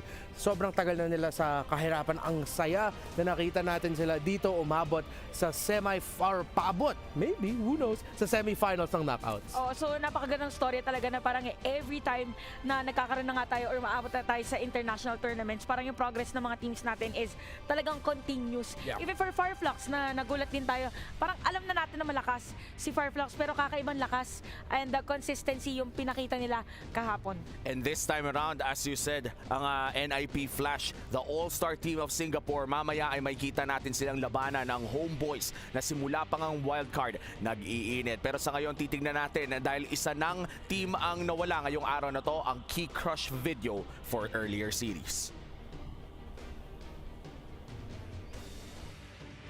You from Falcons AP Bryn, the keys have just been surrendered from See You Soon, now in his hands. Are you ready to crush the key? Yes, I'm ready to crush this key. All right, how does it feel standing right next to the key machine? It felt really great because we trained so hard for them and now we beat them 3-0. All right, I think it's about time. Let's go ahead and crush the keys to See You Soon.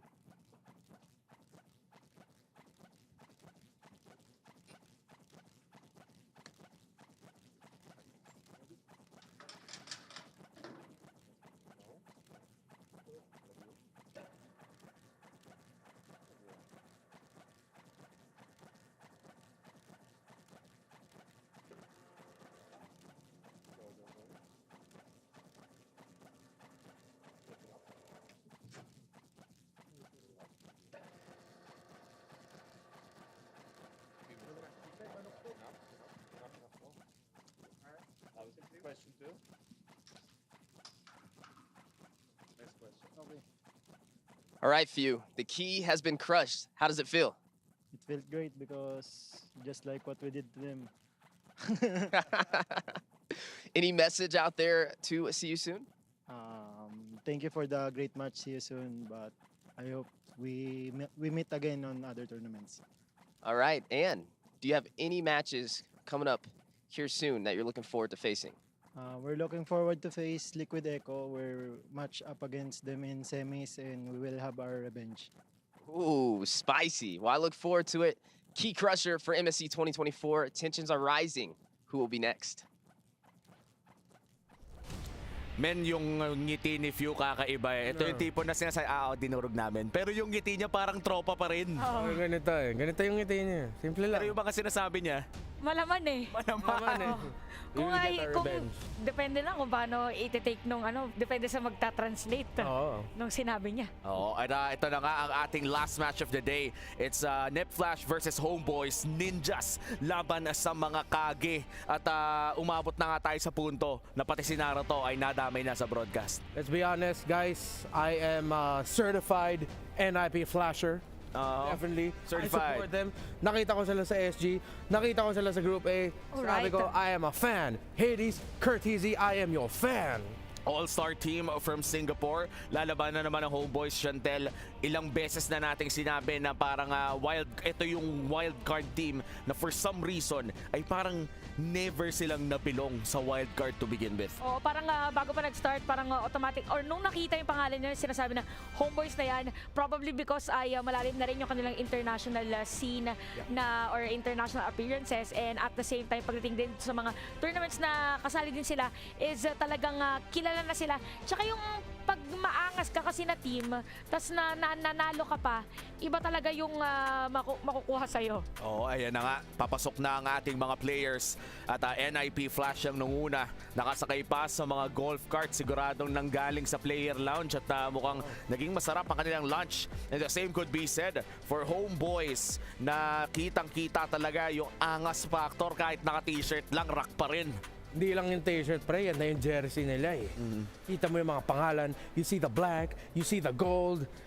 And grabe yung titig ko kay Sorn right now. Oh, grabe yung character. Yung mga TPs niya, hintayin natin mga TP ni Sorn. Gagawin niya. Ang tanong kasi, parang yung huli na laban is medyo na shutdown. Si parang Sorn. Ano ba siya? Sabihin ko, nag-swear ba siya? Hindi. Nag-swear ba siya sa sarili niya na hindi niya nagagawin? Tinry ko pero wag na lang. Okay na yun guys. Kung may audience dito, papalakpakan natin si Chantel. Na-miss ko na tuloy ang MPL Philippines na to. Yung magjo-joke ka ng ganyan, may pumapalakpak sa likod natin. Shoutout sa mga fans ng MPL Philippines dyan na nakatutok pa rin sa MSC. Ang ating STC Play audience prediction ay lamang ang Homeboys 63% against the Singapore All-Stars na NIP Flash. Kung gusto nyong gawin ang predictions din sa STC Play, punta lamang sa stcplay.gg. And that's stcplay.gg para makast ang inyong predictions. Kayo ba? Agree ba kayo sa hati ng predictions na to? No! 90% NIP Flash all the way. Ikaw? No. Kasi akala ko ba sanay sila na Homeboys yung panalo. Tingnan lang natin dahil pupunta tayo sa stage.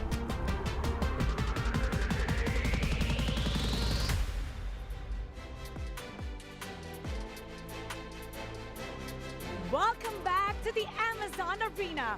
We have another MLBB match coming to your screens. We were treated to a 3-0 sweep in our previous match, and honestly, I'm curious what we have lined up for our next one.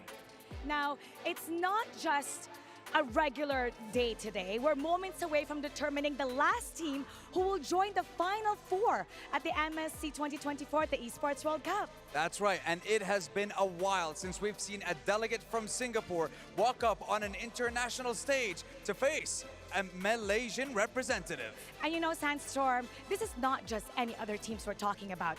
We're talking about the Singaporean all-star team going up against the Malaysian squad who came all the way from the wild card. That's right, and honestly, I'm very curious because it is our second and final best of 5 match of the day here at the MSC 2024 in the Amazon Arena. So without further ado, let's introduce our two competitors. Introducing first, the Singaporean all-star team.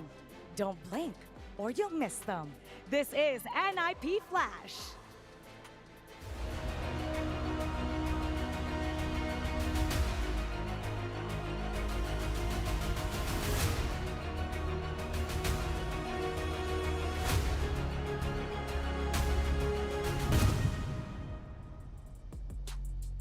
This is NIP Flash.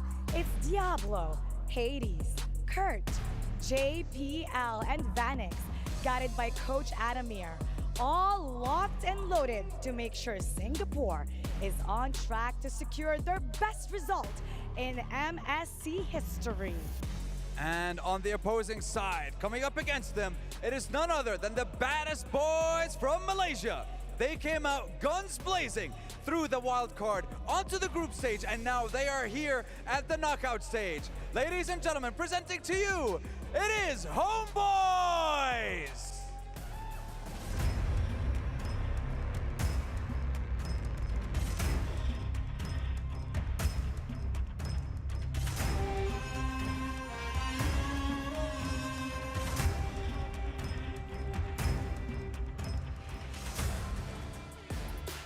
With this star-studded lineup from Malaysia, Homeboys are represented by none other than Sepat, Chibi, Udil, Zorn, and Nets. Coached and guided by none other than Pabs and Nobody, walking up on stage to secure an all-Malaysian semi-final. Gentlemen, your fates will be decided on this stage, on this arena. And now it is time to go to your desks and get yourselves ready for the final battle of the day, as your fates will be decided in the Land of Dawn. You may now take your seats. And today, once again, will determine who gets to keep their key and who will give it away to the winning team to get crushed in the end. We've seen what happened in our last game, and we've seen when few destroyed the key of See You Soon. The question remains, who of those two teams will keep their keys intact and whose keys will be destroyed by the end of today? I was talking to some of the players earlier on at the Players Lounge, and they're confident that they can do a 3-0 sweep. Some of the players also said it'll be a 3-2. I wonder what our audience thinks. Tape it down below, write it down. What do you think the result will be? I think we should also leave that to our experts in the studio because they know a lot more about how these teams are prepared for the final series of the day. The Amazon stage is set. The players are excited. So we'll go on to the panel. That's right. Analysts, panelists, take it away. It's your time to shine for our final series of the day. Sandstorm and Mara, nagbabalik na nga tayo dito sa ating panel kung saan pag-uusapan natin ang upcoming matchup between NIP Flash at pati na rin Homeboys. Kung babalikan natin ang NIP Flash's run sa loob ng group stage ay masasabi nating isa lang talaga ang talo nila. Yeah man, 5-1 in Group A. They swept Fireflux, RRQ, Akira. Yung isang talo nila, it's blanking me. Wow. EVO's Glory. Na late game sila. Yun yung kaya nagkaroon ng oras na parang kailangan din ng isang team manalo na isa. Kasi para magkaroon pa ng tiebreaker. Oo nga pala, kasi sobrang daming pinagdaanan nung group ng NIP Flash. So, talagang subok na ng panahon yung kanilang play. Tsaka isa silang type of team na pwede nating sabihin na kapag sa most crucial times, parang yung instinct nila as a player is talagang nakakapitalize nila. Yeah, and there's something about NIP Flash na hindi nila matakasan yung isang talo lang. In MPL Singapore, they only lost 1 match nung buong regular season nila. But it's just one round robin among 7 teams. So 6-1 yung record nila doon. In Group A, they went 5-1. They lost at 1 game to EVO's Glory. Oo, and I think yung kalaban naman nila this time around, Homeboys, 4-2 ang naging score during the group stage. And this placed them number 2 in group number C. Ayos ba yun? Number C, Ayos yan, idol. Pero bago natin pag-usapan yun, of course, pumunta na tayo sa ating draft. It will be NIP Flash on the blue side. Red side naman para sa Homeboys. Kanina sa ating pinakaunang serye ay kadalasang tinatanggal si Louie and Chip sa pinakaunang banning phase pa lamang. This time around, sa tingin nyo ba ay makakalusot siya? I feel like if there are 2 teams that are crazy enough to let go of Moskov, Chip, Harit, Loy, sila to eh. Kasi yung dalawang koponan na to, sila yung mga gusto ng, let's be real, weirdo picks. Merong Martis sa gitna para kay Kurt TZ. Tapos nagfe-flex din sila sa placement ni Ruby into the gold lane. Tapos ito namang Homeboys, yung main sitar ni Nets undefeated din eh. So yes, weird picks is their key. Yeah. So at saka dito yung weird picks nila is hindi siya yung hindi mo least expected na mangyayari. Hindi na ako magugulat kung Ruby Gold Lane pero may ibang team na kasing gumagawa din nun. Yung Ruby Gold Lane, sa pagkakaalam ko, ay ginamit din ng Fireflux kahapon kung saan natalo sila sadly sa game na yon. Kaya naman na naging controversial din ito sa marami nilang Filipino fans. Shoutout sa mga analysts natin dyan at home na nababasa din naman natin ang kanilang mga analysis sa ating mga MLBB groups. Nakakatuwang magbasa minsan doon at minsan nakaka-bad trip din. Pero depende na kung anong timpla ng araw na yon. Araw lang ba? Depende kung anong sinabi nila. Okay. So, wala dito yung Louie. Open pa yung Chip. Feeling ko Chip yung next. Pero, yung playstyle kasi ng Homeboys, minsan inaabangan nila yung lalabas sa Chip. Yeah. Yung doon sa ulti nila. Yeah, don't forget for Homeboys, yung susi sa kanila is yung space creation ni Sorn and Udil. Sobrang agresibo nila mag-control sa sentro ng mapa, mag-invade sa purple buff. Actually, sa buong jungle ng kalaban, dun sila namumuhay eh. Para lang makapag-farm na maayos si Chibi and indirectly si Nets. And let's see kung ano nga ba magiging third ban ng NIP Flash. Taking away the Valentina na ilang beses na nating nakita kanina pa. Parang every series ata this MSC may Valentina. 59% win rate going into today ang Valentina. Ganon kalala ang win rate ng isang Valen right now. At mataas ang 59 for the amounts of games na nalaro. No? Isa si Valentina sa most pick this entire MSC. At ayan na nga, Chantel, tinanggal na yung Chip matapos ng Louie. So open ngayon yung Harris, yung mga ganong heroes. Roger. Ano ba? Parang depende sa team, no? Kung ang uunahin mo is Roger over Harris or Harris over Roger. Roger Toll. Roger Toll. Yun yung, para sa akin though, yung Harris ni Net so far, is in Malaysia, undefeated siya, 6-0. Wow. If I'm NIP Flash, I take away the Harris. But that doesn't necessarily mean na magro-Roger si Nets. Kasi yung Claude naman niya, dito sa MSC, undefeated, 6-0. Oh, Claude? Yeah. And for some reason, nagulat ako kasi parang hindi na masyadong pinapriority si Claude. But for Nets, undefeated. Ibang usapan pala ang Claude niya. Wag mo kalimutan, nanggaling sila wildcard. Doon sila madalas nag-Claude.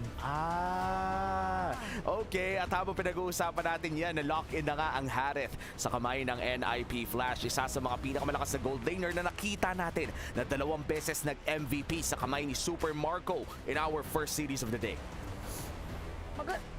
Naisip ko dito parang gumagamit din ng Nolan kasi si Chibi eh. Oo. Diba parang ganun yung mga assassin na ginagamit niya eh. The burstable. Okay, so binagit natin kanina yung Ruby.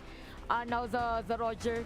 Pwede rin kumuha dito ng explain yung NIP Flash. NIP Flash. And the Ruby with the priority. Renmar, minsan na lang tayo makakita ng napakaagang Ruby pick. Why do you think is the case na ganito ang aga ng Ruby ng Homeboys? Number 1 is a comfort pick for Sepat. 4-1 yung record niya sa hero na to dito sa MSC. Number 2, with the playstyle of teams from Malaysia, Singapore, specifically NIP Flash, mahilig talaga sila sa team fighting. And as we've said throughout history, si Ruby talaga yung isa sa mga heroes na gusto mo piliin kontra sa mga koponan na malakas mag-team fight kasi nakakasurpresa at nakakasira ng tempo yung second skill ng Ruby. That's true. Don't Run Wolf King, one of the best tempo-breaking abilities and even panira talaga ng magandang formation. Kasi usually noon magkakadikit yung mga kailangan protektahan and one good flicker, Don't Run Wolf King could be the play for Homeboys. Doesn't even have to be the I'm offended. Ganong kalupit yung Ruby ngayon. And mukhang sasabayan siya ng Arlot pati na rin ng Farsa. Nakita natin si Eve kanina. Babalik na naman ba ang Squid Game meta na matagal na nating hindi nakikita? Pwede. Parang yung range at saka pampigil mo sa kalaban. And by the way, si Chibi ang may highest average gold per minute. 856. Taas na para sa jungle. So nasa outlier yung may 1,000 ng isang araw eh. Si Benny. Oo, outlier. Okay, hayop ano ibig sabihin ng outlier? Sorry. Sobrang layo niya sa average na statistics. Okay. So nasa ano siya, so siya yung parang imbalanced sa kung itatry mo na anong term doon? Okay. Basta, okay na yon, Chantel, na-explain mo na ng matino. Interpret yung data. Maraming salamat, Chantel, na may natutunan na naman tayong bago habang nagda-draft. Ngayon, ano ba yung mga bagong ibaban sa second banning phase, red side, para sa Homeboys? I think they're gonna focus on JPL's hero. Kung inisip nila mag-ban dito ng Kaja, I'll be kind of weirded out kasi meron na sila ditong Ruby. The Kaja isn't really that happy going up against that Ruby. There's a possibility rin na yung roamer dito is the Arlot, but I'd rather see that in the EXP lane now. Mas gusto ko yung kunat mag-front. Actually, pwede naman yung NIP Flash dito pumili ng tanky jungler and a tanky roamer. Mas gusto ko ang bigat ng frontline ng NIP Flash kasi far sa harit sila eh. Yeah. Nag-double down sila sa sa magic damage din. Oo. So kailangan nila dito ng ibang pang front. Aside from the Arlot. Ano sa tingin nyo nararamdaman nyo kung Grok ang ipiliin dito? Sa tingin nyo ba this entirely possible for a Grok to fit in this current lineup? Ng NIP Flash or Home? NIP Flash. For NIP Flash? Pwede. Kasi yung yung parang yun yung magiging combo ng Feathered Airstrike pa nagkataon. Yeah. At saka para if ever kung mag-chuchoman ulit yung side ng Homeboys, parang dadaanan niya lang. Tapos si Sorn parang mahihirapan siya. Yan, Sorn, still the show open for him. Nasabi mo na nga, isa sa mga comfort pick ng TP Gods na si Sorn. Na by the way, no, parang sumisikat talaga across the MLBB landscape na naalala ko yung sinabi niya, kailangan daw niya yung gawin eh. Parang meron daw siyang boost siya? Meron daw siyang nararamdaman sa daliri niya na kailangan daw talaga niyang pindutin ng maraming beses. Muscle memory. Muscle memory daw. Pag nagtagal, mannerism na niya na bigla siyang... Okay, so for NIP Flash, they take away the firearms. Again, they're taking away yung team fighting strength ng Homeboys. Ang dami pong bukas dito, especially for Hades. Kasi si Hades, siya yung hindi naman pinakataas, pero he had 12 unique hero picks ng FPL Singapore. Wow. So, alam natin, hindi na natin nakita masyado Barats, Fredrin. A part of me is thinking maybe they might hindi masyado ng magic damage kung nag-Guinevere pa sila. Bukas pa Angela Alpha. Hindi, talaga pala Angela. I got excited for now. Ako rin napatayo na ako eh. Alpha dito. Para true yung damage. The Alpha could be an answer. Pero against the Hayabusa, how do you think would it fare sa loob ng jungle? Mas mabilis ba rin ba ang Alpha compared sa isang Hayabusa o mas safe lang? Para sa akin, mas safe, but then at the same time, mas yung unexpected power spike. Uy. Saka sakto siya pag Grok. Okay sila yung kumuha ng Grok. But yeah, going back dun sa Alpha if ever, mas madali para sa kanila if ever na kumuha ng big objectives. Yeah. And now, heavy crowd control lineup para dito sa Homeboys. Meron ka na ngang I'm offended at entire ability kit ng Ruby. Ipapares mo pa sa Grok. Parang ang hirap nang pumasok kung ikaw ay isang Haref. Kailangan naka-up yung Purify mo kung lalaban ka. Ano kung mag-fan itong si Hades? Para i-match na lang yung assassin, tapos meron silang ma-present. Kasi masyadong teamfight-centric tong NIP Flash. Kailangan talaga nila ng isang taga-split eh. Maganda ba Florin sa kanila if ever? Kaso... Ay, nagkadya na. Okay, nagkadya na. Pero okay din sana Florin, no? Pero kailangan nila crowd. Ayan na. Pala may Nolan pa. Akala ko sa kabila magno-Nolan na. Medyo nakalimutan ko nga na may Nolan pa. But this time, the Nolan versus the Hayabusa, makabagong assassin matchup ang ating matutunghayan in this game number 1, best of 5. Once again, para sa mga bagong dating, single elimination po ang ating format. Kung sino mang matalo dito ay kailangan ng umuwi at kailangan ng i-give up ang kanilang key na nakita na natin kaninang may dinurog na naman ang mga Filipino delegates natin. Last pick para sa Homeboys. Ano ba ang pwede nating makita dito? Static ng Eve eh. Baka iniisip nila ng sana wala na rin. Lilia, Kagu. Oh wow. Lilia, Kagura. Ayaw nga pala. May isa pa palang natirang pick, the Savior, locked in for Homeboys. Once again, maglalaban ang Homeboys kontra NIP Flash para sa pinakaunang laro ng best of 5 na to. Kung sinong matatalo sa serye ay kailangan nang umuwi. Ipapato na namin kayo sa aming casters. Casters, kayo na to.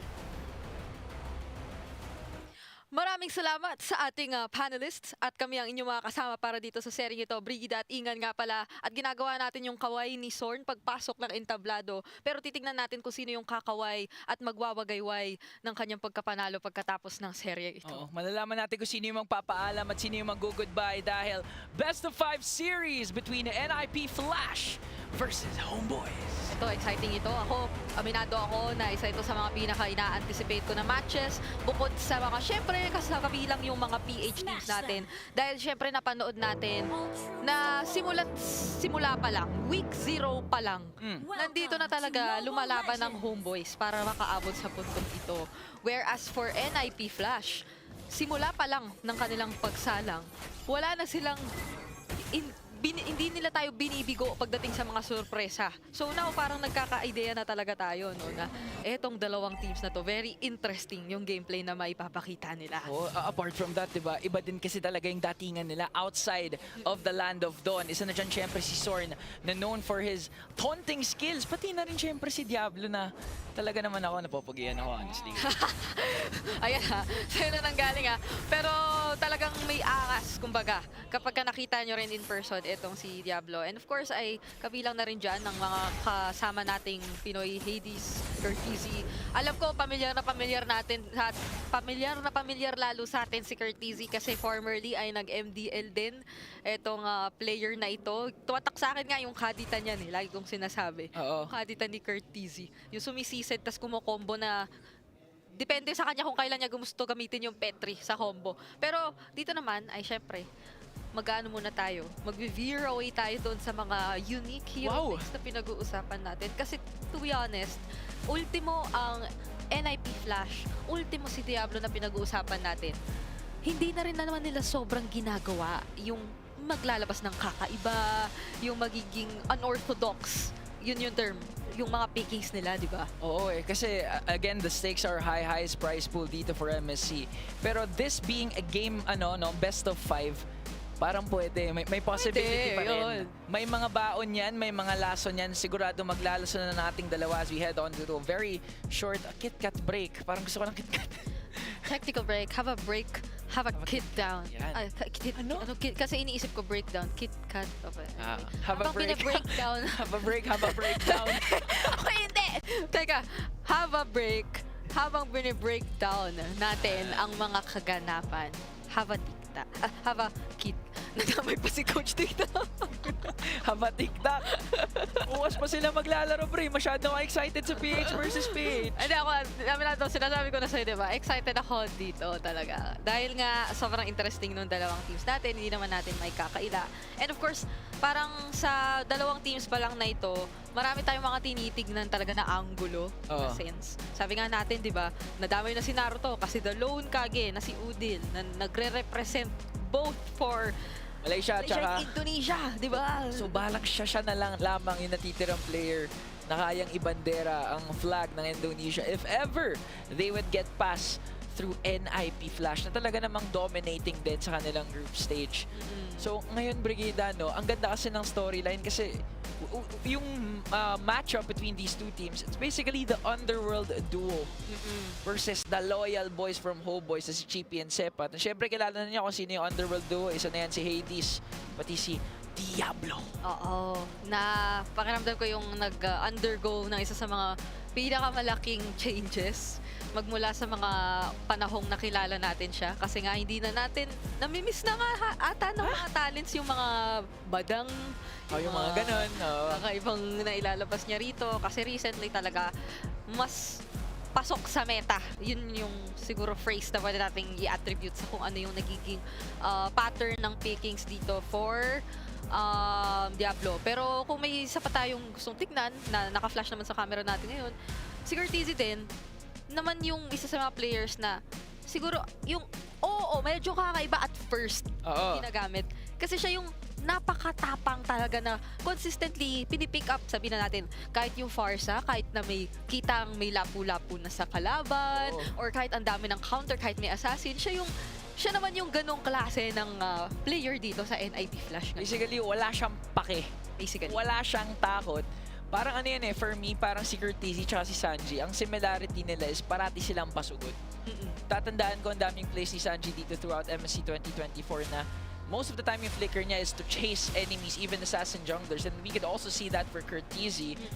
Very mechanically gifted. In fact, sabi ng Echo Proud, yung kanyang former team, S1 and S2, he is the most mechanically gifted player sa kanilang star-studded matchup. S1 tsaka S2. Nung MDL pa ito. Kaya siguro sa pagkaka-realize nila na ganito pala or siya ang mechanically gifted na player, eto yun yung nagbigay daan kung bakit ang NIP Flash occasionally may unique mid lane heroes din silang ginagamit. Let's say fighter heroes na ginagamit for the mid lane na so far din ay hindi pa naman natin or hindi pa naman ipinapakita sa atin ng NIP Flash coming into MSC. So now, balik na tayo sa ating laban pero may flicker agad na burn for JPL and first blood. Grabe yung doon ang ganda ng wall doon ni Soren, saktong-sakto. Although napagamit si Chibi ng retreat, was all worth it. Wiggy Shadow Kill was enough to kill him. So, grabe yung Homeboys. Ito yung known kasi yung Homeboys talaga for their very aggressive start Meron silang mga parang pagkukulang pa when it comes to the mid to the late game. Pero you can't count out Homeboys pagdating sa early game. Oo naman. Kaya ngayon, kailangan kumuha ng trade ng NIP Flash.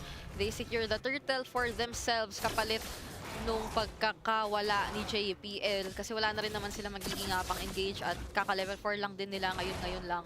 So, makikita natin from this point onwards, definitely, sinong mas magiging maagap in terms of yung mga rotations. Sino naman yung makakapag-set ng tempo dito sa ating laro.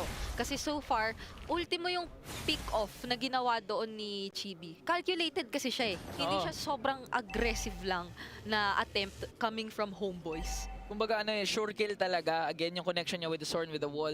And at the same time, para kung mapapansin mo, mas mapapansin mo kung pwedeng maging aggressive lalo. Talaga yung Homeboys, pero ang ganda ng hila. Nagulat to ng last kage dahil hindi niya in-expect na may ibon nga doon. It's Zorn makapa-flicker out. Tutumba din naman sa kamay ni Hades.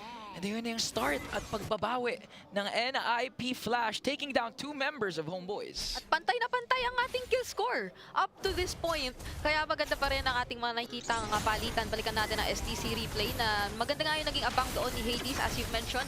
Pero merong counter na wild charge naman na naipakita roon si Zorn. Pero nagkaroon ng pagkabitin na rin sa magiging follow-up or doon sa mga magiging iba pang sources of damage. Kasi nga ang unang nawala ay yung sinasabi pa nating source of damage na yun, which is si Udil.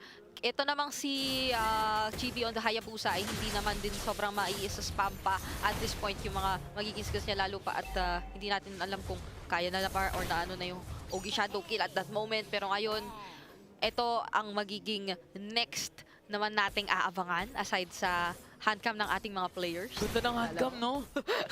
Kitang-kita nyo kung paano sila pumindot. Kailangan pala, pag player ka, kailangan pala nagugupit ka ng kuko. Oo. Kasi kitang-kita mo yung Salamat sa reminder. Hindi pwede madumi yung daliri mo.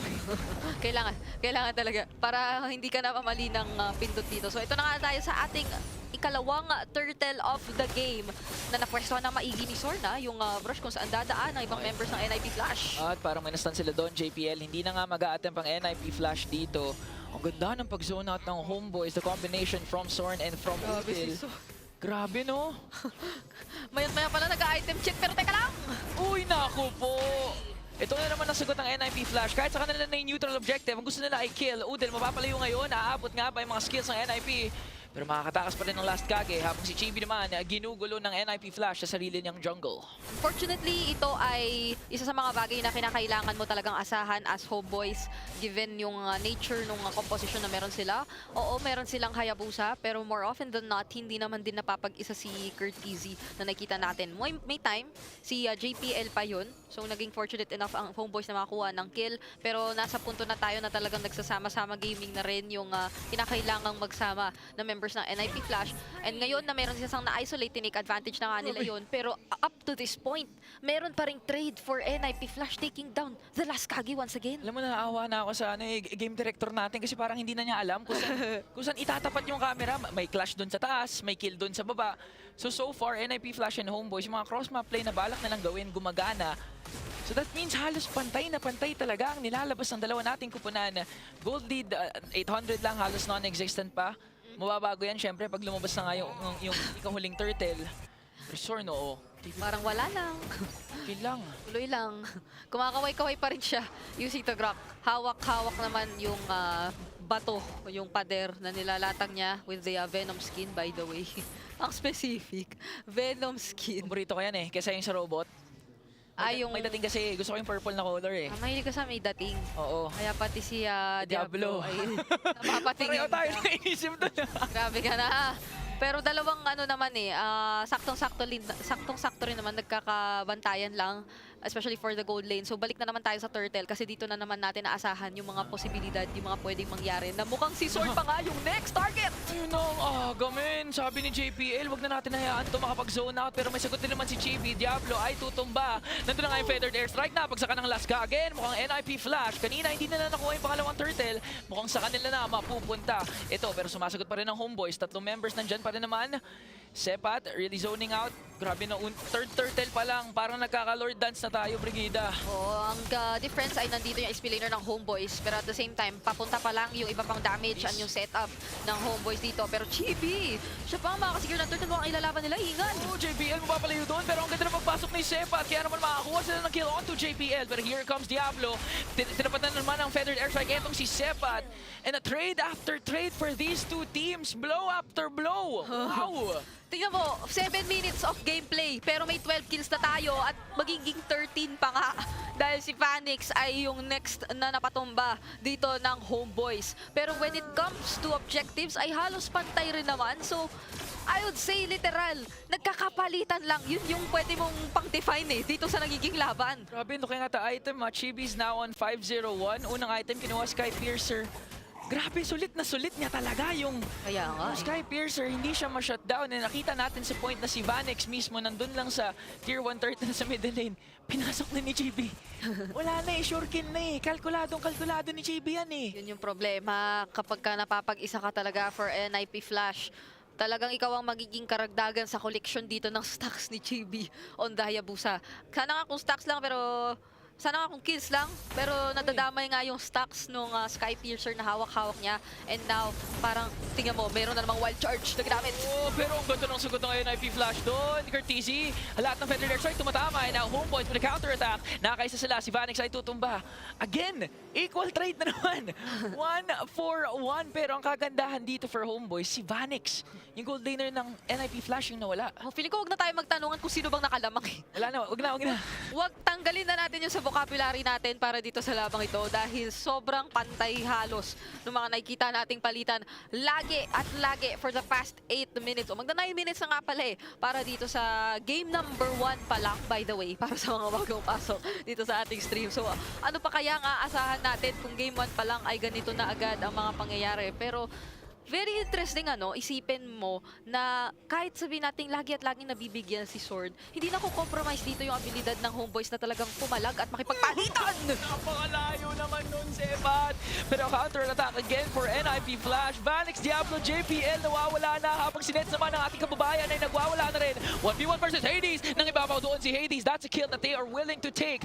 But Homeboys gets 4 members from NIP Flash. Nakasabi lang natin na kahit nabibigyan lagi si Sword, pero parang meron pa rin silang nagiging magandang kapalitan and shoutouts kina Wheezy at Clara na nanonood doon.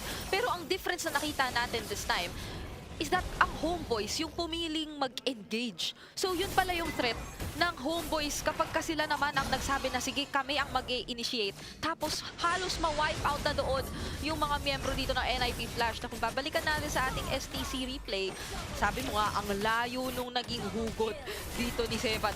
Yun yung pinakamalalim na hugot na nakita natin o na mababalikan natin. Kaya naman papalakpak talaga si Coach Nobody kapag nakita niya yun. Masaya sila pero si Sorn ngayon ang nahila. That's 2 ultimates committed to just take down Sorn. Kaya naman ni NIP Flash, alam nila kuling ang kanilang resources. Si Vanix lang halos ang may ultimate dito. So Homeboys, they can actually go and engage. Pero sakto! Nastun si JB, makakalayo din naman. Pero ang problema, merong Lord kasi yung Homeboys. Kailangan nilang depensahan ito.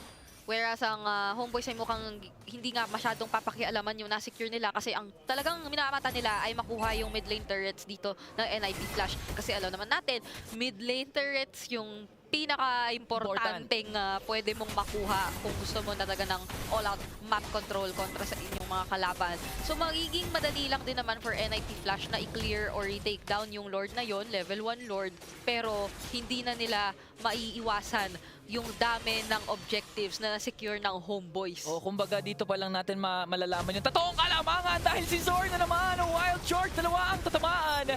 That's 1 member down, JPL. Hades ba, makahabol nga nila, hindi na ata makakatakas. Grabe yung aggression na pinapakita ni Zorn with the Grak. Gusto ko na maglakad sa bush, pero magugulat ka na lang na hindi pa nga wild charge agad. Parang ano siya, nag 2 steps siya bago niya piniling gamitin talaga. So parang mabibigla ka na lang talaga kung ikaw yung NIP Flash. And now ay mukhang isa-isa nang nauubos ang kanilang mga outer turrets. And nasa punto na tayo na kahit sabihin natin ganito lang yung gold lead na meron at hinahawakan ang Homeboys, tignan mo na lang kung gaano kataas yung kanilang peak of potential mamaya kapag may nahanap sila.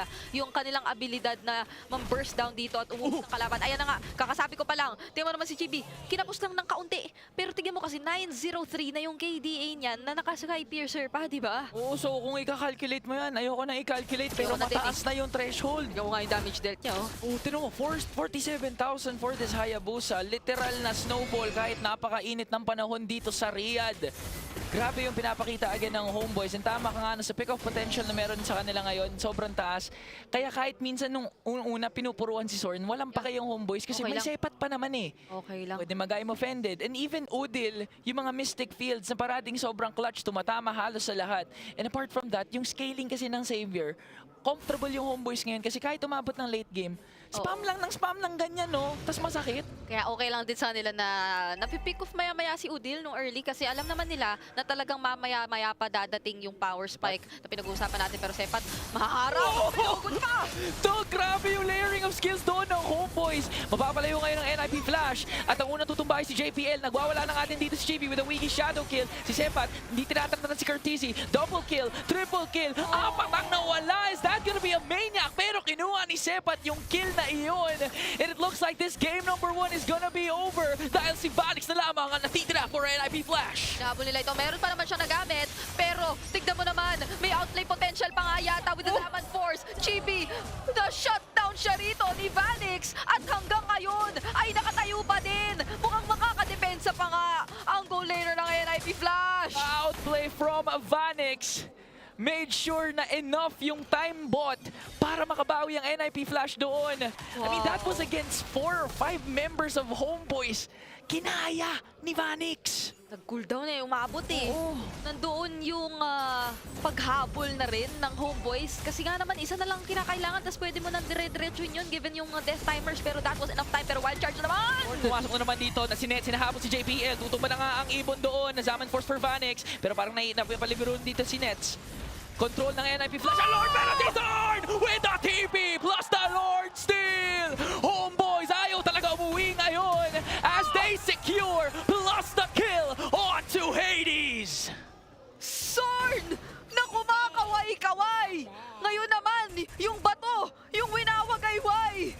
At yung mga recalls ay nariyan na dahil nakikita at darama natin yung pressure na naibibigay ng Homeboys. Yung kumpiyansa nila na kahit nagsi-shutdown na yung mga members nila, meron at meron pa ring magiging reliable na player na nakaagaw pa ng objective. 10 seconds in bago mabuhay si Hades. At yung Lord nandito na nga Sepat. Once again, nahuli si JPL. Kaja not having a good time for game number 1. Para si Diablo pumasok with a final slash. Sword once again with a wild charge. Unti-unti na tumutuba ang NIP Flash. Dalawang member ang mawawala, pati naman si Nets. Madedepensahan pa kaya ng NIP ito? Dahil naka-triple kill na nga doon si Sepat. Si Sorn leading the charge. Pero matutumba siya with his immortality. And it's a wipeout dahil Homeboys takes game number 1. The Lord Steel coming in from Sorn. Mapapatanong ka na lang talaga, paano nagawa ni Sorn yun? Di ko na alam eh. Unexplainable. Supernatural. Saktong-sakto yung timing ng dalawang skills. Yung paggamit ng wild charge and of course, the dawning light coming from the Savior. Feeling ko, it just ended up becoming really good timing. Finorce talaga ng dalawa ni Hades at saka ni Vanix na i-rush yung Lord. But at that scenario, pag na-stun ka ng wild charge, wala ka talaga magagawa. Oh, napaka-eagle eye nung ginawa doon na eagle eye move. Nung ginawa ni Sorn kasi magulo yung teamfight nung time na yun eh. Meron siya ibang mga kakampi na nakapwesto din sa ibang lugar nung moment na yun. And grabe no, Renmar, when we look back in that game number 1, iniisip ko pa lang na game 1 pa lang yun. Mararamdaman mo na agad na they really want this series. Yung mga ganong klaseng play, makukuha mo lang naman kapag gustong-gusto mo talagang makuha ang panalo na yun. At saka yung malupit dyan, nakita natin yan buong game. Hindi lang galing kay Sorn, pero sa lahat ng mga member ng dalawang koponan. On the side of NIP Flash, si Hades. Grabe, sobrang godlike yung performance niya dito bilang Nolan. Kita-kita mo talaga yun, hinihintay niya yung perfect timing para makakuha ng -1. Timed up with JPL, timed up with Curtisi. Gusto talaga nila ituloy galing sa pick-off. Oo, tsaka maganda din dito, parang dito makikita yung prioritization ng mga players sa itemization or sa items sila kasi napakaaga din nag-build dito nung saver ni Udil ng Glowing Wand. So, para ma-counter na agad dito, even matamaan lang or mapatapak lang dun sa Mystic Field, saglit si Vanix. Para na yung opportunity for them na makuha siyang kill. Makikita din natin yung probably final team fight. Akala natin ma-defend pa dito ng NIP Flash. Kaso si Udil ang ganda ng positioning. Wow. And not just Udil, no, pati na rin si Sepat na talagang nauhuli pa ulit-ulit ang si JPL. And let's talk about JPL in this game. I think it was quite obvious na hindi naging maganda ang kanyang laro in this game number 1. Mahirap lang ba na Kaja game to o pinagtripan talaga siya ng kupunan ng Homeboys? Para sa akin, mahirap na Kaja game to. If you're a Kaja going up against a Ruby, it's so difficult. Kada gusto mo na mag-dash in, hatak o flicker, hatak again. The Ruby skill set, mai-interrupt yun. Nakita naman natin na kapag pick off siya with Hades or with Kurt Tizzy. Maganda yung combination ng Kajo with the 2 burst damage dealers dun sa gitna ng mapa. Oh, tsaka yung cooldown na binanggit nyo nga din kanina sa Ruby, if ever na hindi pa siya or makatakas man siya, pwede niya nga dalhin din dun sa Grok, tas sa diretso na agad. So wala talaga yung vision. If I'm not mistaken, dun din sa Lord fight na nakuha ni Sorn yung Lord, nauna pang napatay si JPL nung moment na yun. So yung potential sana na instant kill nila parang always lacking. Eh yun sana yung objective 1 nila. Oh, exactly. And other than the fact na merong Ruby sa kalaban mo, meron din silang Savior. Isa sa mga picks na iniisip natin para sa mid lane, I was thinking maybe Eve, but you wouldn't Eve. But the Savior, dahil nga sa zoning potential niya, hindi masyado makalapit lagi yung mga miyembro ng NIP Flash, meaning that pag nabawasan na sila onte, here comes the MVP, Chibi. And Chibi, as you said, the MVP of game number 1.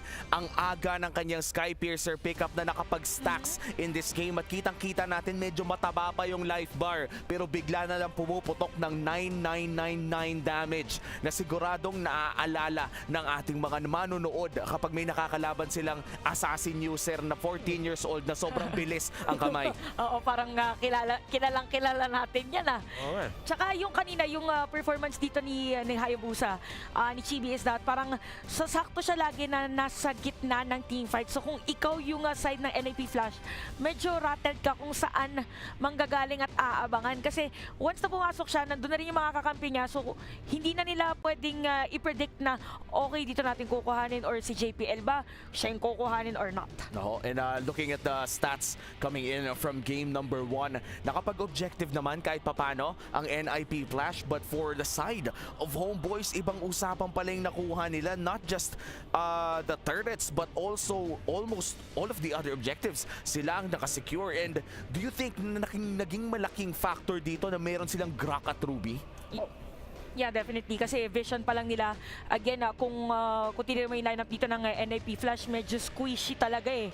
Parang yung Arlot, hindi mo pa talaga aasahan na siya yung magpo-front kasi depende pa yun sa naging rotation nila. So, vision natin at una mong pwesto, talagang Homeboys. Yeah, and of course, kung ikaw yung isang Kaja tapos nakita mo yung Grok lumalapit sa jungle ng team mo, ayaw mo naman ihatak yung Grok eh. So, kahit sabihin mo may burst damage ka at majority of the game, kulang yung burst damage nyo para patayin yung Grok na kagad. Kasi pag sinubukan nyo siya i-burst, plus the Divine Judgment, high chance meron pa siya mga 20% health buhay, tapos makakalapag na siya ng wild charge. Oo. And that is one of the best traits of the Grok, no? Yung counter set na tinatawag nila. At ilang beses din naging nakakairita si Sorn sa NIP Flash. Parang kanina napapadaan-daan tayo dito sa habang nanonood ng laro, tapos sinasabi na lang natin na nakakairita yung ginagawa ni Sorn na parang nilalapagan ba naman ng mga Guardian's Barrier o kanyang second skill. Yung mga taong nagre-recall, biruin mo, nananahimik yung buhay ni Kurt Tizzy, biglang lalapagan ng ganon.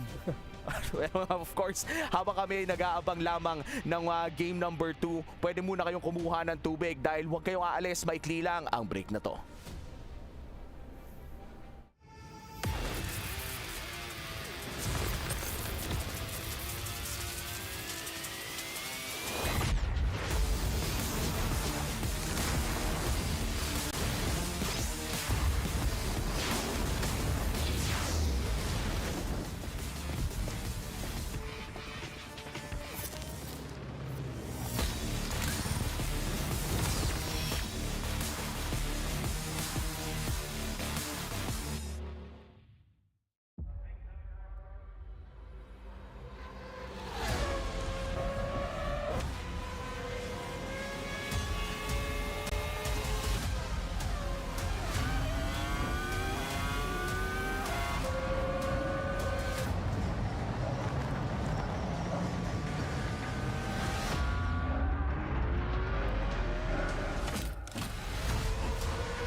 O diba sabi sa inyo, saglit lang, nagbabalik ang MSC 2024 knockout stage. Nandito pa rin tayo sa series between NIP Flash pati na rin Homeboys, kung saan nanguna na ang Homeboys dito sa best of 5. Renmar, Chantel, after that Game 1 victory from Homeboys, tingin nyo ba momentum na all the way to 2-0?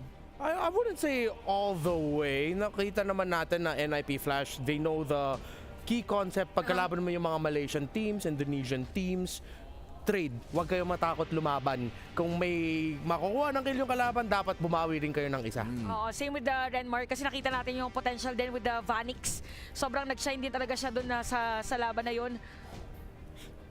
Ganun yung naging play niya nung moment na akala natin tapos na yung laban. And I gotta say, siguro kung nagkaroon ng better na option or better hero for JPL na may front para sa kanya, it could have been a different story para sa NIP Flash. So feeling ko, palitan, tas Game 5. Well, kahapon nakakita tayo ng Game 5 for our Series 2. Hindi na malayong makakita na naman tayo ng isang mahabang serye. And then, Mar, you said something kanina during off-broadcast na pag-usapan natin, no, na si Vanix ang hope ng Singapore. Bakit nga ba? Well, katulad lang ng broadcast feedback survey natin, based off of popular survey ng Singapore, yung mga fans talaga, tinitignan talaga nila yung performance ni Vanix.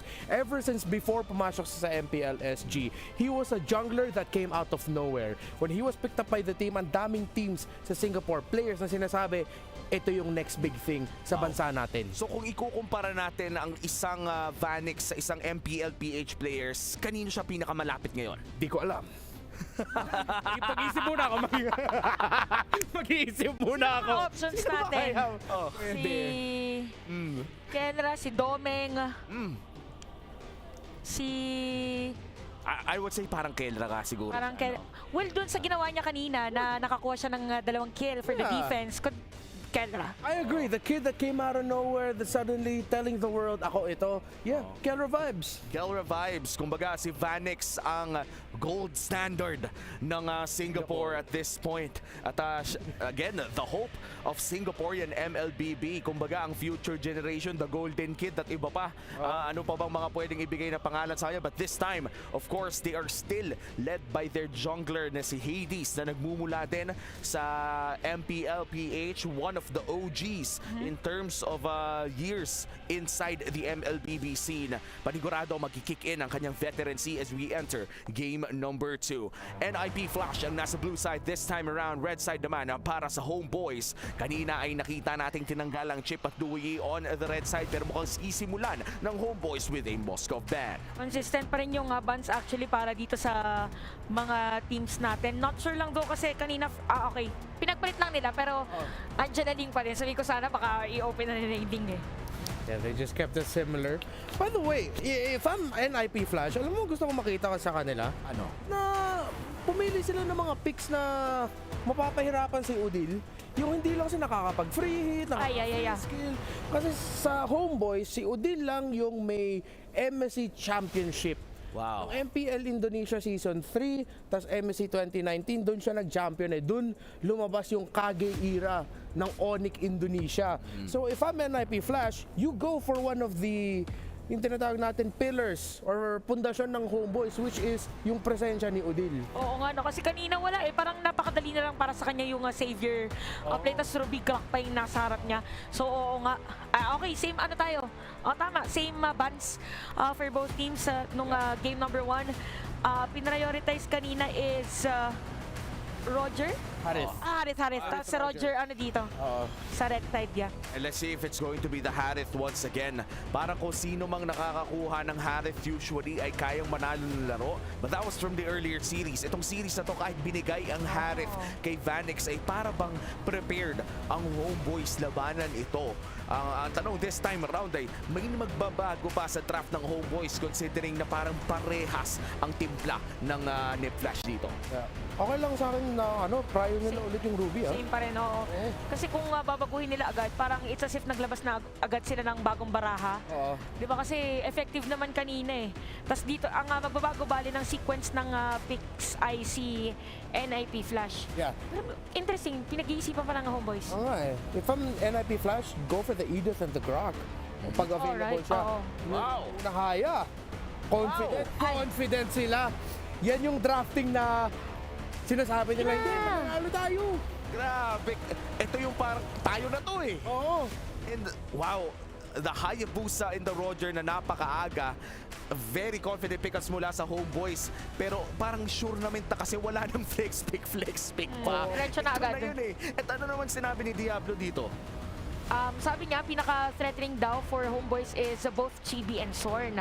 Pero more on Chibi side because Sorn can be shut down basta wag lang bibigyan ng momentum. Wow. Speaking of, may nakita akong Ano? isang the bad na sobrang good. No. And I pay flash ito yung Martis na pwede or most likely pupunta sa mid lane kay Cortese. Nakakainis sabihin na flex pick itong Martis na to for MSC 2010. Guys, para sa mga nanonood ngayon, hindi po ito pang RG. Yung Martis mid. Ayan. Guys, pasintabi lang po para kay Cortese kung sakaling mid to. Pang 5 man, siguro kung 5 kayo, huwag na kayo mandamay ng iba. Kayo na lang magtropa. Pawang ano lang po, pawang mga nagsiscream lang lagi. Diba? Sana. Ito kasi praktisado guys. Okay lang naman kung ilalabas niya yan. Basta praktisado at aware yung mga kakampi mo. Kasi hindi pa naman sure na mid lane to. No? Pero as you said, Renmar, most likely nga na mid lane ang Martis. At lalabas na nga ang isang Vexana na napaka-honest ng drop ng Homeboys. Hindi pwedeng magsinungaling. Alam mo na agad. Pero pwedeng maging double-edged sword yun for them. Not unless sobrang nakakabaliw yung last pick nila. Yeah. Yung maganda naman dito is papasok sila sa second phase ng drafting to focus na panalo sila sa Roam matchup tas EXP matchup. Yung NIP Flash naman, kailangan na nila mag-isip na i-counter yung mga Haya, yung mga Roger. Kaya sila nag-Joe sa first phase, at least meron silang -1 na lockdown. So ngayon, mag-iisip pa yung NIP Flash.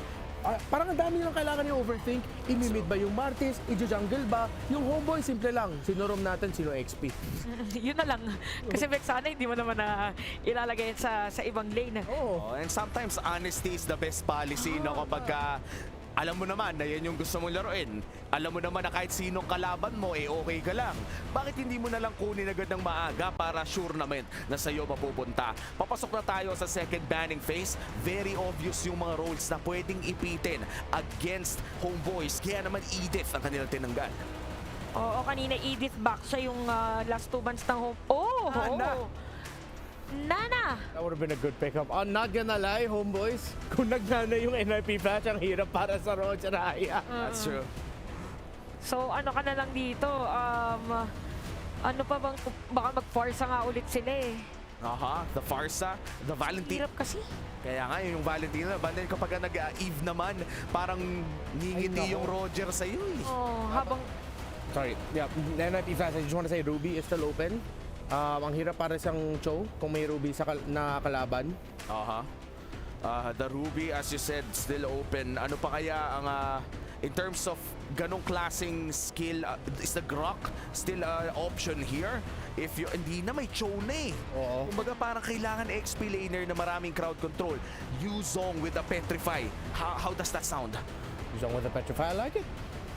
For Homeboys or NIP Flash? For Homeboys. Arlo. Okay.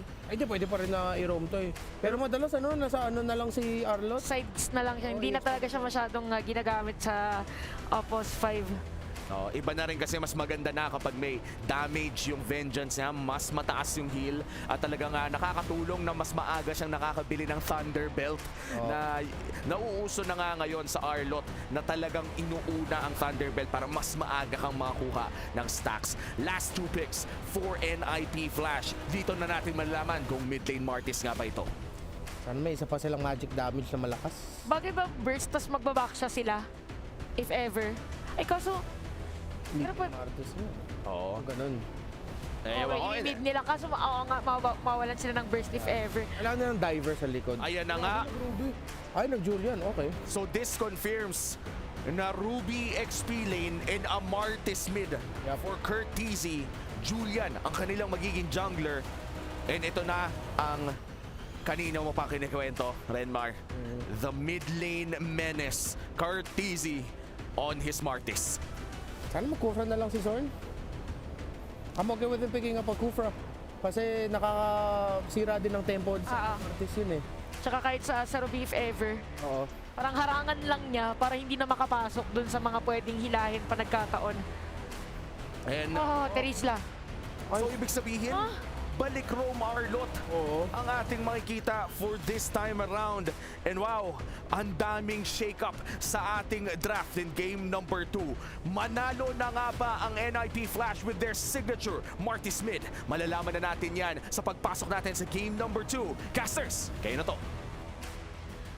Talaga namang draft pa lang, nakakasabik na ang mga pwede mong asahan mula dito sa dalawang kupunan. At gaya ng nabanggit ng ating panel, Ingan, this is it. The signature Marty Smith in action sa MSC ay makikita na rin natin. Tinatanong natin to kanina kung maglalabas nga ba ng kakaibang pick si Curtizy. Game 2 pa lang sinagot na niya kaagad yung tanong. Yun na, eto na. Papakita na talaga ni Curtizy kung ano talaga ang kakayahan niya bilang isang mid laner ng all-star team ng NIP Flash. But the problem is, Homeboys has game number 1.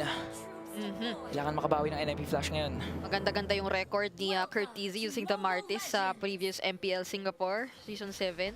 Parang 3-0 yung naging standing niya doon. At kinilala talaga ang NIP Flash na isa sa mga teams na may kakaibang mga naipapakita na heroes na hindi lang tumigil kay Diablo after the addition of their new players. So ngayon ay magiging kaabang-abang kung paano nila i-manage ito up against the very aggressive and confident players of Homeboys, lalo pat matapos ng kanilang panalo kanina. Grabe yung action dito sa mid kaagad. Ayun na, Curtizy!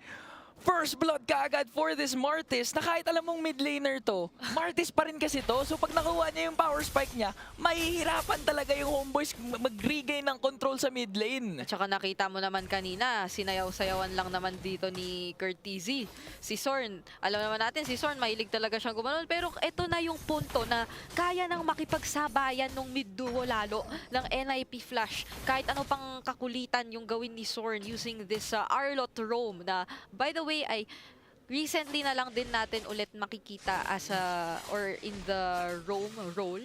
So ito na, ang abangan natin si Vanix ay baka medyo alanganin dito kasi dalawa ang nagmamata sa kanya. Safe naman si Udil dun sa mid, pero dito sa baba. Benjamin, at ayun na nga, kalmot from Nets. Tutumba na nga si Vanex dito para si JPL. Pumasok, wala pa namang follow-up na makuha. And Homeboys still. Alam kasi nila yung proper target na kailangan nilang i-prioritize, which is si Vanex with the Harit. Again, one of the best early game to mid game heroes for the gold lane. Kaya Homeboys prioritizing talaga the right target and sets themselves up perfectly for the turtle. Pero parang cross-map play na lang kasi sabi ng NIP Flash, Vanix, sacrifice ka na, kukunin namin yung pagong. Grabe. At ayun na nga isang naging libre pagong, pero dito sa top lane, penalty zone ay ginamit ako to Diablo, pero meron pa naman siyang flicker para mabuhay.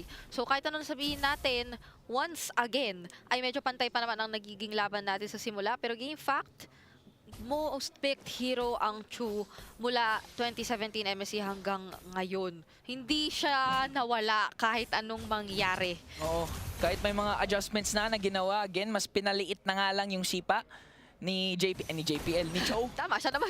Kumbaga parang lumiit yung height ni Cho, pero again, isa ito sa mga mga parang heroes na kinakailangan talaga ng bawat roamer. Parang non-negotiable yan. Kung gusto mo maging roamer sa high caliber play ng ML, kailangan marunong ka mag-show. And kakita lang natin, early pickup once again for Chibi ng Skypiercer. Baka maging same same game kung game number 1. Kung pagbibigyan at mukhang mapagbibigyan siya ng bahagya doon, pero may flicker si Curtizy, so hindi pa naman magkakaroon ng additional stacks pa dito si Chibi. Ano pa? Ito, ramdam mo rin kaya nag-iingat ang NIP Flash or kaya rin mas nagli-lean towards yung makukunat na heroes yung kinailangan nilang i-pick up. Considering na specialty ng Homeboys or threat talaga ang snowball capabilities ng Homeboys kontra dito sa NIP Flash. Oh, kasi isa sa mga parang madaling na pick off nung game number 1 was JPL, pati na rin si Curtizy nung nakakaja tsaka Farsa sila.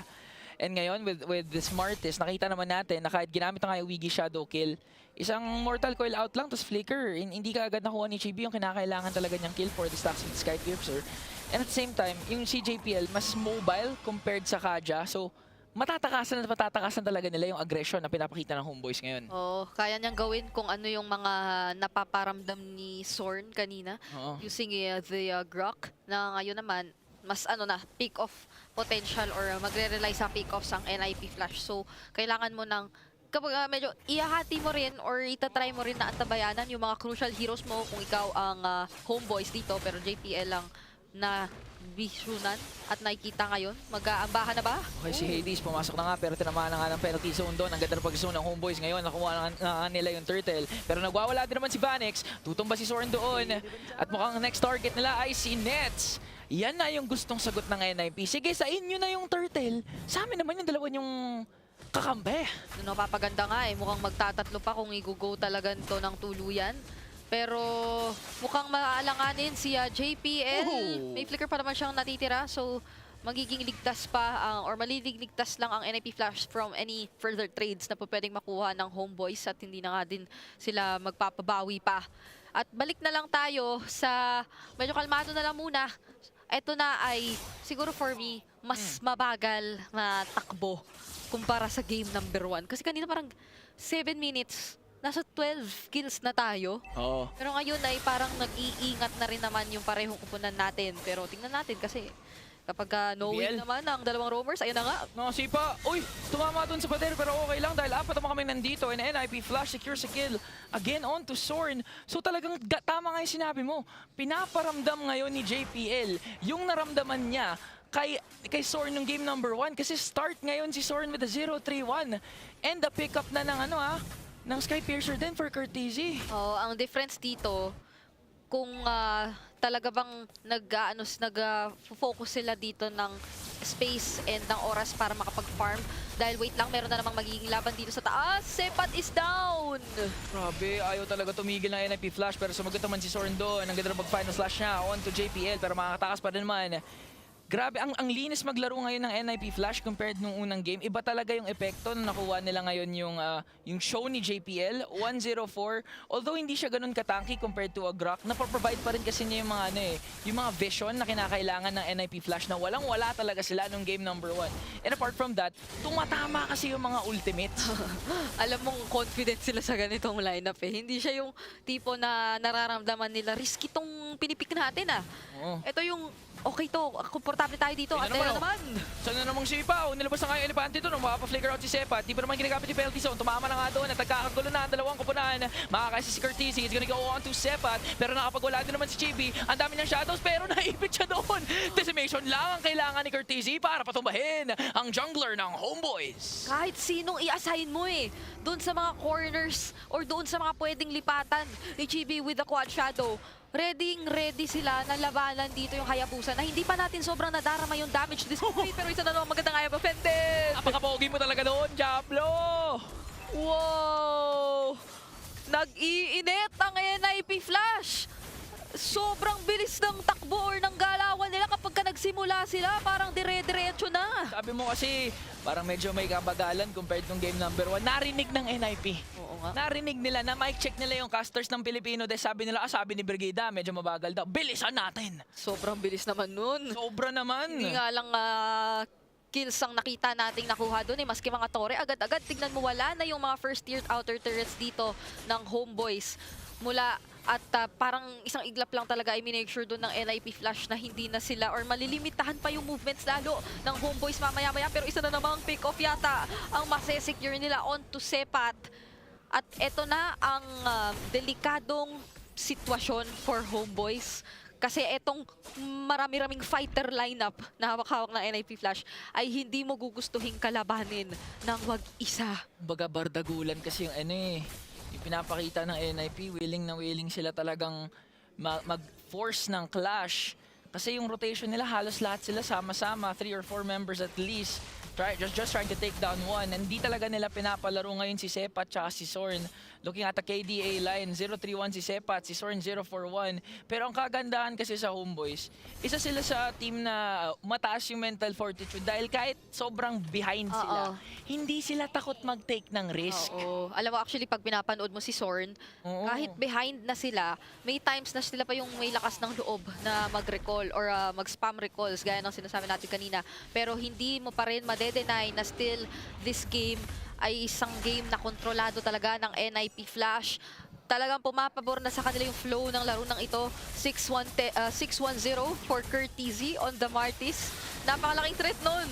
Parang meron kang sure na taga-clean up na para sa NIP Flash. At hindi nagsha-shine ngayon yung Hayabusa na kanina. Tuloy-tuloy lang yung pag-stack doon sa Sky Piercer na ngayon ay meron at hawak-hawak na nga rin ni Chibi pero hindi natin nararamdaman pa yun mula dito sa side ng Homeboys. Yun din kasi yung kagandahan na nangyari sa draft pero teka lang, Diablo na naman. Sumagot din naman si Zorn. Sepat with penalty zone. Nagkakagulo. Chibi going right after Curtizy pero masosustain niya yung Wiggy Shadow kill doon.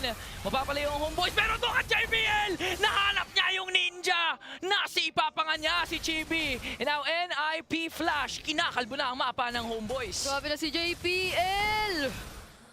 Nasaktuhan yung gustong mag-shadow lang na si Chibi on the Hayabusa. At imaginein mo, kung ibang hero dito si Curtizy, kung hindi siya nasaktan dun sa Ogi Shadow, di ba masasaktan na siya nun eh? Oo, masasaktan na talaga siya nun. Sure kill na talaga. JPL medyo malalim ngayon. Parang mapupuruan nata siya dito. At makakadepensa naman ng Homeboys. Pero parang tutumba din ang kanilang inhibitor turret. Isang hit na lang. Sepat, hinahabol doon si Vanix sa likod. Nilapag na nga ang Zaman Force. Another outplay from NIP Flash. Tutumba na nga din doon si Sepat. Pero gusto sumagot ang Homeboys ngayon. Chibi, shadow out, makakatakas. Wow, this is a bonus na for NIP Flash because that was just a level 1 Lord at nakakuha na sila ng inhibitor turret. Nakakatakot na yung decimate dito ni Curtizy kahit hindi pa naman sobrang low HP, parang kailangan mo na mag-out. Pero balikan natin ang STC replay na gaya ng na-mention ni Ingan ay may slight na pag-overextend na nangyari nga roon for JPL at may attempt din naman na talagang commit na lang yun ng Homeboys o magbawi na lang ng tuloy-tuloy. Pero one thing na consistently nating napapanood even from game 1 ay napakataas ng outplay potential ng isang Harith. So may kailangan ka talaga na additional na suporta lalo pa for this particular Harith na isang item na lang ang or dalawang item na lang ang kulang. May Holy Crystal pa na hinahawakan na. So you can already imagine yung amount of damage na pwede na niyang i-dish out kontra dito sa Homeboys na nag-iipon pa to this point na hindi nga natin nakikitang sobrang nagiging kampante na mag-initiate more on counter final slash yung ginagawa. Kasi nga nasa point tayo na ramdam mo yung kalamangan na hawak ng NIP Flash. Kung i-compute natin to halos 7? Ay, ano ba to? Sabihin mo ng 8. Sabihin ng 8. Almost 8K. Pero kung mapapansin mo kasi yung item difference, so look at the gold lane matchup.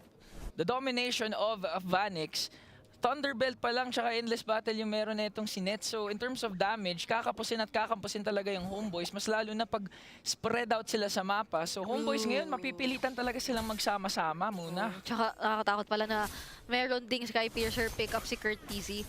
So kahit sabihin nating i-decimate ka niya nang hindi pa naman nandun sa threshold na pwede ka na talagang ma-execute nung decimate itself, meron pa palang Sky Piercer na pwede mong asahan to do just that. Pero we'll see ngayon dahil kinakailangan yata yung umabante ng kaunti ang Homeboys. Diablo So nurse down agad yung Lord natin. So defense ulit para dito sa Homeboys. So pwede ba naman madepensahan ng Homeboys ito, especially if walang mapipita sa kanila. Pero dito na natin titignan yung gameplay, yung kind of personality meron ng Homeboys. Tatambay talaga dyan si Zorn sa bush na yan. Hihintayin niya mag-push yung NIP Flash para gumawa siya ng miracle play from the back. Ilang beses na natin nakita to kay Zorn nung kalaban nila yung TLPH, especially with the Grok. At parati ang nauhuli niya yung gold laner. So kinakailangan talaga mag-ingat pa rin dito ni Vanix kasi tatargetin siya ni Zorn kahit may Lord pa meron ang NIP Flash. Kaya maganda na nakaserba pa rin yung Purify, pero grabe dito yung damage ni Hades. Nararamdaman mo na din kahit ikaw si Zorn, kahit ikaw yung makunat, pero ngayon may conceal na ginamit. Okay, JPL pumasok doon pero wala pa naman sila makakuha. Inhibitor turret sa gitna tutumba at mukha nga gagawin nila ito with the Lord. Merong minions doon sa taas trying to transition onto the top lane. Madedepensahan pa kaya ito ng Homeboys na pa-Winter Crown na nga. Ito yung bumalik pa kasi JB at dahil si JBL ang ganda 3-man knock-up. Pwede na mag-tower lock ang NIP Flash ngayon pero sabi ni Sebat, penalty zone muna in. Zaman Force ginamit na nga. NIP Flash, the outplay potential is there. Curtizy buhay pa rin naman pero nagwawala na nga doon si Nets. Hindi niya kakayanin yung damage ng 5 and NIP Flash evens out the series. Martis Mid wins games sa MSC 2024, the Curtizy Special. Kanino mo pa niluluto to sa discussion natin, Renmar? Linabas na ng Ni-Flash. I mean, when you play heroes such as for game number 1, yung Homeboys, Ruby, Tempo Breaker, yung pinaka nakakagulat na Tempo Breaker sa lahat, yung sobrang iconic pick na sa NIP Flash, the Martis mid lane. Ang lakas lang kasi mag-punish ng mali sa early game. Kasi kung magmali ka sa early game, kawawa ka. Yung Martis yung sure magsusnowball. Oh, at saka yung Martis kasi parang nung jungle pa siya, ito yung sinasabi natin na mga heroes na malakas talaga level 1, level 2 pa lang. So dito, kung magkaiba na agad kayo na skill set as mid lane, parang ikaw mismo ay mahihirapan. Paano natin kakounterin yung isang Martis na biglang nga nang susuwag, tapos biglang tatakbo, maghahanap ng pwedeng patayin at i-decimate. And that's makikita natin yan sa highlights ng ating game number 2. And kung titignan nga natin, no, usually yung mga mid laners kasi may tinatawag na tayong match-up knowledge. Kumbaga parang, okay, pagka fire sa katapat ko, ganito gagawin ko. Pero tuwing kailan ka lang ba may makakalaban na Martis mid para malaman ko ano yung tamang counterplay against it? Saka kung ikaw si Udil, parang sobrang hirap para sa'yo kanina na mag-clear, lumabas. Kasi pwede kang lapitan melee versus long range Yeah. Tapos yung combination ng Moskov, Martis, every time I mix them up. Martis at saka yung Cho sa gitna. Nakakainis, pang bruise ko yan Pang-asar lang yan talaga sa mid lane.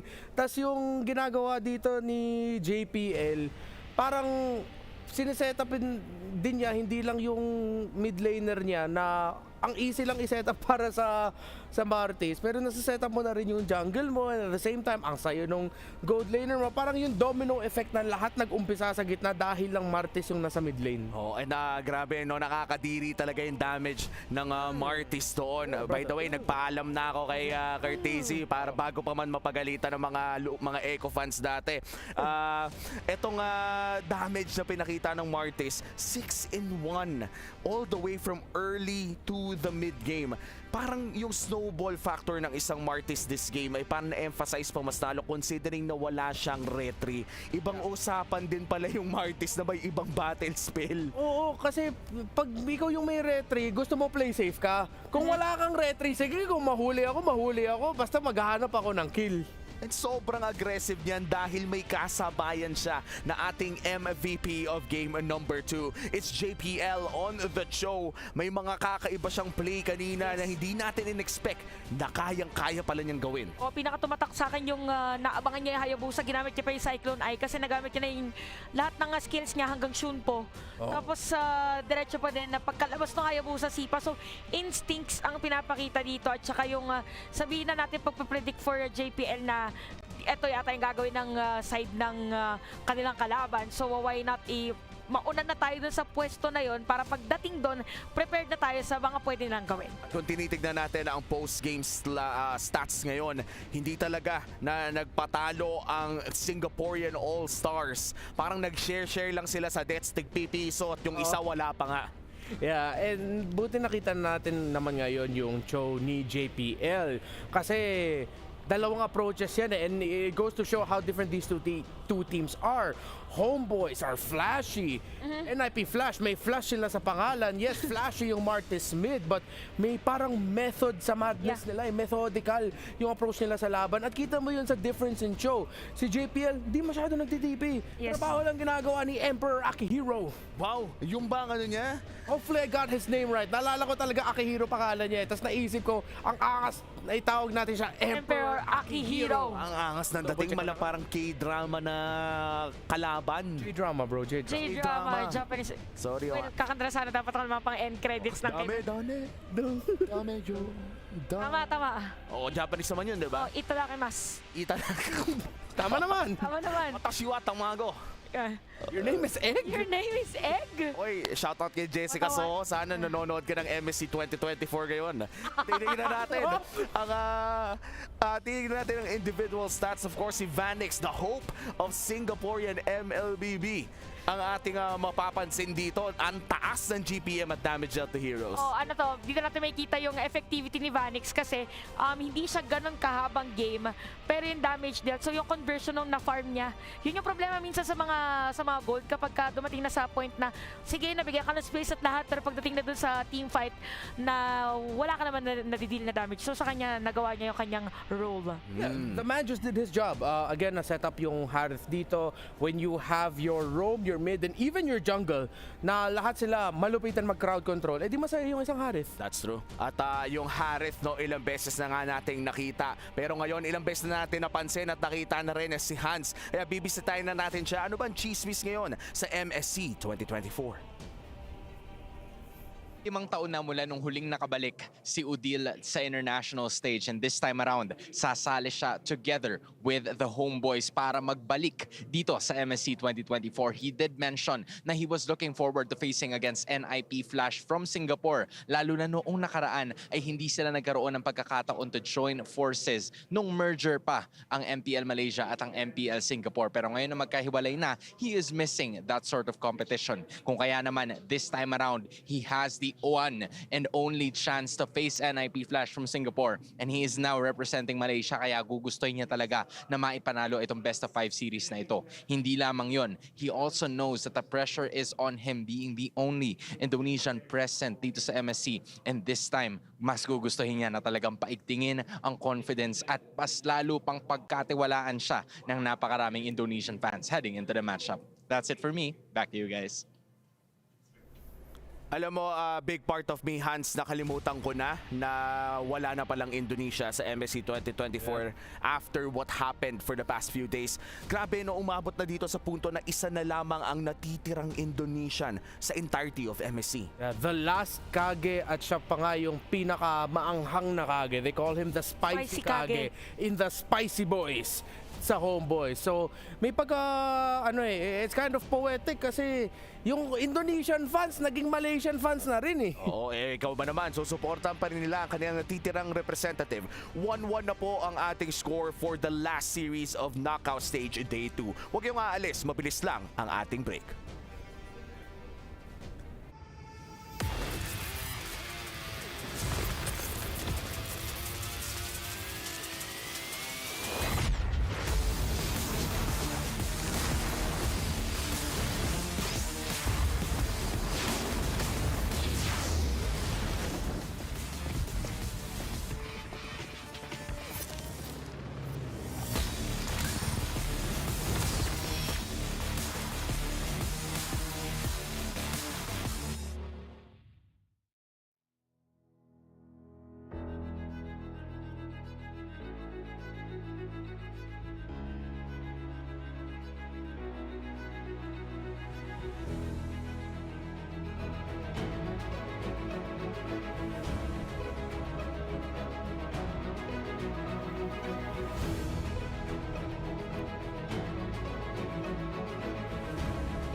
Nagbabalik na nga tayo dito sa MSC 2024 Knockout Stage Day number 2. Final series na between NIP Flash pati na rin Homeboys. 1-1 na ang score of this best of 5 at kami pa rin ang inyong panelist. Ako pala si Umi, kasama dito pa si Renmar at pati na rin si Chantel. 1-1 na nga. Ano ba bang basa natin dito? 5 games pa rin ba? 5 games. 5 games.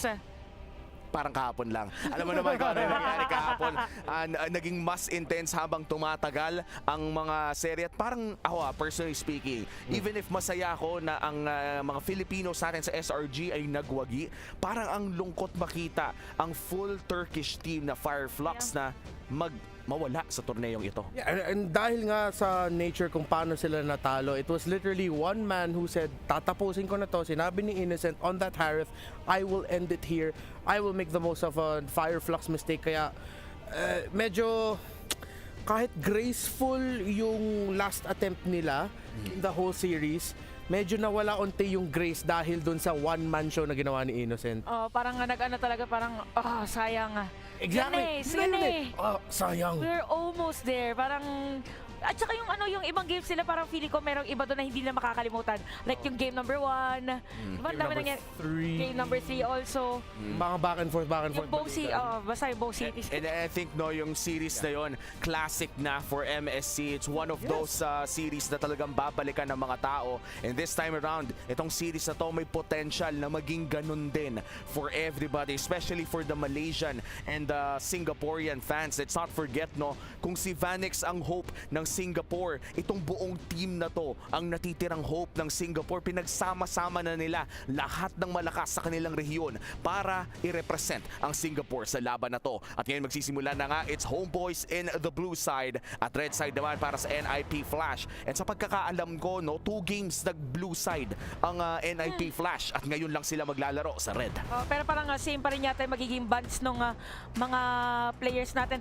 By the way pala, if ever na manalo dito sa series na to yung Homeboys, same din siya nung sa side natin na Philippines versus Philippines, sila Malaysia versus Malaysia. Ay, nako, malungkot Kaya pala, ang gets ko na ngayon ang sinabi sa akin ni Lafel. Para sa mga hindi nakakaalam, si Lafel ay isa pong caster din sa Malaysia. Ang sinabi, ba naman niya sa akin, ay depende sa kung anong mangyayari ngayong araw. Siyempre, in English siya sinabi, Depende daw kung anong mangyayari sa araw na to, ay baka maging hindi daw siya masaya bukas. Kami rin, Lafel, kami rin.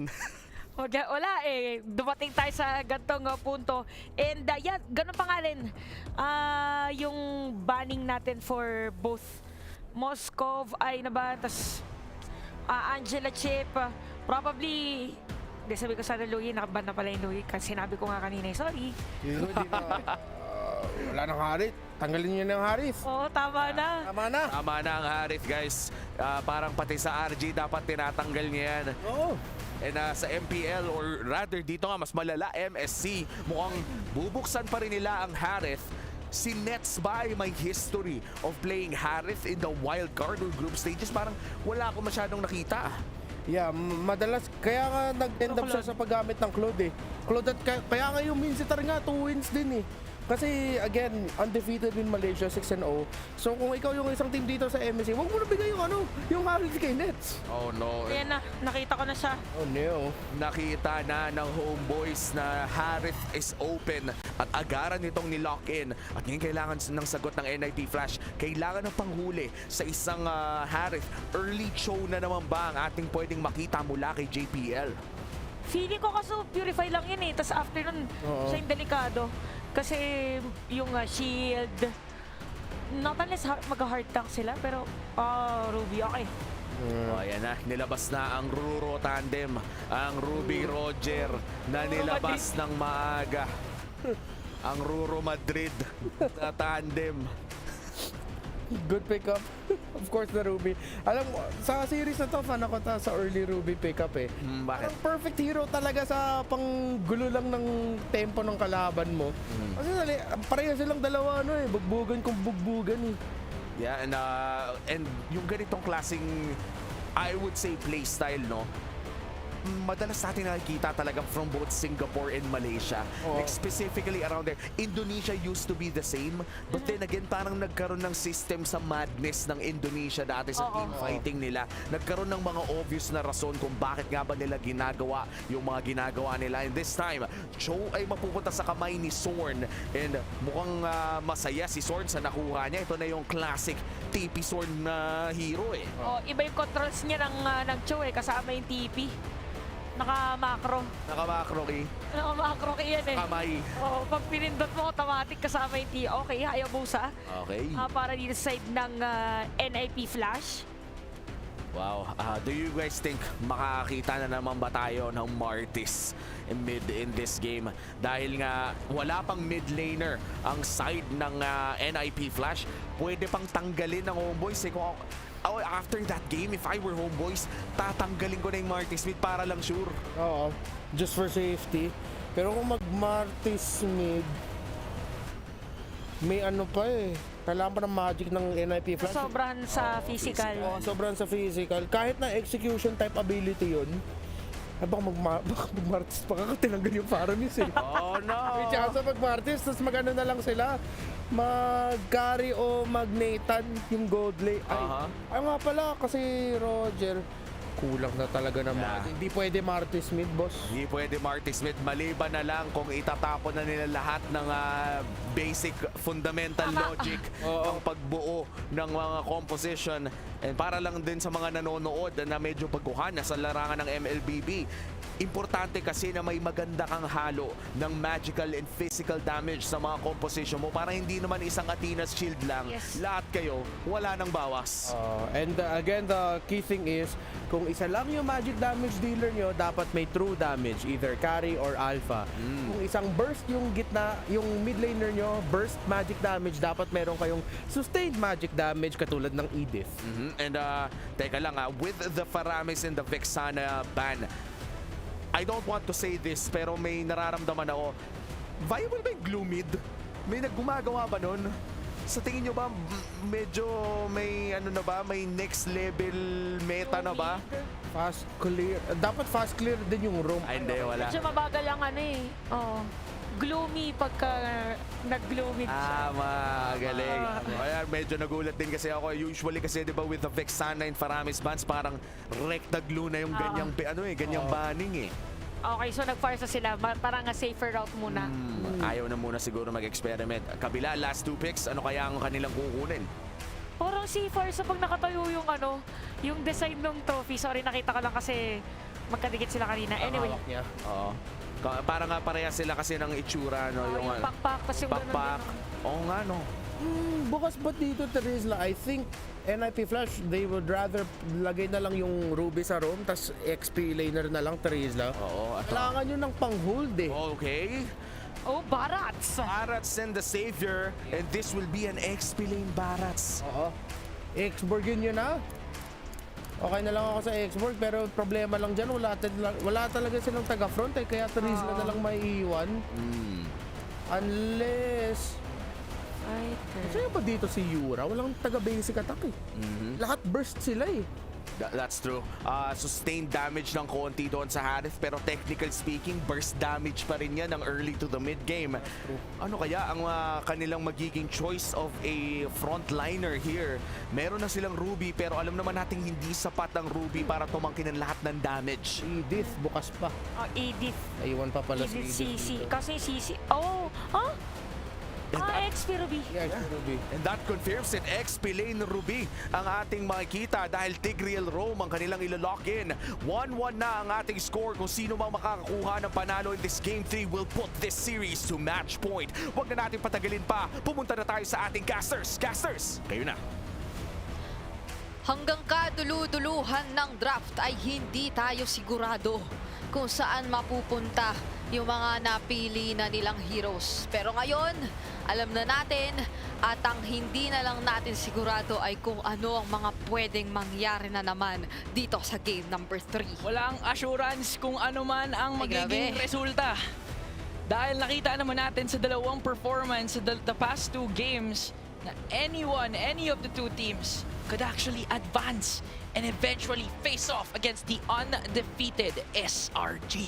Oh, ito ay magiging isang kaabang-abang na laban na kung saan mamataan natin sino nga ba ang talagang aangat pagdating doon sa gulang factor na pwedeng dalin dito sa laban. Dahil for the past 2 games, malaki yung nagiging influensya nung mga aura na ginagawa, especially nung dalawang roamers natin in particular na naging isa rin sa mga main discussions or points of discussion doon sa ating kaninang panel. So ngayon, ang isa siguro sa hindi na natin masyadong napapansin kasi nagiging common na siya. Napakadalas na talaga ng mga assassin dito sa matchup na to, pero wait, kamuntikan yon. Hindi ka na. Ito, very, very common or consistent sa dalawang teams na to for the past 3 games. Parating may bardagulan kagad sa mid. Parating matik may isang uuwi kagad. Usually kung sinong lugi sa lineup, sila talaga kagad yung uuwi. And at the same time, agree ako sa sinabi mo this game, this 2 teams, all about aura. Murahan talaga, pero parang nagka-cancel out lang kasi parehong malakas yung aura ng dalawang teams na to Oo nga, yung tantsahan talaga dito ng kung kailan sila aamba at gaganyan, katulad na lang ng naipapakita sa atin dyan. Unang minuto pa lang, kaso ayun lang, 3-3 agad ang Romespo. Grabe! Soar na naman, ang ganda ng knock-up, tapos nakawigi shadow kill pa rin si Hades doon. Kapalitan naman ang kanyang buhay, 1-for-1 trade, dalawang junglers natin ang una makakuha ng kill. Kakasabi nga lang natin, unang minuto, pagkikita agad at talagang nagkapalitan na ang ating dalawang kupunan. Actually, sa totoo lang, ang tinitingnan ko na lang dito, gaano kabilis o kabagal yung magiging pacing. Kasi sure na ako na kung palitan lang at palitan, mangyayari at mangyayari siya dito sa dalawang teams na to. Nakakatakot yung combo ng Mystic Field tas biglang eventual fracture from Chibi. Napilitan si Curtizy na mag wings by wings, tsaka na rin mapop yung kanyang Purify. So that's a resource down for NIP Flash. And Sorn, zoning out 3 members. Tumama na nga doon yung Dawning Light, pero parang siya ata ang unang tuwa with a Wiggy Shadow kill. At nakapaglapag pa nga ng Feathered Airstrike at si Curtizy. Yung Dinosaur, huhulihin ulit ni Diablo. 1 more hit left, pero parang hindi na nga ata niya itutuloy. NIP Flash secures the turtle. Yun ang ating Ogi Shadow Kill Retribution combo in action by Hades, by the way, na ngayon ay siya ang humahawak ng ating Hayabusa. So balikan natin yun sa ating naging STC replay. Malaki nga yung naging impact ng Mystic Field, yes, once again. Pero papaano mo madedepensahan yung objective mula sa jungler na hindi mo nakikita, na hindi mo mahawakan. At yun yung naging ganap kanina doon sa objective take between Homeboys and NIP Flash. Pero at least dito naman sa ating bot lane ay parang tahimik lang naman. Yung nangyayari sa dalawang gold laners natin. Naka-pick up na nga ng Sky Piercer si Roger kanina Si Vanix kanina nakita natin nag-flash siya dito. Kaya si Nets, of course, syempre magiging maingat muna yan. Si Nets kasi talagang naghihintay muna yan ng mga magiging kasama ng mga mag-engage for him. Pero speaking of engage, okay, kain, hintay ng Dawning Light, palo, Sepat. Ginamit na nga yung Don't Run Wolf King, pati I'm Offended. Makakatakas nga ba? Pero sabi ni Chibi, dyan ka lang. He secures a kill plus the pickups, Hunter Strike.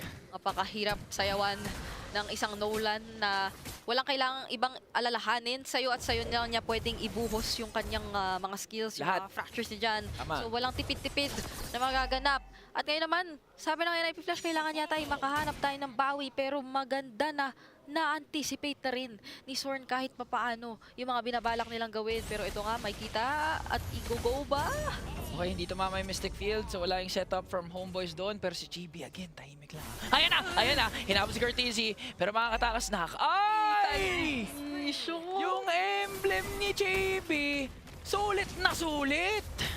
Ito yung naging effective so far na lethal ignition dun si Curtizy kahit na nakapag-purify na rin siya and everything. Whereas yung Warcry though from Hades ay isa rin sa mga tinitignan natin kasi nakakadagdag yun sa threat na meron ng Hayabusa jungler ng NIP Flash. Pero this is a turtle na mapapasa kamay naman ng Homeboys this time. So, kung titignan mo, objective secured, gold na meron, pantay na naman. Pero ito yata magkakaroon ng hindi nga yun lamang pagkakapantay ulit in terms of kill score. Pinantay lang ulit. Sabi kasi pero tignan natin dito yung instant replay Fracture tumama na nga, pero the lethal ignition. Parang kinanta mo. Oo. Ha? Anong kinanta ko? Lethal ignition. Na-distract ako doon. Pero looking at the items, I mean, dalawang naka-Sky Piercer for the side of Homeboys. That's Vanix, pati na rin Hades. So expect mo na gusto nila maging aggressive, pero mas agresibo nga dito ang Homeboys against Sword. At the Dawning Light with the final blow onto JPL plus another one onto Curtizi. Grabe yung crowd control at nag-flicker in pa nga dito si Sepat para saan nahulihin si Hades. Pero okay lang, sabi ng Homeboys, dalawa naman nakuha namin. Yun yung tanggal nung balance dito. Or yung pagkakapantay-pantay na nakikita natin for the longest time dito sa ating... Imbalance. Oo, yun na yun eh. Imbalance na siya right now. And probably dito ko din makikita yung... isa na naman itong instance na matapang talaga si Curtizi, magpa-farsa to kahit ano pa yung circumstances, pero doon yung paano mo yun papanindigan kung ang kalaban mo ay tipong Homeboys na talagang nag-all in kapag ka nakita ka nila na hindi magdadalawang isip, na talagang i-commit at ibuos lahat, ma-make sure lang na magkakaroon or nailaban nila yung mga teamfights at magkaka-advantage pa nga. So this time naman ay talagang sino naman nang mag-engage prior to the turtle na mga paglalabanan na pareho nating kupunan dahil nandito sila. Pero tingnan mo kasi yung pagharang ni Sorn. Chow yan na medyo binawasan yung durability niya in a sense, pero sa kamay ni Sorn, wala siyang pake. Hero na hero niya to, confident na confident, TPs are out. And I do agree sa sinabi mo about Curtizi na parang sobrang laking risk to pick a farce up against a lineup that like Homeboys kasi sobrang dali mong pasukin, sobrang dali mong burst down. Katulad ng pag-burst down nila dito sa Turtle, and hindi na nga magko-contest ang NIP Flash. Kasi usually, iisipin mo na ang farsa parang immediate pick up siya sa mga marksman, yung mga Moskov, Nathan. Pero to think na against the Harit na napakalikot pero mamaya na yan. Daming stun talaga. Hindi na nga nakasan ni JPL yung kanyang implosion pero makakuha naman ng kill onto Sword. Hades pumasok na nga doon. Shadow out. That's a kill. JPL kapalit naman ng Sword. Roamer for a Roamer. Na Homeboys transitioning dito sa middle lane. Parang mabubutas na nga ata yung middle lane turret ng NIP Flash. At ang sakit ng damage na dito ni Udil Parang timing lang si Udil kanina pero unti-unti na niya naiipon yung isa sa mga magiging sources of damage talaga rito ng Homeboys apart from Nets, apart from Chibi na kung iisipin mo kasi, parang yung mas aabangan natin, of course, yung root na magagaling. Pero mamaya na yan na naman. May kamunti kang laban with the Dragon. Sipa na naman. Tapos dinala pa nga sa Mystic Field etong si Diablo. Kaya naman parang tutumba na siya. Napa-flicker out. Habulin pa kaya dito ng Homeboys. Ayan na, nag-flicker rin na. Sabi ni Sword, palakasan tayo ng aura. Mas malakas aura ko. At tumama pa nga yung Dawning Light doon. Sepat once again, flicker in. Gonna bring down Curtizi. And the clash is still not done. Pero si Vanix pumasok na nga din dito. Medyo sa lang Mystic Field. Tumama din naman yung implosion. At naipit ng 4 na membro ng Homeboys pero makakatakas pa rin naman. At Dawning Light from the last Kage as they secure 4 kills. Nabuhay pa rin si Sepat kahit na napakarami, halos 4 yung nandun sa kanya. Shadow kill ginamit pero grabe umabot. Grabe, parang lumipad nga doon si Sword tapos nakatakas pa rin kahit binabagsakan na nga siya ng feathered airstrike doon. Ibang kumpiyansa, ibang confidence ang ating nararamdaman from Homeboys na tatandaan natin. Galing pa silang wildcard brigada. Nasaan yung hinihintay pang late game dahil may Xavier? Parang hindi naman ganun yung nakikita natin. Nasaan yung medyo mag-iingat-ingat tayo? Dahil parang mas magiging specialty natin na maghintay na lang ng mga magiging bawi dito sa engages na meron ng side ng NIP Flash. Parang hindi naman natin yung nakikita. Maski until this point na talagang akala natin mabibigyan at mababawian na si Sepat. Hindi siya tumambatas, may pahabol pang Dawning Light pero ito na naman. Live na ata to, live na nga to. Tapos si Sword nasipa na naman doon si Hades. Pero makaka-shutdown sila konto Chibi pati Sepat. NIP Flash bumabawi ngayon. Pero sabi naman ng Homeboys, kailangan din namin mag-counter-engage dahil nakakill na naman dito si Net na. Ipit na nga doon si Hades. 3-4-3. Udil Nets na lamang ang natitira laban kay Curtizi and JPL. Kamunti ka na yun si Curtizi Nakakagulat kasi after ng instant replay, may nangyayari na pala Laban na agad So ito, balik tayo sa replay ulit. So yun, at nandito na tayo. Siyempre nagkaroon ng unting ambahan kasi magkakaroon ng Lord Objective. Pero napakakitid nung nakita nating labanan at naging masayang-masaya si Udil sa mga pangyayaring ito. Kasi kung titignan mo ay sakop na sakop yung Mystic Field. Oo, yun sa daanan. Yun nga yung sasabihin ko, sabi kanina nila Renmar na yung Ruby, parang sira ng momentum yung Don't Run Wolf King, yung second skill. Mas lalong nakakasira actually yung Mystic Field. Ang dami nating instances na gustong-gusto na magwala ni Vanix, pero tatapakan niya Mystic Field, wala na nga dito at nakuha nga ng homeboys ang Lord.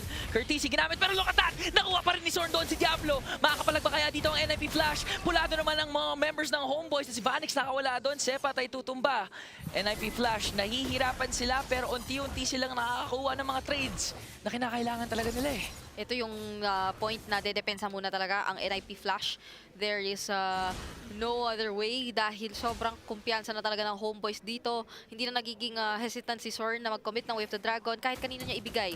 Maski kay Chibi, maski kay Udil, maski kay Nets, meron na sila magiging enough damage para at least ay talagang halos ma-take down na yung mga mahanap dito na members ni Zorn. Pero magiging successful naman ng NIP Flash dito sa pagdepensa or sa pagkuha nung Lord na nagmarcha sa gitna. Pero ito na yung puntong pwede na talagang kontrolin ng homeboys yung mga gagalawang lugar ng NIP Flash.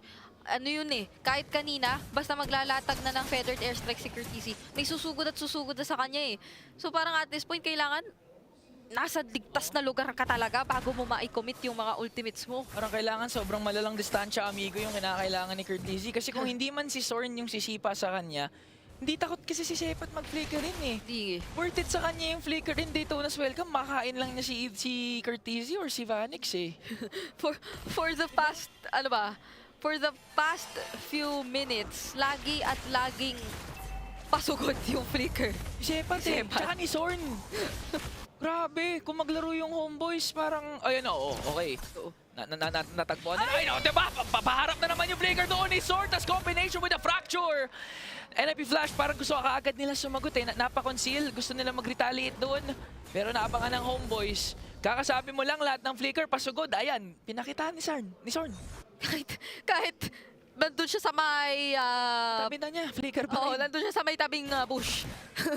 Flicker, dinaan sa gulat para wala nang maging kawala dito si Hades na nag-attempt lang naman mag-balance ulit or magkuha ng trades para sa NIP Flash kasi nga naman yung wave management ay magiging problema especially kapag nakakuha na ng inhibitors dito ang homeboys later on at yung mga nakikita natin talaga na kills or overall gold and yung iba pang aspects ng ating laban all in favor of homeboys so far. Oo, talagang laki ng kalamangan nila. That's almost 5K. Tsaka kung mapapansin din natin, iba din talaga yung impact ni JPL sa NIP Flash eh. Kasi parang pag hindi talaga maganda yung laro niya, pag hindi talaga siya makapwesto, hirap na hirap gumawa ng play ang NIP Flash. Ang dami din namang moments na maganda yung mga huli ni Diablo. Pero kasi yung 1-2 punch kasi yan eh, Ruby Tigreal. Kailangan kumonekta din yung gustong plano gawin ni JPL. So, magiging efficient talaga yung composition na meron sila. Kapag nagtutugma, yun siguro yung word. Etong mga gusto nilang gawin na plays against homeboys. But the problem is ay mahirap din kasing mahanap kung saan manggagaling, kung saan pumaporma dito yung homeboys. Kasi ngayon pa lang kung titignan mo na agad sa minimap, both Chibi and Zorn, wala naman sila dito sa may Lord. Eh yung NIP Flash, nandito sila nagtitipon-tipon para sa kung ano man yung mga posibleng mangyari. Pero nagiging maingat ang homeboys. Nag-aabang din sila na may posibilidad na may iba ring plano in mind dito yung NIP Flash. Pero ayun lang kita lahat. Ayan na, nag-commit na nga si Sepat. Ginamit yung Titonas Welcome, makakatakas pero hindi na nga kakayanin yung damage na binibigay ng NIP Flash ngayon. Pero ang kapalit naman ay buhay ni Vanix. Paparating na nga dito si Zorn, so magiging even ang ating ballgame, 4-on-4. Di ata nila alam kung saan nagtatago. Ayun. Nakita. Ay, pero ito yata kinumit. Pero napa-flicker out on si JPL. That's one resource down for NIP Flash. Meron pa namang Fury si Courtesy dito, pati na rin si Udil. Kino-continue pa rin ng homeboys ang Lord na ito at nahanap ni Zorn kung saan nagtatago si Hades. Biging shadow kill lang doon. Diablo, hinuli yung kaura niya doon. Dawning Light tumama pero nakapag-ano pa rin doon si Zorn. Nakasipa, JPL, hindi na nga nakakayanin. Yung damage na binibigay ng homeboys. Mega kill coming in from Nets. Wiggy shadow kill just to bring down Zorn. And that's one member down. Kapalit naman ng dalawang nawala sa NIP Flash. At wala ng Ogi shadow kill para kay Hades. So this will be a free Lord para sa homeboys. Kapalit ni Zorn ay dalawa ang natanggal. Doon na members ng NIP Flash, parang at most yung nakita natin na implosion play from JPL was just to protect yung teammates niya. Hindi na siya yung tipong para maghanap ng mga setups, para magbigay sa kanila ng mga tatargetin and eventually mga i-commit. Talagang napipilitan na kayo ng NIP Flash na laruin na lang defensively kung ano man yung mga meron pa sila na kits. Pero right now ay titignan natin paano din nila i-manage this time kasi ang Lord ay nagmamarcha na dito sa bandang gitna. Mapapansin natin ang gagaling talaga yung setup coming in from Diablo. Tapos tama ka, no, defensive yung nagiging paggamit sa implosion. Pero ngayon, kinakailangan talaga ni JPL makasetup ng tama, right targets. But the problem is, Udil and Nets, they still have their purifies. Kayang-kaya pa rin nila mag-overextend dito as the Lord got bursted down. Yung top lane turret naman ang next target. Sword pumasok na nga at ang kanyang nahuli pa doon ay si JPL. Pumasok naman sila doon. Nakakabawi ngayon ng NIP Flash. Sepat, Chibi, Zorn is down but their base has no more inhibitor turrets left. Buhay pa rin ang NIP Flash. At para dun sa labang yon ang nagmatter, hindi yung I am offended. It's the don't run Wolf King para kay Diablo. Doon napigilan, naawat yung magiging follow-up para talagang nakapag-focus ang NIP Flash na pag-punish kay Zorn and everything went downhill for homeboys magmula dun sa moment na yun. Pero mahanap yata nila si Nets mag-isa dito sa taas. Buong barkada, hinahabol nga doon si Nets. Courtesy, ginamit na kayong feathered airstrike. At parang tutumba na natin siya sa kamay ng NIP Flash. Ito na yung sagot na hinihintay ng NIP. What a defense para dito sa NIP Flash. Naghintay lang talaga sila, hindi sila nag-engage. So for homeboys, ang magiging tricky ngayon ay talagang saan mo pipiliing i-commit yung mga laban mo, yung mga hahanapin mo, especially if ikaw si Zorn. Kasi meron kang kailangang isipin, nandiyan na lagi available si Diablo para talagang maging tulong or alalay dito sa kanyang mga kasama and maging tagapagpigil ng kung sino man yung mag-engage. Honestly kasi, wala namang parang super magko-commit doon sa backlines apart from Chibi na talagang magbababad such as usual, let's say, for courtesy. Pero ito na naman, may hinahanap sila. Winter Crown, ginamit na doon. Touch yung Winter Crown, pero masyadong marami kasi doon yung NIP Flash. Look at that! Hades! First death ni Udil sa kamay ni Hades. At ngayon, NIP Flash naman. Ang parang may kalamangan dahil gusto pa nga nila pumasok dito. And in 20 seconds, pwedeng-pwede mapunta sa kanila yung Lord. Ngayon lang natin nakitang nagka-access ang NIP Flash kay Udil doon sa backlines ng homeboys. Kasi hindi naman talaga naka-formation doon yung homeboys nung nangyari yun. Binigla ng NIP Flash yung laban nung nangyari yung nakita natin na pick-offs prior to this Lord. Na by the way ay napaka-importante. Kasi talagang hindi makakaangat ng sobrang homeboys. Nakuha pa si Chibi dun sa taas! Kung napansin mo lang, kakabili lang niya ng Blade of Ephesus bago niya patayin si Udil. Tapos ngayon, bago niya patayin si Chibi, sulit na sulit ang bawat item na meron ngayon. Etong si Hades.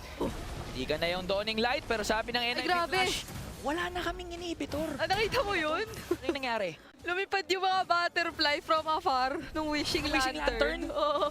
Nakakatuwa naman yung mga butterfly natin. Malayo yung kayang liparin. Ang galing kay Udil. So ibig sabihin, ganun nakataas yung damage ng Dawning Light. Kaya na ma-activate yung ng isang hit lang. All the way from the base. Umabot yung mga paru-paro sa kanilang face. Pwede.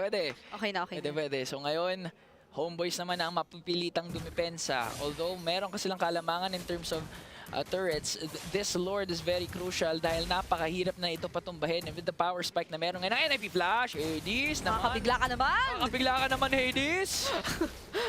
Pwede bang Chill ka lang. May sinasabi pa ako. Pwede bang hintayin natin yung Lord? Chill ka lang. Di tuloy natapos yung sinasabi natin. Ayan na. Hindi, nakalimutan ko na Sige na, balik na tayo dito kasi yung Lord nagmamarcha na dito sa bandang itaas natin.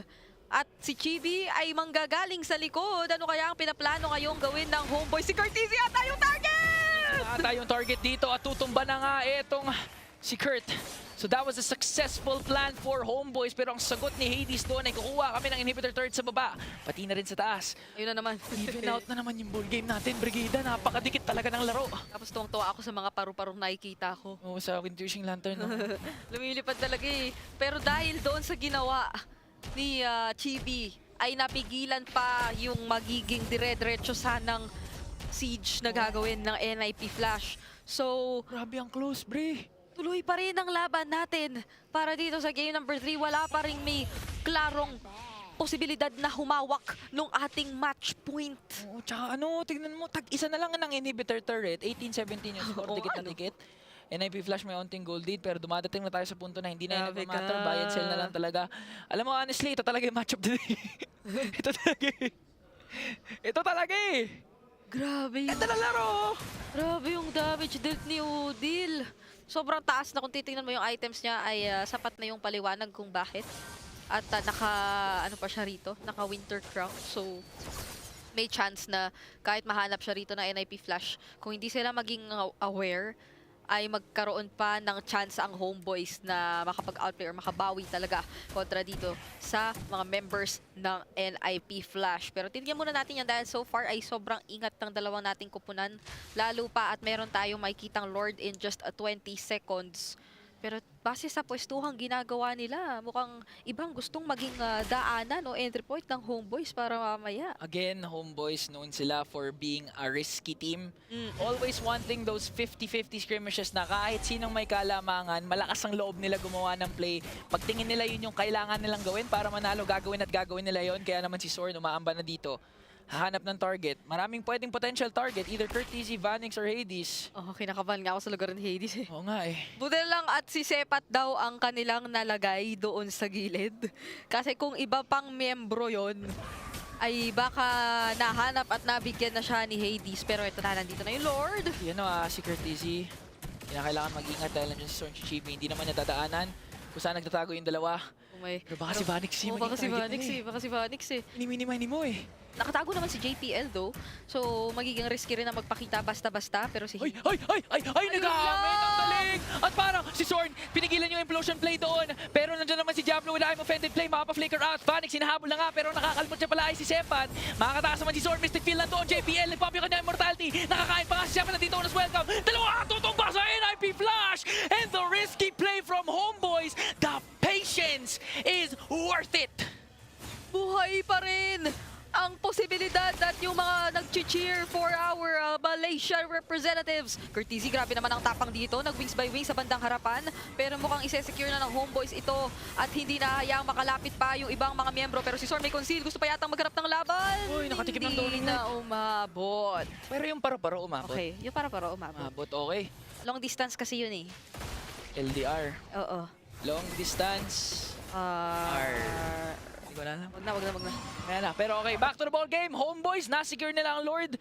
Kung babalikan natin kung ano ba nangyari sa play na yon, it all started with the patience of Chibi and Sorn na kahit ginamit na yung pailaw ng NIP Flash at nalaman ko na saan sila. The heads up play from Sorn na gamitin yung Way of the Dragon para hindi makapag-set up doon si JPL ng kanyang implosion play was more than enough. Plus the follow-up coming in from Sepat na Daytona's welcome na gamit niya. Kaya naman na-disrupt talaga ang NIP Flash at eto na nga ang Lord. Ready nang pumasok sa base ng NIP. No Magic Sentry can stop Homeboys from getting and doing what they want. Nag-IMF defended na pero na-burst down si Curtis dito sa may gilid! Kasi pumakot si Hades pero ginamit na natin dito yung Summon Force. Vanix na wala na nga dito sa picture and Homeboys on an onslaught ngayon. Vanix, look at Nets! Napakasakit na nga doon pero makakadepensa pa rin naman. Chibi, Nets na wala na pero sabi ng Homeboys, 2-1 na!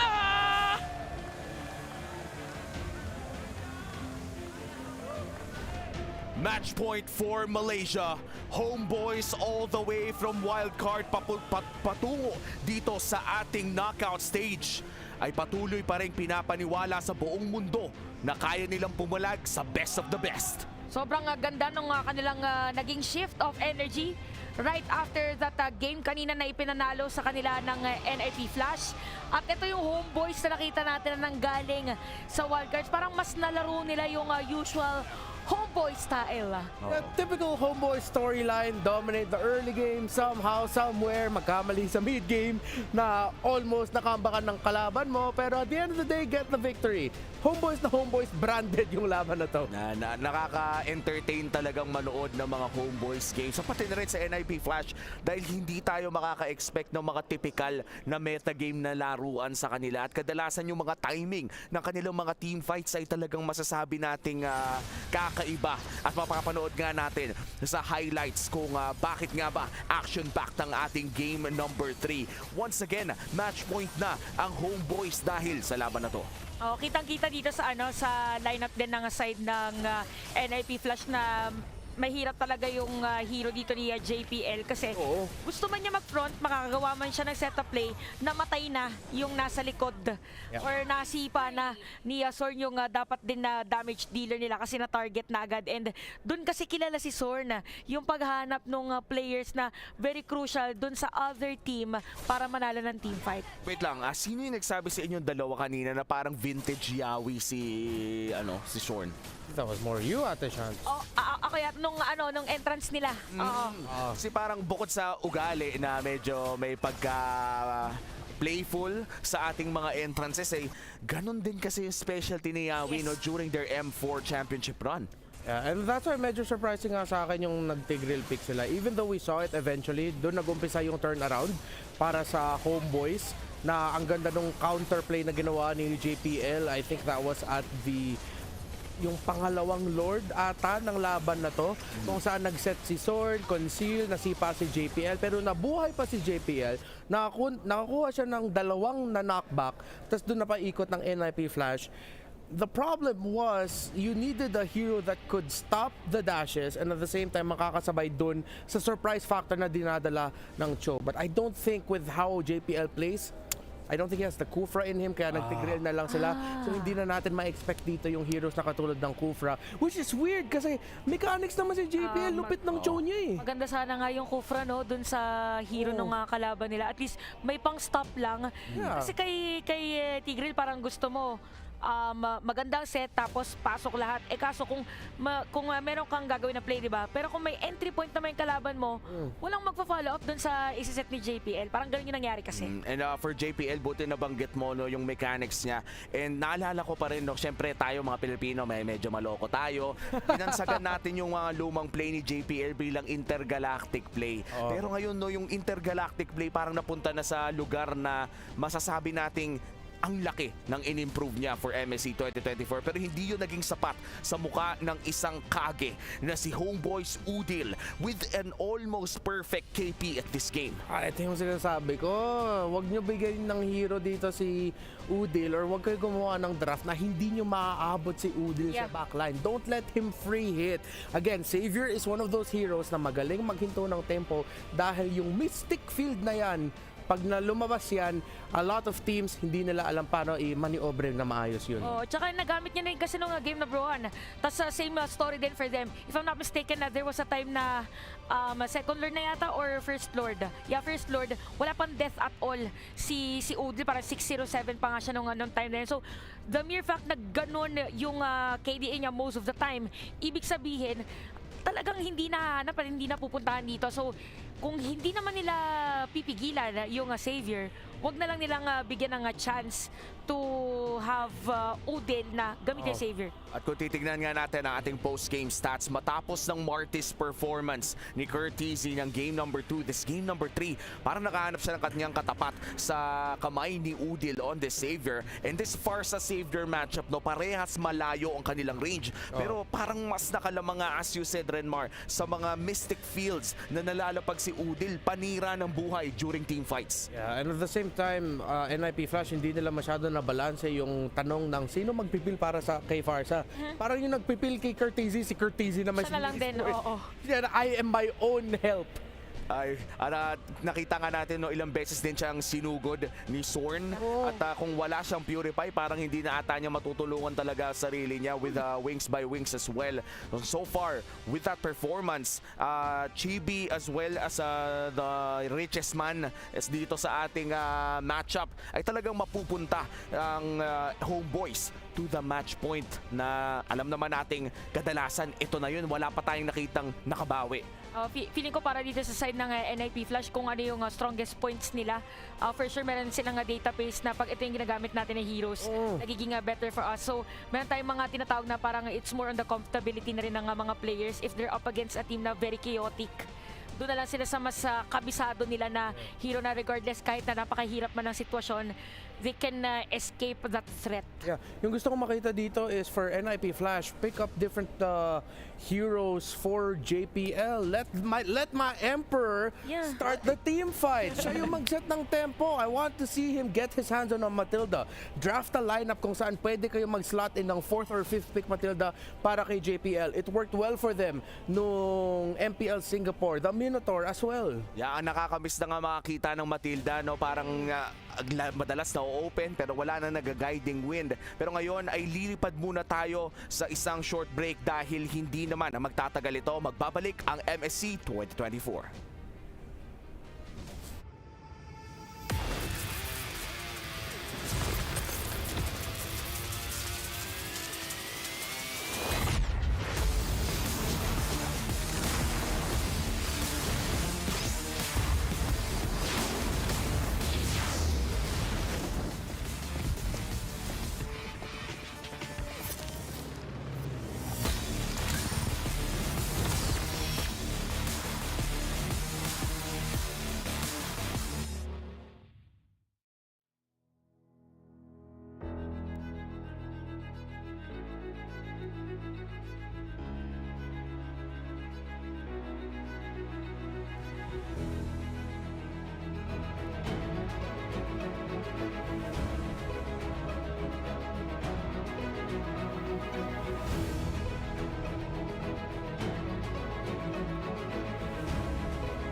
Welcome back to MSC 2024. Kakalanding lang namin ulit after ng maikling paglipad. At nandito na nga tayo sa 2-1 kung saan lamang ang Homeboys ng Malaysia. Nagbabalik kami nga pala si Umi, kasama dito si Renmar at pati na rin si Chantel.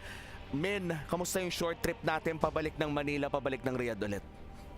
Nakabalik ka ng Manila? Jet lag ako. Jet lag na. Ayan na nga, 2-1 ang ating score. It is Homeboys na nakalamang. We were talking off broadcast, no, Chantel, na parang nag-overthink ang side ng NIP Flash. Sorry, sumisinga ka kasi kanina noon, kaya hindi ka nasama sa usapan. Parang yung napag-usapan namin ni Umi is sa isang specific na team or worst case pagdating sa draft. May mga instances wherein parang may mga moments na pinipilit or mas ino-opt kung ano yung magandang hero for the other team's draft. When in fact, it's better na ibigay mo na lang yung comfort hero. Let them lose. Parang ibigay mo kung saan sila sa tingin mo mas magiging maganda yung laro nila, yung magiging confident sila. Not yung parang kunwari, ano bang maganda sa kunwari, hindi ako marunong mag-kaja pero maganda yung kaja. Tapos pabibikin mo ako ng kaja, hindi nga ako marunong mag-kaja, parang ganon. Kumbaga parang napipilitan ng mga ibang tao na mag-adjust sa meta, whereas comfort is also a factor sa loob ng ating mga hero choices. And bonus na lang siguro no, kung meta pick ang comfort mo, at yun na siguro yung isa sa mga rason kung bakit ang dalas natin makakita ngayon ng show both on Sorn and JPL. Dahil ba sabihin natin na hindi na pinakamalakas na roamer si Cho ngayon, isa pa rin sa pinaka-effective in terms of picking off. Yeah, so for NIP Flash, yung nakuha ko rin dito, and I feel like we're all in agreement here na dapat talaga mag-iba yung drafting strategy nila. Don't think so much as to makuha ba ng homeboys yung comfort nila o hindi is number one, again, start with the fundamentals. Make sure na meron kayong pang-abot kay Udil in the backline. Something na pwede manggulo sa team fighting nila. Hindi lang sa, and then most importantly, make sure na meron kayong dalawang source ng magic damage, hindi lang isa. So for NIP Flash, I agree with you guys na kailangan din talaga nila habulin yung comforts, but then at the same time, don't forget about the fundamentals of the game. Yeah, and in terms of the comfort picks, no, sana bumalik sila sa ating mga regular na Martis mid. Hindi naman mali yun kung nananalo, bakit hindi? And looking at the sides this time around, NIP Flash ay magbabalik sa blue side and Homeboys naman ay nasa red side. Looking at what happened in game number 3, Chantel, the Savior was a massive pick para sa Homeboys. Tatanggalin na kaya ito ng NIP Flash? Kung iisipin mo, parang kung if up against Odil, ano siya ban-worthy.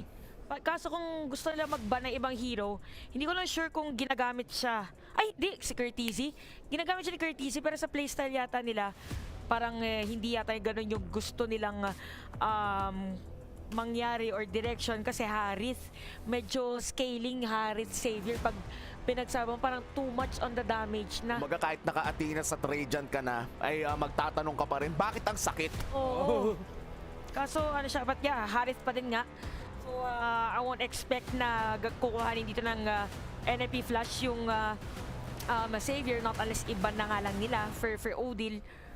Kaso, ang sagot ay first pick Cho ata, pero may nakikita ako, may nasisilip ako, ayoko tignan, pero may nakikita ako. Masaya ako. Masaya rin ako. Curtizy, sana sa'yo yan. Ano yan, sakto yan kay, oo nga no. Oo nga, ito, sure na ako dyan. Tapos sakto grok for JPL. Parang may hawak siyang speaker.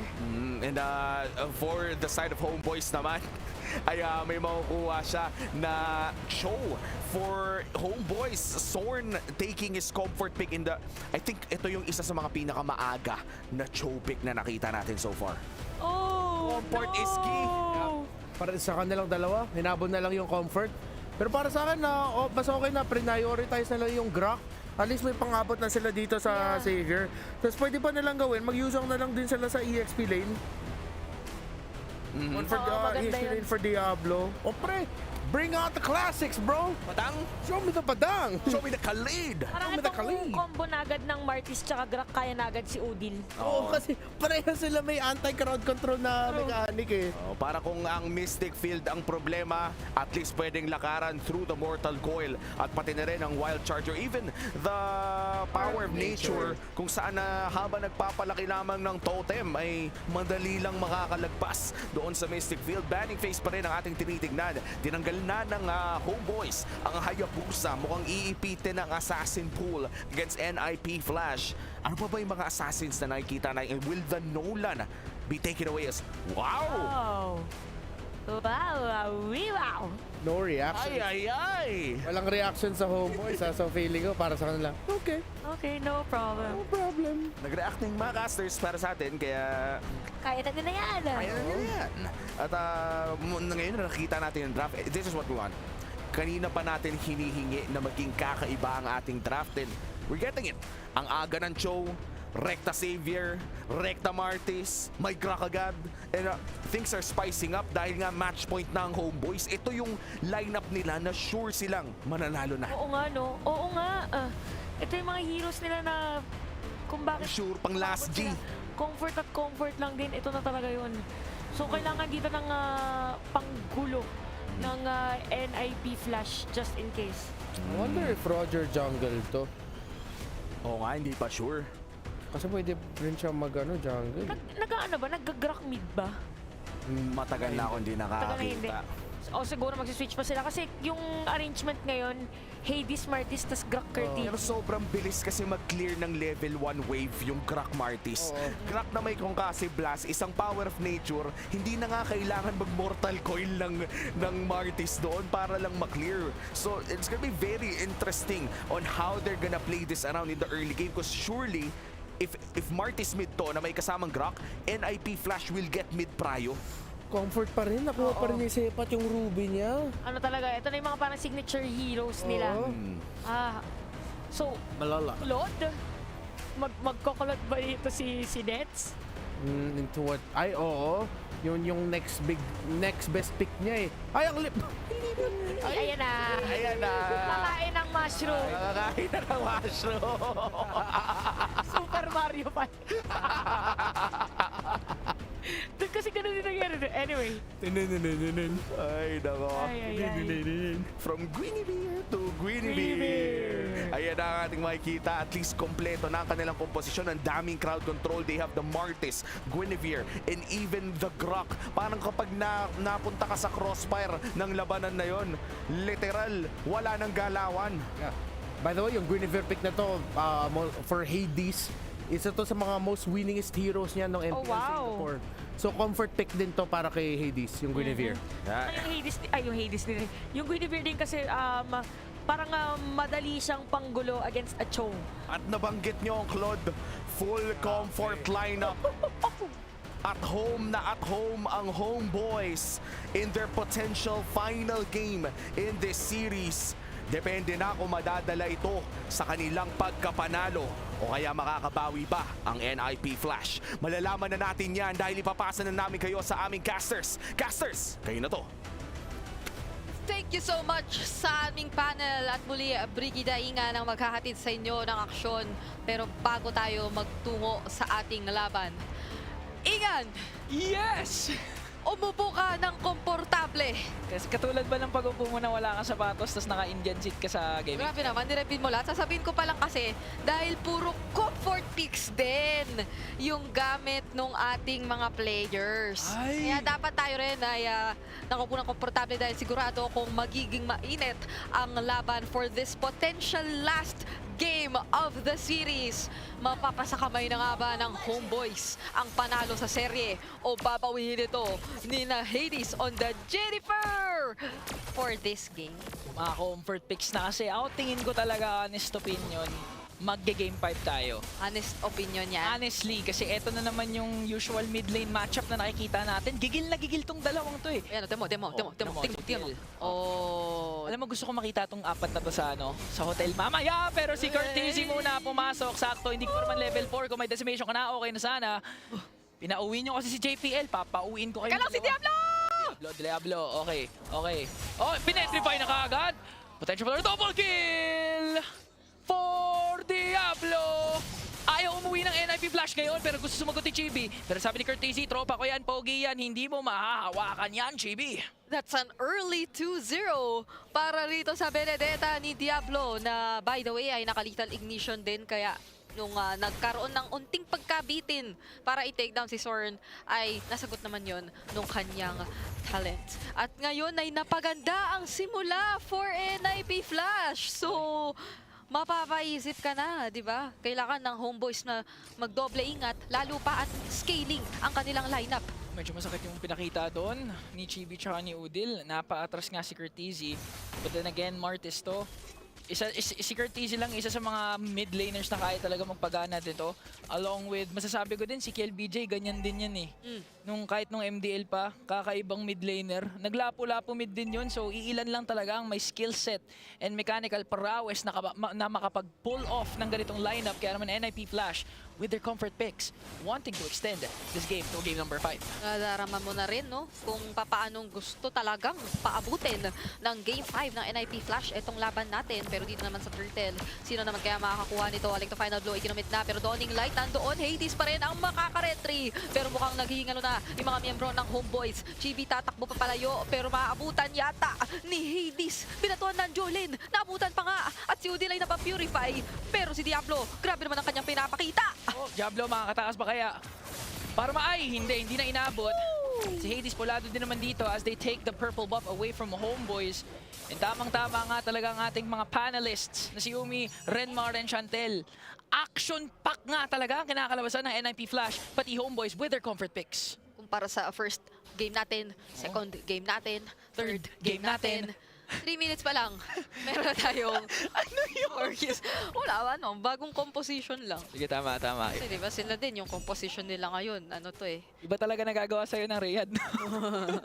Grabe yung epekto talaga. Balita ko, nagbabasketball ka nga daw sa hallway. Oy. Ano yun? Signature moves natin yun sa Pilipinas. Pero Kasi naman, comfortable ka din dito sa Riyadh. parang yung picks ng ating Dalawang teams. Hindi mo naman kasi, kahit anong sabihin natin, may mga may mga nahanap din dito na buwelo pa rin kahit paano ang Homeboys. Pero hindi natin maikakailan na mas napaganda talaga ng higit yung simula for NIP Flash at katulad na lamang yan.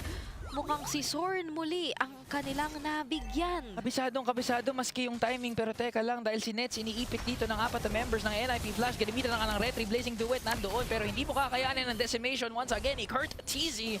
And looking at the place na pinapakita ng NIP Flash nung tumama yung Spatial Migration tsaka Violet Requiem onto, I believe it was Sorn.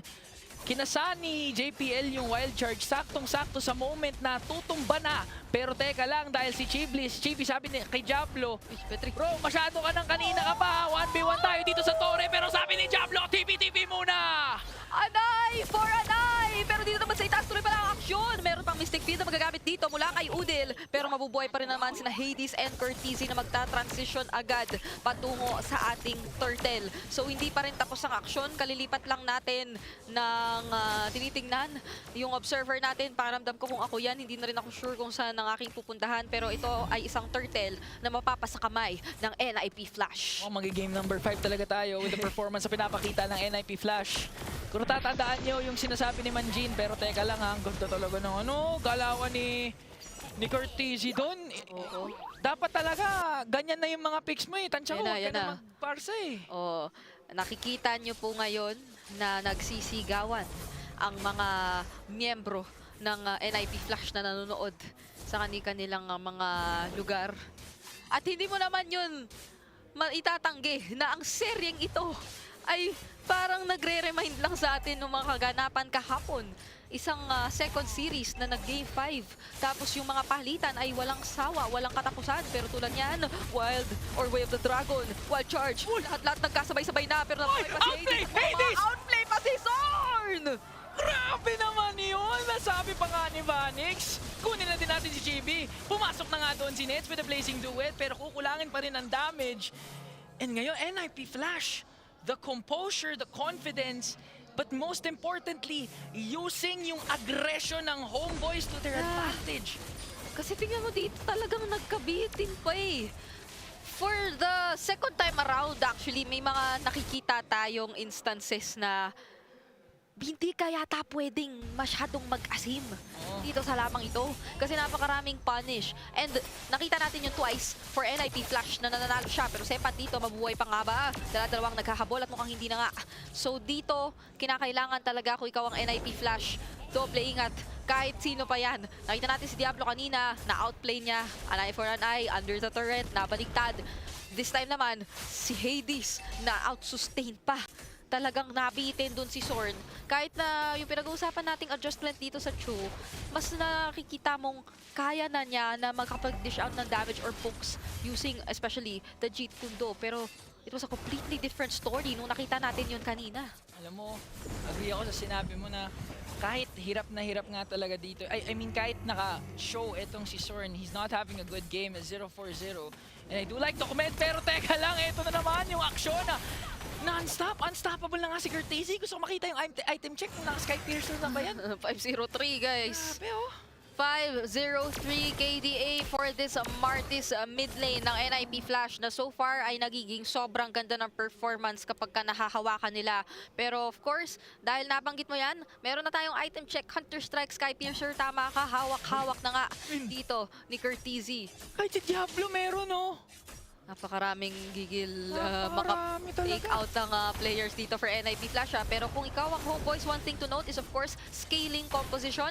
So they would want to hold this game hanggang sa umabot dito sa puntong makakapalag na sila. Pero may mahanap doon. Etong si Zorn na hindi nga lang mafa-follow upan kasi hinarang na naman siya doon. Harang men, sinipa na ni Zorn natalunan ng special migration. At ngayon si Diablo, ang dali-dali talaga makatakas. So far, maganda naman yung performance si Sepat with Ruby, with the Barats. But the problem is this game, wala talaga siyang mahuli. Hirap na hirap talaga magkaroon ng plays ang Homeboys ngayon dahil ganyan napaka-aggressive May non-stop! Ginulat na lang si Udil na naglalakad lang, naghahanap-hanap lang ng impormasyon pero inalik to final blow sa mukha. At ngayon ay unti-unti nang nawawala ang mga outer turrets ng Homeboys. So magiging tricky to kung paano sila mag-engage and maghahanap ng pick-offs, lalo pa ngayon na very much behind ang kanilang mga players. Look at the level gap na nag-e-exist. Not just between yung junglers natin, but even doon sa iba pa nating mga players. Tingnan mo, lowest na lang dito, level 9 Si JPL yung level 9. Tapos yung ibang mga members ng Homeboys, halos lahat level 9 pa lang. So doon mo palang makikita na yung disparity na meron dito sa pagitan ng dalawang teams natin. Opo, tignan mo mismo si GB. Parang hindi na, wala na makakuha yung orange pop. Men, sabi ng NIP Flash, hindi na namin kayo papalaruin. Wala nang laro dito. Tingin nyo game number 4 to, hindi. Game number 5 na kaagad, tatapusin na namin kaagad to. O susulitin natin yung huling araw na mayroon tayong dalawang series for the knockout stage. Kasi from tomorrow onwards ay syempre ibibida na natin ang mga semifinals. So sila-sila lang, isa-isa lang, bawat araw. Pero si Zorn na naman yata ngayon ang mabibigyan. At na-decimate ni Curtezi ng biglaan. Hirap na hirap talaga ngayon yung Homeboys. Again, na-mention mo na their lineup scaling, especially with the Savior and the Claude. Pero paano mo papaabutin sa power spike mo kung si Hades ayaw din talaga tumigil sa kakatalon? Ayun na nga yung Electro Final Blow. Makakakuha sila ng Torre doon, pero again, merong Lord ang NIP Flash, although level 1 pa lang to with the lead advantage that they have. Yep. Plus the XP ano yun tawag doon? Basta XP difference. Baka makabasag na sila ng inhibitor turret dito Yeah, at least for Homeboys, they have decent wave clear talaga. They have the Savior, tapos nandiyan naman yung Claude. Pero medyo delikado kung magkataray silang maghanap na naman ng engage. At kaya naman si Zorn, parang bumuelo lang. Sabi niya nga, oo, alanganin yata. So, magsispam muna tayo ng recalls pero not necessarily maghahanap ng engage kontra sa NIP Flash, lalo pa dito sa puntong ito. Pero mag-engage na yata si Diablo. Ayun na, pumasok na. Pero may counter-engage ngayon ng Homeboys. Nangangalmot na nga din dito. Etong si Chibi. Pero sabi naman ni Vanex, dalawa tutumbahin niya para sa Homeboys doon. Dawning Light tumama pero hindi pa nga talaga magiging enough yung damage. And ang madedepensahan naman nila yung mga inhibitor turrets. But again, kinakailangan talaga nila problemahin yung reality ngayon na isang Lord na lang, baka pwede nang matapos tong game number 4. Yep. Hindi ito yung pinaka-masayang game na nakikita natin for Zorn. Currently, ay 7 beses na siyang nabibigyan at na-take down ng NIP Flash. Parang kada silip yata ni Zorn ay minimake sure ng NIP Flash na nabibigyan siya. So kitang-kita mo, even in terms of gold, nagre-reflect yun sa kung bakit nahihirapan na rin siya makipagsabayan. Kasi kinakapos na siya ngayon ng pansagot sa damage na binabato sa kanya ng NIP Flash. Athena's Shield pa lang ang kanyang nabubuo. Pero nasa punto na tayo na ang laking threat, maski netong ni na Diablo, maski nila Curtezi. So papaano mo rin sasagutin yon ng naka-antik kiras or hindi ka pa nga naka-antik kiras, naka-dreadnought pa lang yata siya to this point. So medyo mahirap yung gustong gawin ngayon ng Homeboys, especially ni Zorn, na parang umangat. Parang malaki ang magiging role dito talaga ni Sepat using the Ruby sa mga counter engages and plays na gagawin nila.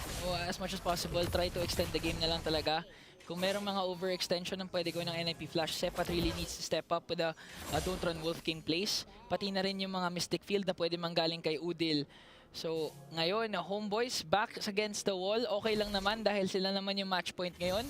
pwede pa sila mag-afford ng mistake. But then again, this is a game, best of 5 to. Usually, pag nakukuha mo yung game number 4, nasa iyo na talaga yung momentum. Oo, pag-usapan din yan ng ating panel kanina. Pero JPL, mahanap yata dito si JB!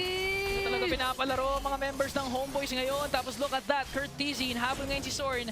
Hindi pa nga nakakasipa dahil wala na talagang magawa ang Homeboys ngayon eh. Kahit siguro makasetup si Sorn, kahit makasetup si Sepat at si Udil, kukulangin sila ng damage. At kahit nga setup ay nahihirapang hanapin para dito sa Homeboys. Kasi nagkakaroon na talaga ng napakagandang coverage ngayon ng NIP Flash sa kahit saan mang lugar o sa kahit saan mang lupa. Tatapak ngayon ang Homeboys, lalo pat pag mag-attempt na talaga sila lumabas dito sa base nila. So ito na naman ay isang pagkakataon para sa NIP Flash na talagang magkaroon ng or tapusin na nga yung laban actually. Pero nakasalalay din yan sa depensa na ipapakita sa atin ngayon ng Homeboys at kung paano nila i-manage overall yung pressure na i-apply ng NIP Flash. Kasi mukhang magkakakitaan si Sorn na si Diablo dito sa baba. Parang ayaw na ata pauwi ni Diablo dahil Lord ng NIP Flash marching in the top lane. Matindi ang depensa ang kinakailangan dito from the wildcard team ng Homeboys. Butas na ang kanilang base. Pumila na nga doon si Sepa. Tinamaan na nga ng Dawning Light.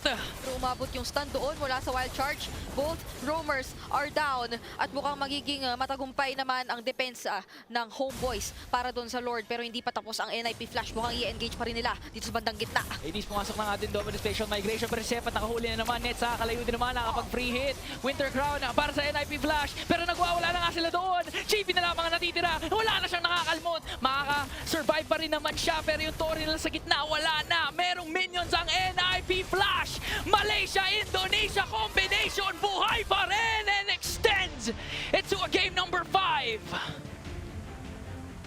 The Singaporean All-Stars take it to Game 5. Martis pa rin ni Kurt Tizzy ang nagbuhat. It's not over until it's over. Sabi dito ng NIP Flash, meron pa kaming pwedeng ilabas. Anong signature hero? May signature din sila. Oo, yan naman talaga ang kanilang signature.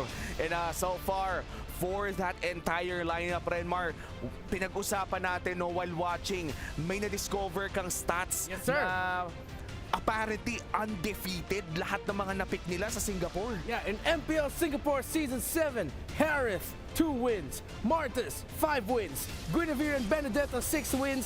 At ito si Emperor Akihiro on that Grok. Isang panalo.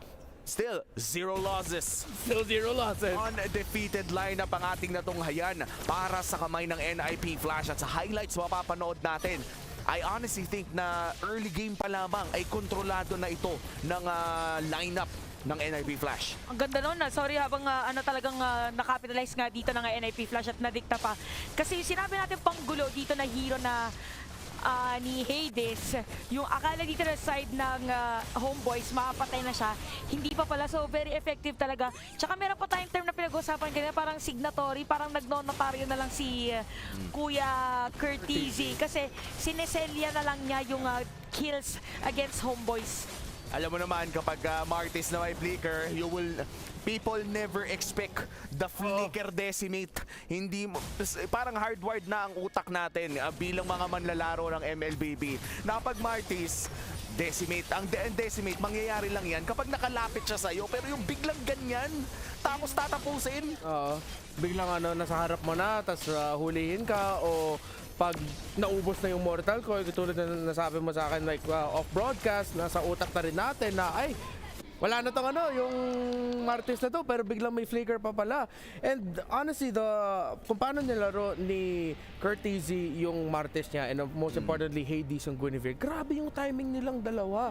It takes a lot of timing to maximize yung knock-up at saka combo ng Guinevere. It takes a lot of timing to make sure na makakakuha ka ng chain of kills gamit yung Martis.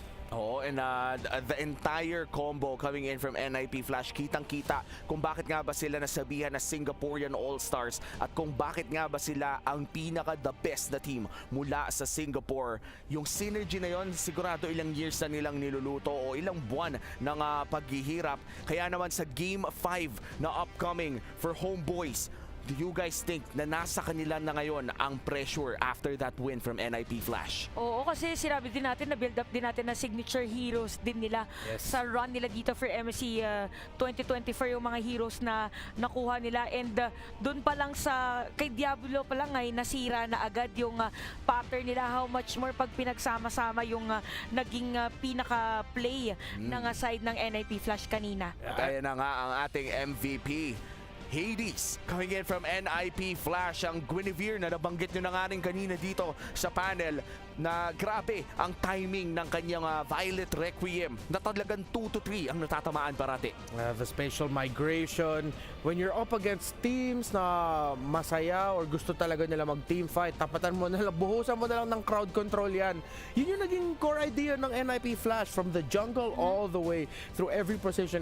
Siguro except for the Harith, pero yung Harith may slow na din eh. That's true. So, lahat ng mga crowd control na meron sila, parang ina-amplify yung ibang crowd control pa. Kasi mas madali mo pa malalapag yung crowd control mo kasi yung iba may crowd control rin. Parang nagpapatong-patong. Kung ang max ng crowd control mo 0.3 seconds lang, pwede nyo isagad hanggang 2. Oo, parang ganun. Ang tagal talaga naman yung freeze time ng Homeboys eh. And looking at the items in our post-lobby stats, naka-Sky Piercer pala dito ang Benedetta ni Diablo. I think this is also the first Benedetta na mapapanood natin sa knockout stage kung saan nakakuha siya ng early kills, dahil the last time that I saw Benedetta in MSC, naging mixture siya ng mga damage and tanky items. Ganda, okay, ang ganda dito ng combo ng Martis sa mid, tas may Benedetta na biglang dadaan. Yung pagka-clear mo ng minion, di ba parang magkakat ka, diretso ka ng mid, yung ngat ng Martis, nadaan-daanan niya lang. Kaya ka siya nakakuha ng double kill. Galing. And the overall synergy of this lineup coming in from NIP Flash is something na hindi in-expect ng Homeboys. Kaya naman dito sa ating individual stats, kahit bang si Udil pa rin ang may pinakamataas na damage dealt, si JPL ang overall na mukhang naging MVP dito sa ating individual stats with a lot of damage taken at pati na rin assists. That's my Emperor, the Emperor of the Rising Moon. Kasi moon yung flag ng Singapore, hindi siya araw eh. Baliktad pala. So the Emperor of the Rising Moon, Emperor Akihiro, na initially I thought the Grok baka mahirapan dito, but then again the fact na napares na siya with the Guinevere, na kung meron tayong konsepto na dapat merong kasamang pang front, dito naman sa NIP Flash may kasama pang crowd control. So if ever ma-miss yung crowd control ko, meron pa tayo 1, 2, 3 pa nga. At dahil nga dyan ay hindi nakagalaw masyado ang Homeboys, and si Sorn na tumitipi-tipi pa rin ay sadly kailangan mag-reset ng bahagya as we enter the 5th and final game of today. Kahapon sa knockout stage day 1 ay gantong-ganto din ang ating natunghayan. The last series going to the last game. But for this time around, 2 regions na naman ang ating makikita at isa ang kailangan umuwi. Mag-scan kayo ng QR code dito sa ating yung graphics sa baba para pagandahin ang MLBB Esports ng magkakasama. Next time, lahat ng mga feedback nyo, hindi nyo alam, baka may makalusot at baka makita nyo sa susunod na broadcast ng MLBB Esports. Sa ngayon, hihintayin muna nating magpalamig ng saglit ang ating mga manlalaro dahil papasok na tayo ng game number 5. Muli ako nga pala si Umi, kasama dito si Redmar at Chantel. Magbabalik ang MSC 2024 knockout stage after a short break.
لحظات البداية عاشت معنا.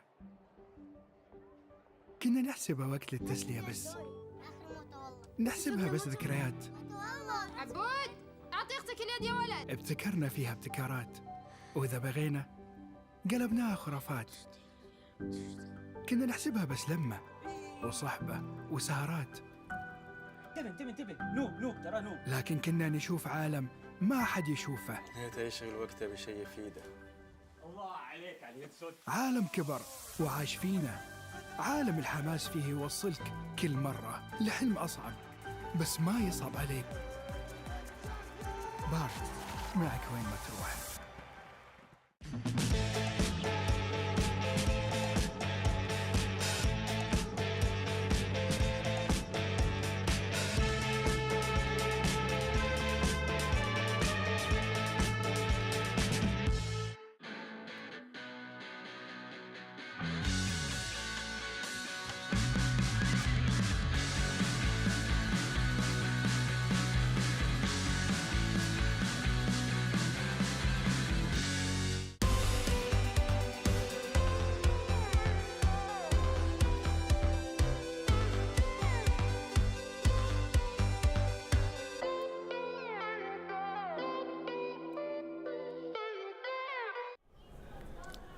Welcome to the final game of MSC 2024 Knockout Stage Day 2. Fifth game na of this best of 5 series between NIP Flash at pati na rin Homeboys. Kami pa rin ang inyong panelist. Ako nga pala si Umi, kasama dito si Renmar at Chantel.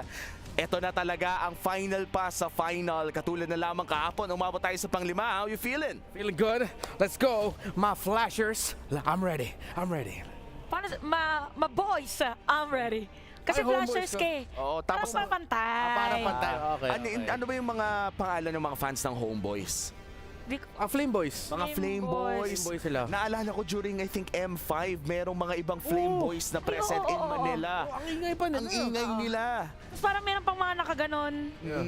And I feel like in Riyadh, no, kung sakaling napalad sana na nakalipad din sila, sigurado mag-iingay din. But right now, of course, yung mga nanonood dito sa Riyadh, yung mga locals din, nakakagulat, no, when we look at the fans of these teams, may mga ibang mga katulad na lamang nating mga kabayan na nanonood din, na yung mga nagtatrabaho din sa Riyadh o yung mga dito na lumaki, na same nationality ng ating mga nagko-compete na team. And right now, it's Singapore, pati na rin ang Malaysia. When we look at this matchup after all of the games, hindi ko kayo papalabagin ng predictions, pero sa tingin nyo ba tatanggalin na ang Martes pick ng NIP? Sana hindi. Feeling ko hindi siya tatanggalin. Kaso parang anong pang pigil mo? Kukuha silang kadya? Yun lang kasi yung mahirap eh. It might actually get to the point na mind games na ng NIP Flash yung Homeboys. 2 games. Kung isipin mo, ever since MPL Singapore, undefeated yung Martes na yan, ha? Kasi sobrang niya, sa totoo lang parang ginawa niyang sira yung game. Oo. Kasi parang maling code siya. Oo. Na hindi, para siyang bug, na hindi pa na-detect, ganon. Oh, pero hindi talaga bug. Ang lupit lang talaga ng kung sino man nag-isip ng Martes mid na yan. Alam mo, following the Martes mid suggestion, parang hindi na malayo makakita muli ng Terisla mid.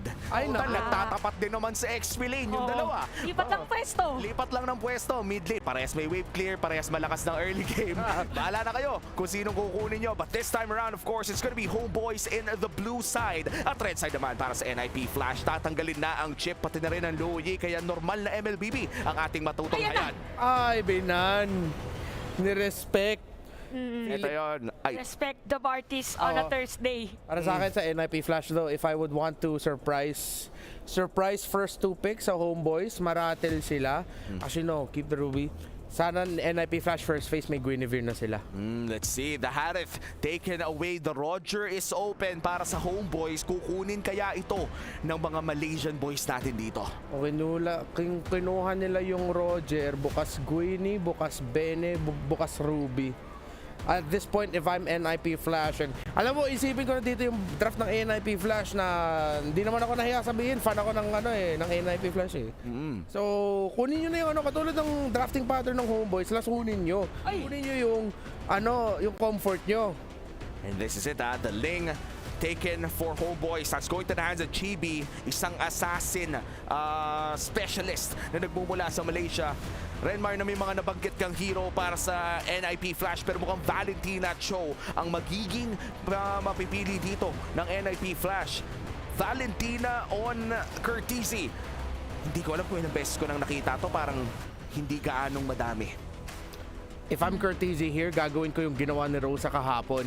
Kunin niya yung Tempest of Blades. Tempest of Blades, yes. Para pwede niya rin gamitin pang out. Pang micro kasi yun eh. Yung ikaw yung tina-target. Yeah, at saka hindi lang pang out. Yung ginagawa ni Rosa kahapon ng Fire Flux is gagamitin niya yung Tempest of Blades para maabot yung backline. So paglapag niya, diretso siya. hindi siya magbe-basic attack. Back to Valentina form, Shadow Strike, tas out. Oo. Pina-bypass niya yung front line. Oo. Dahil sa Tempest of Blades, grabe, no? I wish I still see Rosa in this tournament. Pero ito na yun, Homeboys taking the far side, pati na rin ang Arlot. Looking good so far in terms of physical and magical damage. But then again, Benedetta backs against the wall. Ito talaga yung pag-XP lane. Bene ko na to, coach. Kasi parang pagka worst case na, pwede mo nang pang split push, tapos sakto pa siya sa Farsa. Parang kung ikaw yung Farsa dito sa side ng Homeboys, medyo mahihirapan ka, gagamitin ko na ba? Parehas pa naman din kami ng hairstyle ni Benedetta. Nakakailang din naman kasi mag-feather the airstrike kapag hindi mo pa nakikita yung Electro final blow. And I think for the last two bands of NIP Flash, naghahanap pa rin ng potential XP laner and marksman ang side ng Homeboys. NIP Flash, I wonder kung iniisip nila na kung pwede sila mag-Hellcurt jungle, Nagal yung Haya. They'll still have the Nolan for burst if ever. They'll still have the Fanny. But in terms of dahil may Ling at Farsa sa kalaban mo, kung mag-Hellcurt jungle ka. Perfect. Kailangan mo na talaga tulungan na yung Hellcurt jungle na makapag-farm na maganda. Yung first clear pang level 4. Pagkatapos nun, pwede nyo na ituloy-tuloy yun. Para hindi din mabuli. Kasi yun yung problema minsan pag Hellcurt, pagka hindi nagawa yung mga unang source of gold. May hirap kasi tira yung rotation. So, pwede pang surprise ngayon. That's true. Last two bans for NIP Flash and Homeboys. Habang nag-uusap kayo kanina, chinek ko din lang, kinonfirm ko, Selangor Red Giants na nag-aabang kung sino mo manalo dito sa Game 5 na to. And yung mga surprises na nilabas sila ngayon, parang hindi nagaanong surprise sa time na maglalaban sila ng SRG. Na-scout na sila ng Selangor Red Giants. Grabe din pala if ever yung run ng Homeboys at the Singaporean team. Again, going back to the history ng MLBB Esports, may panahon na MYSG yung region. Wala pang MPL MY, walang MPL SG. Yes. Magkasabay sila sa isang region. At nung panahon na yon, si Zorn, dun niya nakuha yung unang championship niya nung Season 3 when it was still MYSG. So kaya may rivalry sila. May Roger na nalungkot ako kasi walang Hellcurt. The Roger looks to be either the gold lane or the jungle. May chance pa rin naman, I would say, considering na wala pang gold laner ang NIP Flash. This is still very much a flex pick para sa kamay ng mga Singaporeans. And Homeboys, last two picks, naghahanap sila ng potential roamer or XP laner, pati na rin marksman. Problema na, kulang na sila na magic damage. All physical na naman yung NIP Flash dito. Valentina lang yung source of magic nila. Kung mag-isa pang magic damage dealer dito yung Homeboys, hirap na to para sa NIP Flash. Ano kaya ang pwede nilang kunin dito? May naiisip ka ba, Chantel? Nathan? Claude, okay. So, fixated sila with the Claude. Joy though. Lason is real na. Baka ito yung Rome Joe Head Sky Piercer. Parang Saber. Yung parang nakita ko na sa RG ko, ayoko makita ito mamaya. Tsaka pwedeng pwedeng dumiretso sa Valentina just in case. Alam mo, sa marksman. Pwede siya mag-Warcry yung missiles kasi counted as one lang. Pero yung buong combo niya, counted na yun as 3. Panghuli ng combo mo, antas na ng damage mo. Ay, dito natin malalaman kung ano nga ba ang magiging jungle or gold laner. And it's going to be the Barats that confirms na gold lane ang Roger na to. Wow. Niisip ko talaga Parang ang daming variables. Hades, Barats. Parang mahirap basahin. Mahirap basahin dahil nga may mga bago na naman tayo makikita. Ang malalaman na lamang natin ay kung sino nga ba ang tatapat sa SRG. This is the final game, the 5th game of this best of 5 of Knockouts Day 2. Punta na tayo sa ating casters. Casters, kayo na to. Thank you so much once again para sa aming napakalupit na panel at gaya ng sabi nila, totoo ang Game 5 at ngayon malalaman na natin kung ano nga ba ang magiging outcome ng sering ito. Sino ang tatapat sa Selangor Red Giants bukas? Malalaman na natin yan ngayon. Ingan at napakasaya, mayroong panibagong hero! Ay bago na namang pasabog at siguradong nilabas na nila ang kanilang baon. Sakto kay Sorn pa yung huling baon ng Homeboys ngayon. The Jawhead na alam naman natin recently adjusted at sinabi na nga ng mga panelists na, men, medyo masakit tong Jawhead na to ngayon. Hindi lang yata medyo, Ingan, parang nagpa-flashback sa akin yung instance na nakalaban ko rin to agad-agad after nung patch na parang kada smart missile niya, ang laki nung chunk na nababawas sa HP ko. Katulad na lamang na nakikita natin ngayon. Mapapa-flicker out agad-agad si JPL. Yun yung very, very crucial ginawa doon ni Sorn. That was a resource expended by JPL with the Chopa.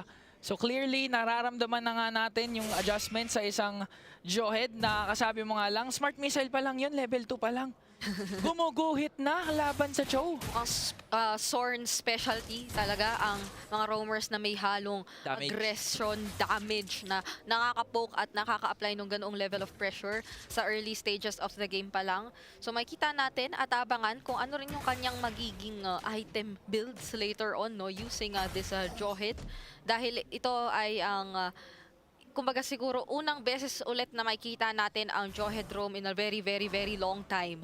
Parang ano pa yun, naka-conceal pa siya rito, not necessarily direct hit, so baka hindi naman siya mag-all out damage whatsoever. Pero mamaya pa yan tayo magkakaalaman dahil dito naman sa gitna, mukhang na-poke once again, etong si JPL. Uy, may kinain ka agad. Sinamahan pa nga ng Petrify. At si Sorn yun, sabi, anong Jawhead? Huwag ka basta-basta maglalabas sa isang crucial game ng bagong hero. Dahil baka yan yung ano mo, mapala mo. First blood will go to NIP Flash. Ginulat doon at hindi na rin nakatakbo papalayo etong si Sorn. At mukhang magkaka-advantage ang NIP Flash in securing the first turtle of the game. Napalilibutan si Udil ngayon. Gumamit na ng Electro-Final Blow dito si Diablo. Naku, Tempest of Blades na force out din mula rito kay GB. Makakuha nga na NIP Flash ang unang turtle at parang napato nga doon si JPL. Binato na nga, tinamaan pa ng Feathered Airstrike at hindi pa tapos ang ating gera dahil NIP Flash na maguti naman. Sepat ay tutumba. The action pack never stops. Kahit game number 5 na, akala mo game number 1 pa lang kasi gigil ang ating dalawang teams. At ang saya makita nung ejector. Finally. Ulit. Nakita natin ulit at nakakatuwang isipin yun. Kung meron mang mga mapupok at madadamage dito talaga, sabihin na natin si Sorn and Udil, which kung titignan mo ay napakataas talaga ng potential damage output na maipakita sa atin during the early stages of the game. That could be a potential immediate pick-off, lalo pa at ang bilis rumespo ng kanilang jungler, which is an Assassin Link. Tingnan mo, ayan nga binueluhan lang yung Lito Wanderer, sabay nakaw mula sa NIP Flash. Mga chibi moves eh. Chibi-chibi lang siya eh. Chibi lang siya. Tinignan lang niya eh. Sabi niya, kabisado ko na yan kahit kayo yung bumigay dyan. Kukunin ko din yan with my retry. Yun na siguro yung reason kung bakit nagano din, no? Conceal etong si Sorn. Kasi hindi niya nga kailangan ng initial damage. Kahit si Udil, okay na. At kung makakatakas ba naman, nandyan naman si Chibi. Nandyan yung Ling eh. So yung mga heroes na medyo mataas yung win rate when it comes to MSC 2024, like the Ling and the Valentina, nailabas ng dalawang koponan. So I expect this game to be very, very close. And speaking of close, magkakalapit na nga yung mga miyembro dun sa taas. Kaso si Sepat yung medyo napupuk at nababurst down. Mukhang inabutan pa nga ng concussive blast, kaya naman si JPL pa ang makakakuha nung kill. Sabay lipat tayo dito sa purple buff ni Chibi. Mukhang pinipigilan talaga yung kanyang farming. Hoy, na-cancel. Na-cancel yung Feathered Airstrike at nakain pa nga dito itong si Udil, pero makakatakas pa rin naman. So ngayon, unti-unting lumalayo ang NIP Flash. Sinong nakakuha ng purple buff? Si Uchibi pa rin. Nakuha pa rin naman. Ni Chibi na Chumichibi-Chibi. Tama, Chumichibi-Chibi lang. Actually ngayon, nabanggit mo, no? Anong binanggit ko? Etong si Chibi-Chibi. Oh, sige. Nabanggit din kasi ng ating panel kanina na kung sino man nga ang mananalo rito ay siya ang makakatapat ng Selangor Red Giants bukas. And by the way, sobrang interesting noon dahil si Sekais ay isang napakalaking fan daw ni Chibi. Magmula-mula. So magkakaroon ulit sila ng pagkikita in an international setting naman this time, just in case ang Homeboys ang makakakuha ng panalo. Pero so far kasi, ang mas napapaganda ang ikot at early game ay clearly dito sa side ng NIP Flash. Oh, so minsan kasi ayaw mo din ma-meet yung mga idols mo, mga heroes mo, pero Unstoppable Force ginamit na. Nakasagot nga dito si JPL. Counter-attack, nandun yung Sipa, pero yung feather airstrike coming in from Udil is gonna be enough to bring them down. Sword naman ang kapalit, laban sa dalawang members na nawala for NIP Flash. Napakabilis ng mga pangyayari, Ingan. Kapag ka merong nag-commit dito ay all-out brawl ang ating mga pwedeng makita. At napakataas na naman ng ating kill score kung tutuusin, lalo pat sa current meta natin na ganito na naman yung nagiging palitan ng ating mga kupunan. Pero ang maganda for Homeboys, kahit na sabihin natin ang NIP Flash na nakakauna, teka lang, dito muna tayo sa itaas kasi may Tempest of Blades pa naman na magagamit si Chibi. Hindi niya sinaktuhan. Final blow. At meron tayong Unstoppable Force na aasahan, pero makukuha pa rin yung kill ni Diablo bago siya tuluyang ma-shutdown netong si Sorn. Medyo worth it pa rin naman. Although na-shutdown nga itong si Diablo, so in terms of gold, mas may makukuha dun yung Homeboys. Pero that was a kill needed talaga to get Chibi to contain him. And now JPL, sinipa na nga dito si Nets, tapos kinalmot pa nga. And they will get the kill. Now reinforcements from Homeboys. Merong final slash dito si Sepata. Medyo napalalim doon si JPL, pero Jit Kundo lang para makatakas. And now makukuha nila yung Torre ng Homeboys sa baba. Sinayaw-sayawan lang ni JPL dun eh. Oo. Sige, kunin ko yung atensyon nyo. At dahil doon ay nakakuha ng objective ang NIP Flash. Pero balikan natin yung ating STC replay doon nung mga micro na nanganap sa pagitan nung dalawang players natin sa top, which is si Chibi as well as si Diablo on the Benedetta. Talagang napaka-close call nun kung tutuusin. And kung wala si Sorn, ay baka nga talagang outplay pa yun eh. Outplay pa yun kung tutuusin. Pero tingnan mo naman ngayon muna ang ating abangan for the next turtle sa pagitan ng dalawang teams natin. Ginamit na ang feathered airstrike. Pero mukhang magiging all present naman ang attendance or mostly present ang attendance na NIP Flash para rito. At hindi yata yun na magiging pakay ng Homeboys. Pero si Chibi na di na nga ata magko-contest. So all 3 turtles ay mapupunta sa kamay ng NIP Flash at sila din naman ay may kalamangan when it comes to kills. Pero ito na yung wall ng Homeboys ha. Okay, napalayo sila. Sabi nila parang masyado ata tayong maraming kalaban dito. Hindi natin kakayanin to. Sorn, mapapalayo doon. And NIP Flash making sure walang sagot yung Homeboys sa kahit anong objective na gagawin nila. At wala talagang naging trade ang Homeboys doon. Sana kung isa lang yung dumaan sa bush, pero hindi lang isa, 3 yun. So Unstoppable Force ginamit na, so is the welcome ejector. Binato pabalik doon sa mga miyembro ng Homeboys. Na-takedown na si Hades dito, pero ang laban tuloy pa rin. Sakto sa Electo final blow yung Sipa. And the connection from NIP Flash is there.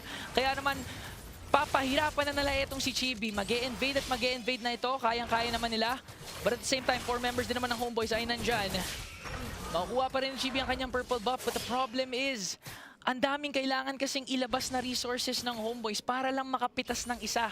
Compared naman sa NIP Flash na kahit hindi nila ilabas lahat, mapapatay at mapipitas talaga nila yung members ng Homeboys. At nawawala na rin yung unpredictability factor na meron dito, especially yung jawhead pickup dito ng Homeboys.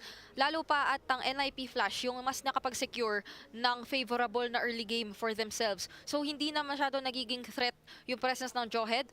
Though nandun naman talaga yung mga crowd control, yung mga kailangan mo talagang problemahin na potential setups and yung mga hindi may iwasang, let's say, Unstoppable Force.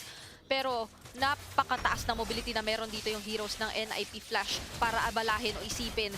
Threat na yun. Purify ginamit ni Nets. Okay, nakatakas pa. Nakatakas. Pero here comes trouble. Dahil si Chibi along with Sepat is there for the counter-engage. Si Hades ang kanilang next target, pero nakakaya mo din dito to Onus welcome. Natilay nga nila dahil with the final slash. And now nasipa pa nga si Chibi. NIP Flash, 2 members will fall down. Homeboys, nakakasagot na nga ngayon. Napaka-tricky gumamit talaga ng precise na mga ejector kapag yung mga halaban mo ay makulit. Nakita natin yung instance kanina na kamuntikan na sana yung pahabol na kill for Homeboys. But then, na-shun po lang yung ejector na gagamitin na rin sana ni Sorn at that moment. So, hindi na sila nakakuha pa ng mga higit na trades. Pero Vanix? Makakalayo ba kaya? Pero eto na ang X-Factor coming in from Sorn. X-Sorn tuloy. Pwede na. X-Factor kasi si Sorn eh. Wala. Malaki ang kanyang magiging responsibilidad para sa mga teamfights na makikita natin later on kung magiging pabor nga ba yun sa Homeboys or kung matitake advantage ba ng NIP Flash. Pero speaking of, ito na naman ang Unstoppable Force. Sorn hindi nagamit dahil nakain siya with the Daytona's welcome. Nets blazing the wet, nakakapag-free hit at ang unang tutumba doon ay si Hades. Vanix wala pa rin sa picture, kaya naman Homeboys ang may kalamangan ngayon, pero nakaramdam itong si Chibi, makapalayo. Sepat, napapaligiran ng tatlo, pero here comes Nets. Binibigyan si JPL, pinapalayo ang NIP Flash. Walang nawala for Homeboys, pero kinailangan nila na mag-recall at mag-reset dahil marami pa rin silang na-expend just to take down the jungler of NIP Flash. Pero makakapag-transition na nga ba sila agad-agad dito sa ating Lord Objective? Dahil sinisimulan na naman ito ni Nets kahit papaano, and wala pa tayong nakikitang player from NIP Flash na nakapwesto na around this area. So this might just be a Lord na mapapasakamay ng Homeboys, and they will successfully secure this Lord na mukhang kailangan talaga nilang sulitin para balansehin ang nakikita natin na control ng NIP Flash for the early stages of this game. Sabi ng Homeboys, sa inyo na ang tatlong turtle dahil mas importante sa amin ang Lord at iyon ang nakuha nila. Evening out the score. Ngayon, nasa kanila lang actually ang kalamangan, pati na rin ang kills. Pero again, may Arlot kasi yung NIP Flash, pati na rin Valentina. So the crowd control and the outplay potential for NIP Flash is still there. So kinakailangan pa rin mag-ingat ng Homeboys. Alam natin napaka-risky sila gumalaw. Pero this time, kailangan talaga mag-ingat dahil medyo masakit na talaga yung pokes ng NIP Flash. Kamunti ka na yun, pero hindi na like and pounce dito naman sa itaas. Meron na ditong nas-well cup. Si Sor na napapag-isa na naman, makakatakas nga pa siya rito, mukhang hindi na. 4 na miyembro yun na humabol sa kanya. At ngayon, yung Lord ang susunod na kinakailangan nilang problemahin for NIP Flash. Pero that was still a pick-off na nasecure nila nonetheless. At hindi pa rin makaangat ng todo ang Homeboys, lalo pa ngayon nabawasan sila ng isa. Oo, so bale hindi na nga talaga nila nagamit yung Lord. Pero here comes JPL Si Curtizzi ang kanyang gustong target. Pero parang masyado masakit ang Homeboys doon. Napa-flicker out pa nga siya pero hindi niya matatakasan ng damage. Pero look at Nets with the blazing duet. Galing sa likod. Tutumba na nga doon si Chibi. Kapalit naman ang buhay ni JPL. At sabi naman ni Vanix, sama naman ako dyan. Gusto ko mangalmot. Papatumbain niya. Dito si Sepat. Nararamdaman na natin paunti-unti yung damage na naiipon ni Nets on the Claude, na isa sa mga hindi gaanong napansin na heroes, na players ng Homeboys para dito sa ating 11-11 kill score na labang napasaksihan ngayon. And kung titignan naman ang ating items na nabuo na rin dito ni Nets, pabuo na talaga. Ang kulang. At tingnan mo naman kung paano nila tunawid si Vanix ng ganun-ganun lamang. Hindi na rin nakagalaw at nakabuelo yung Roger ni Vanix. Basta-basta. Nagulat, men. Finligeran, tapos ejector. Hindi ka talaga makakatakas doon. And with the burst potential ng Homeboys, madalian nga nilang napitas itong si Vanix. Until now, di talaga tayo sure kung sinong lamang. Sobrang close ng ating laro. Naghahantay nga ako ng the return of the flicker ejector combo or the sabay the flicker and ejector combo. Kasi pwedeng ano yun eh. Yung kapag ka medyo naninibago ka pa sa jawhead, ano yun eh, kakasama na yung second, tapos mag-flicker ka bago mo i-ejector, parang bebuelo ko onte. Pero kapag kabisado mo na dati, napagsasabay mo yung flicker tsaka yung ejector eh. Pero dito na swell ka, maabot ba? Oh, mukhang hindi. Masyado na malayo. The trajectory of the jump of Chibi, the Finch Poise. Masyado malayo. Okay. So ngayon, Homeboys medyo nagre-regroup sila. And NIP Flash, ang plano nila is to take control of the mid dahil merong magkakaroon ng Lord Objective in a matter of 15 seconds. Both teams looking for an engage. Both teams looking for a pick-off. Pero ang importante dito, tignan yung position ni Sorna. Ay, nakita. Ako na Magic Sentry na naman ang mga kalaban. Pero merong final slash, meron ding counter final slash. Pero sino nga bang lalamang dito? May nabatong isa! Si JPL nga ang unang tutumba doon. Pero nawala na si Net sa picture. So parang this is NIP Flash is opening. At nakadaytonas welcome pa nga doon. Etong si Hades and Chibi will fall down. And NIP Flash all of a sudden, sila na makakuha ng second Lord. Hindi na to basta-basta mailalaban ng Homeboys. Wala ang kanilang retry holder. Wala rin yung kanilang gold laner. 2 major sources of damage para dito sa kanilang kupunan. Pero biglang-bigla na lang nawala. At sundan mo pa ng isa dahil si Sepat ay napatumba na rin ng NIP Flash. So this might just be a Lord na mapapasakamay na talaga ng NIP Flash. At kinakailangan munang mag-ingat ng dalawang natitirang miyembro ng Homeboys dahil up next, depensa para sa kanilang kupunan. Titignan natin dito yung replay.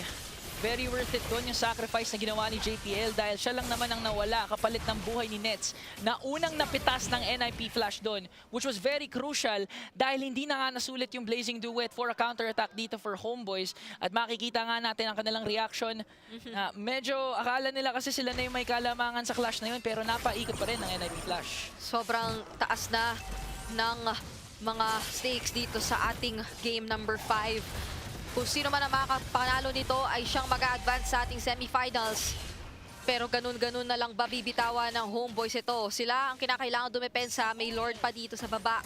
At mukhang given yung composition na meron naman sila, they still have the Farsa as well as the Claude. Pero mag-e-engage na yata ang NIP Flash at maghahanap ng target. JPL though, hindi yata makakahanap pa. Si Sorn parang atang gusto nilang puruhan dito. Makakataas pa rin naman. Wala pa rin yung Tempest of Blades at pwede nilang i-target etong si Chibi. Nabutas na nila yung Lord pero nabutas na nila yung Inhibitor Turret sa baba. At ma-burst down nila yung Lord. At si Vanix nakapag-free hit dito. Nakaramdam itong si Chibi. Medyo may kasakita na nga ang Roger. Kinailangan talaga nila na allot man lang ng isang wave na hindi magkakasabay doon sa gustong gawin ng NIP Flash. And dito naman yung beauty na meron ng lineup ng Homeboys. At least they still have the Ling na pwedeng gumawa ng ganoong mga plays. Pero still for NIP Flash, they also have the Benedetta na kaya at least makipagsabayan when it comes to those things. And magiging inevitable yung pagkawala talaga ng mga outer turrets dito ng Homeboys sa ayaw at sa gusto nila. So tricky na tong sitwasyon na ito. Lalo pa at talagang ang NIP Flash kapag titignan mo sila ngayon, hindi na sila manghihinayang mag-engage sa mga teamfights kasi kayang-kaya na nila. Pero Sword pumasok na naman with the Unstoppable Force. At makapa-flicker out dahil napakasakit na nga. Vanix like and bounce in! And look at that! Homeboys, unti-unti na sila mawawala. Tempest of Blazers na naman, Nets. Blazing do it. Pero parang masakit ata. Ginamit na nga yung Wind of Nature. Makakataas pa kaya pero nakalimutan ni Vanix. Dalawang members na lang ang natitira for Homeboys. At mukhang magpa-pop yung Winter Crown doon ni Udil. One member down and a Maniac coming in from Vanix. At nag-iingay na ang crowd para sa representatives ng Singapore. Sila ngayon ay kumakatok na sa base. Makakat ba ni Chibi yung wave? Habulin ng like and bounce. Pero mukhang hindi na siya papauwiin basta-basta. At kumakatok na talaga sila. Ingan nandito na sa base. The all-star team from Singapore soars high once again.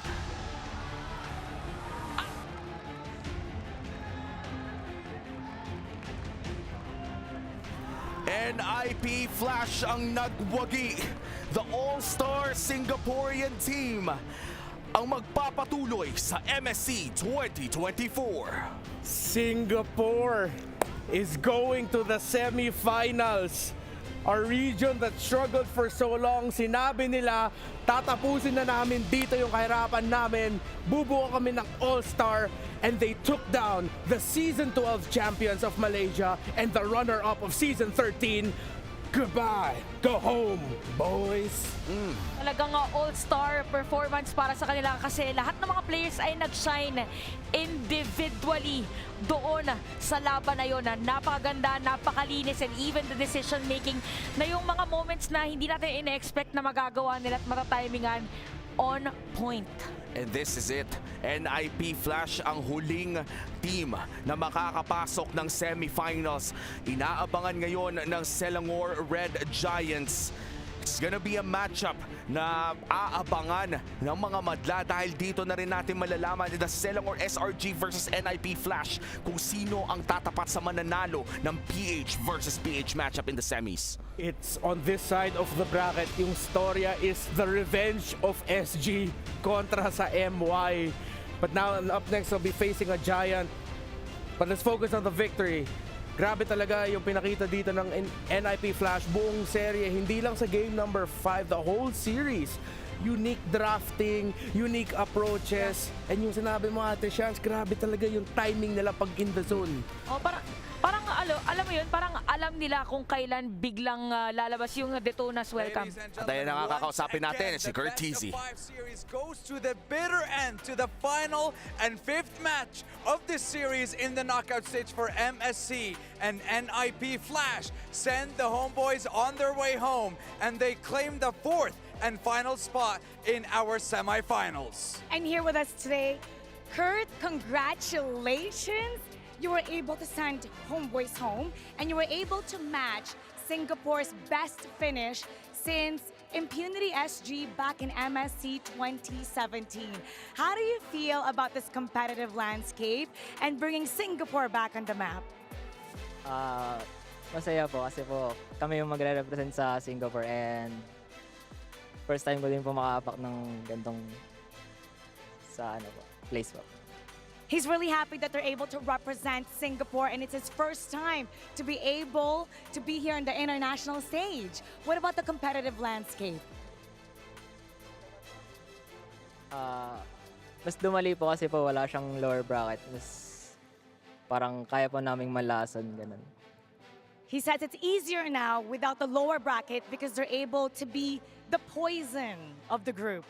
I like that. There's a surprise factor, a surprise element here at the MSC. And like we said, we started this with a wild card.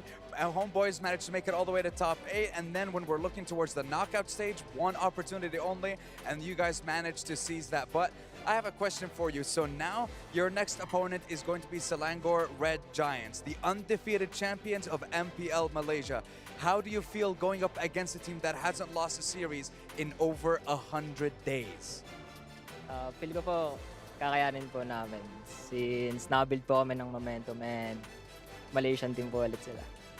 He feels that they're able to defeat them because Singapore was able to build momentum. And you know that you can beat another Malaysian team. And because of what you've done today, you will now receive your opponent's golden key. Homeboys, you may now proceed to Kurt to hand over your key.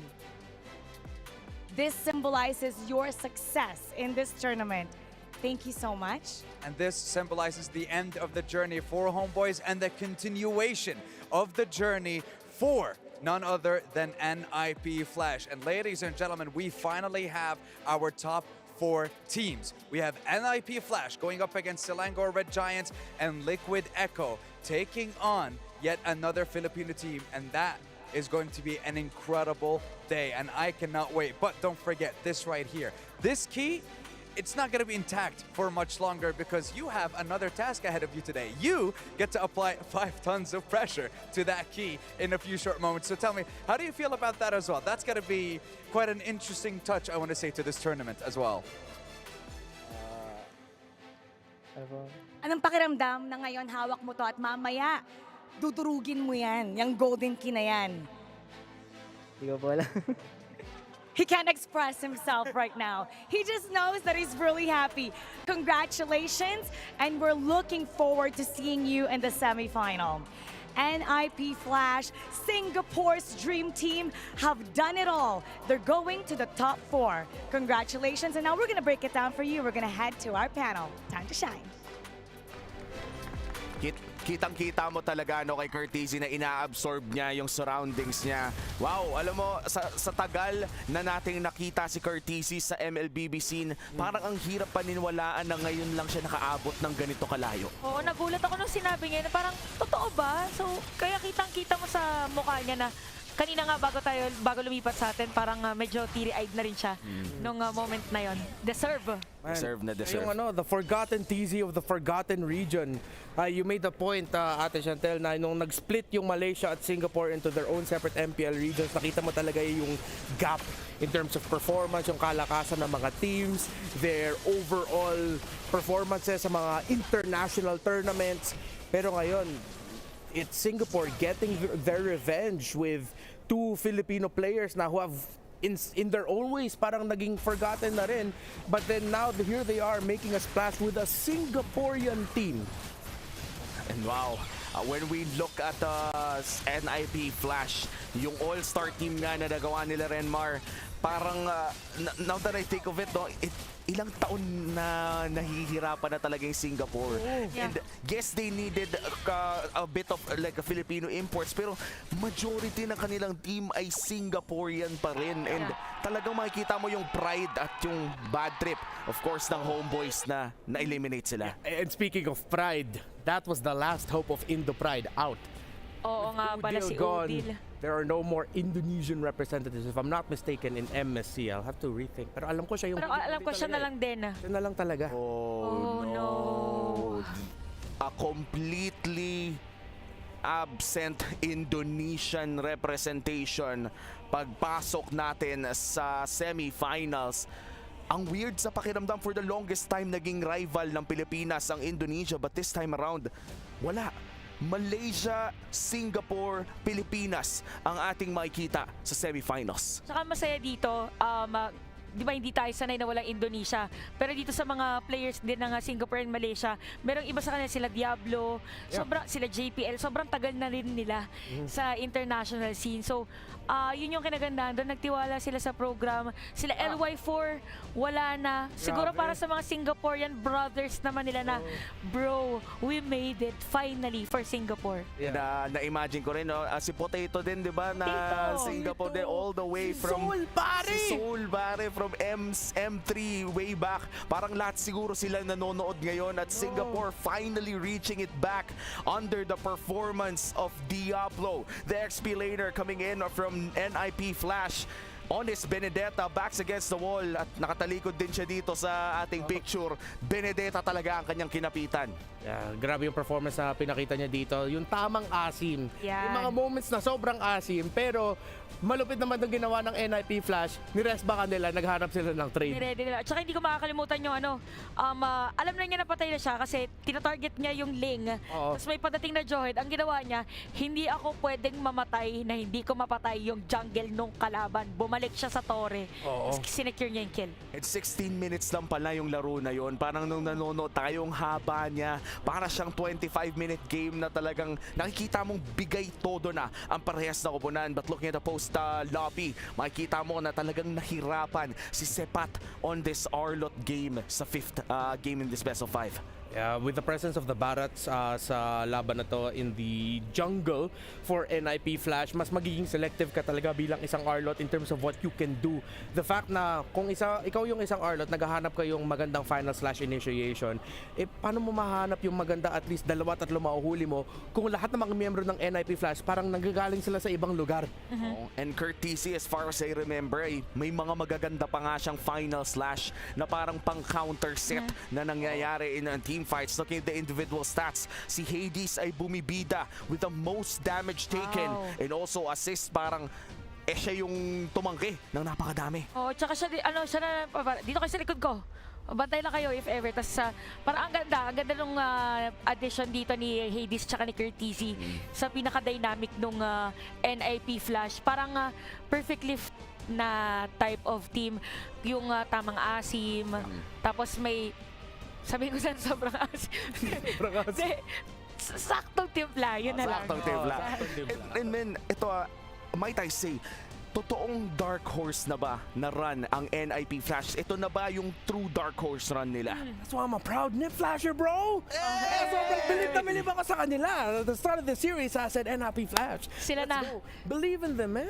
Parang sino yung nagsabi sa kanina na para silang yung run ng BTK nung M3? Kanina, during our Ganto first... sila ngayon. Ganon. And I think this time around, the dark horse of MSC 2024, who would have thought na Singapore ang magiging dark horse natin dito? Men, kakaiba ang knockout stage day 2 at maraming salamat sa mga kanina pang nanonood dito ng MSC 2024. Hindi magiging masaya ang Philippine broadcast kung hindi kayo nag-aaway sa comment section. And of course, ayusin nyo naman, saktong init lang. Wag naman yung sobrang asim ng comment mo. Tamang timpla lang. Tamang timpla lang. Ayan. Kung may totoong comments kayo, dyan sa baba. Sa survey. Ayan. Kung masyado na kaming madaldal para sa inyo, sabihin nyo sa feedback. I want the casters to not talk during the game. Mga ganong klase. Pero of course, yung mga seryoso nating mga feedback ang ilagay nyo dyan para naman mapaganda natin ang MLBB Esports. By the way, meron din mga bagong skins si Hanabi at pati na rin si Amon. Available na yan in-game at bawat first draw nyo sa everyday na reset ng ating server ay may 50% off ang inyong draw. Kaya kung gusto nyo makuha ng discounted ang ating mga Amon and Hanabi skins, make sure to log in everyday sa MLBB app. Tapos na ang knockout stage day 2. Tapos na ang quarterfinals. Semifinals na muli tayo magkikita. Ayan na yung PH versus PH sa semifinals. Pero isa lang sigurado tayong lahat. Sure tayo na merong Filipino representative sa finals. Hindi lang representative Filipino representation. Ayan. Kahit anong team tignan nga pala.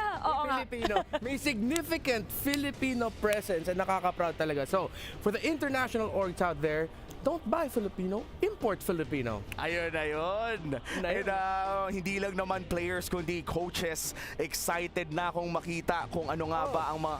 Bakit? By the way, shoutout lang sa coach ng Eva's Glory. Yun lang po. Ayun! Shoutout ko lang. Sinoutout mo lang. Import Filipino. Ayan na. Shoutout sa'yo, bossing. Minsan lang, promihit. Wala naman na kasing at this point for Indonesia, of course, medyo malungkot tayo for such a big market region as Indonesia na nawalan na sila ng representation. Pero parang para sa akin wake up call ito para sa Indonesia na nakasunod na ang buong mundo. Yeah, man. I mean, like, to be real, naramdaman din natin yung lungkot ng mga Indonesian casters natin na nandito rin. Like, kaibigan natin sila. And of course, we have Filipinos in those Indonesian teams. The elimination of Fnatic Onyx, masakit. The elimination of Eva's Glory, masakit. Kasi nandun din si Coach Leo. That's true. And overall, ano na ba ang mga naging favorite moments nyo for this day, in this entire Knockouts Day 2? Chantel, ikaw na muna. Parang ang hirap isipin ko nung favorite. Yung Martis, promise. Promise ano? Promise masakit. Promise masakit, tsaka promise mababad trip ako if ever na may gagawa nun sa RG. Gawin na natin mamaya.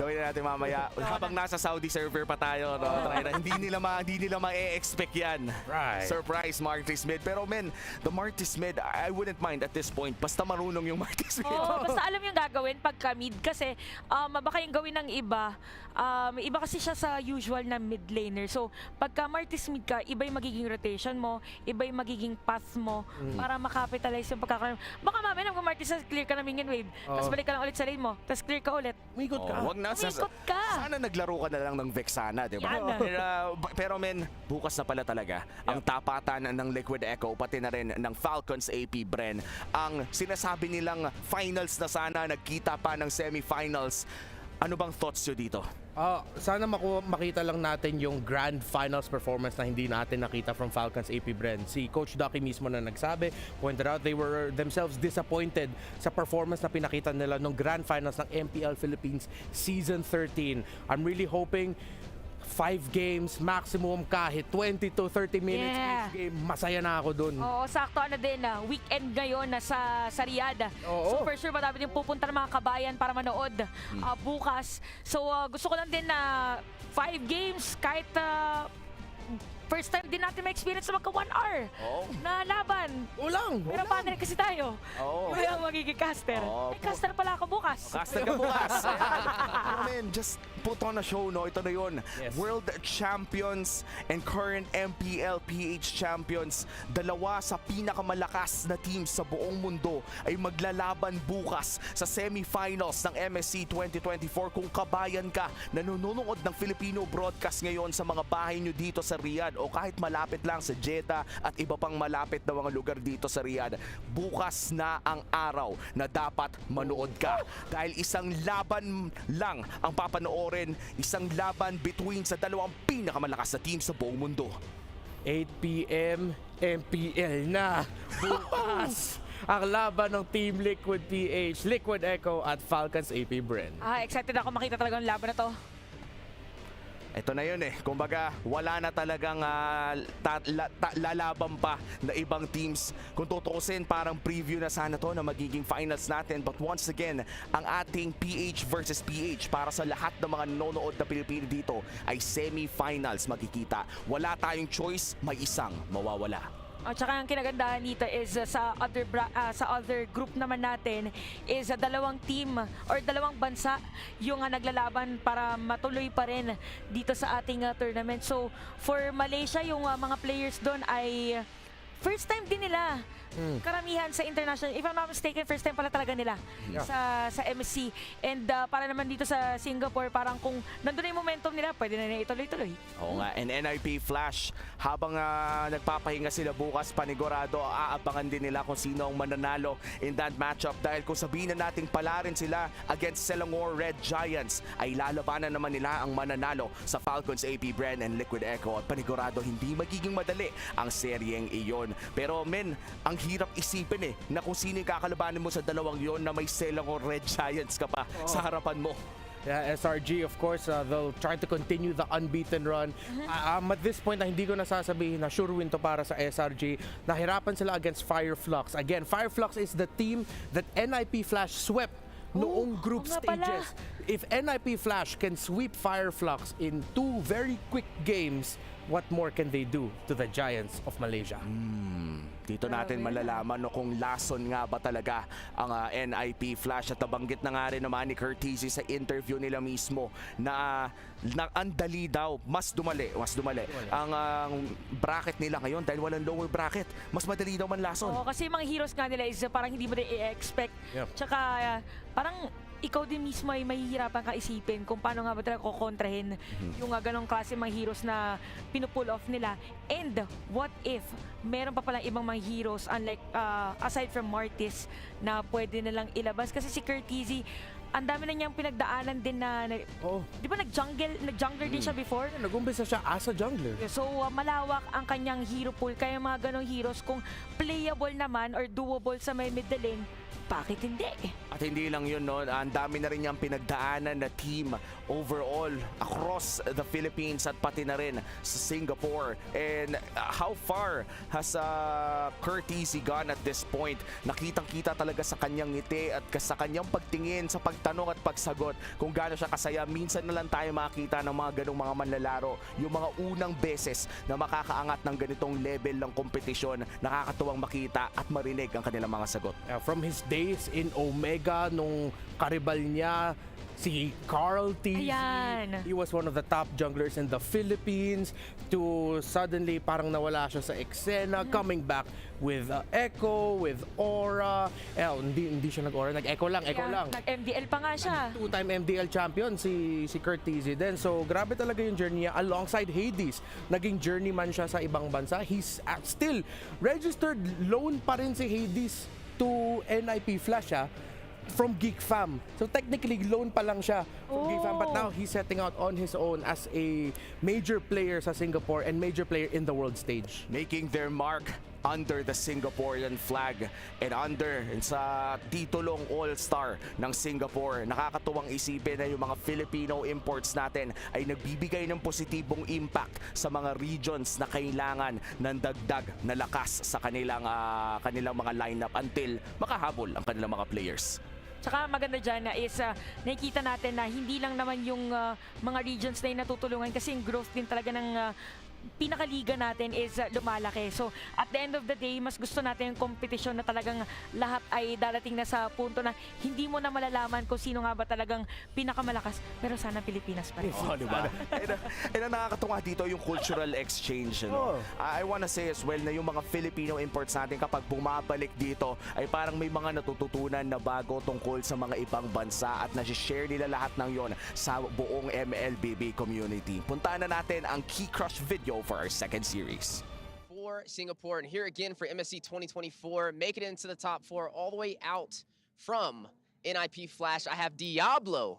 How does it feel after a game 5, a best of 5, going the full distance up against Homeboys and taking them down? What were the emotions going through your team's head? Definitely, we felt very happy at the end of the games, of all the 5 games. And also, during the point where they were leading over us 2-1, to be honest, the first 3 games we were like trying out draws because it's a BO5, it's a marathon. We didn't want it to be a sprint. So during the last 2 games, although they had the lead over us, we thought ourselves we just play our best heroes. And if we lose on our best. If we win on our best, yeah. Very, very humble and a major victory for your team. Now, you have the keys to Homeboys. Are you ready to crush the key? To the Malaysian fans, I'm sorry. I have to crush it, yeah. All right, and to the fans out there for NIP Flash, what do you have to say to them? To Singapore, we finally did it. We are top 4 once again. So hope you guys are proud of us, and we will try our best tomorrow or the next day against SRG. All right, here we go. Time to crush the key.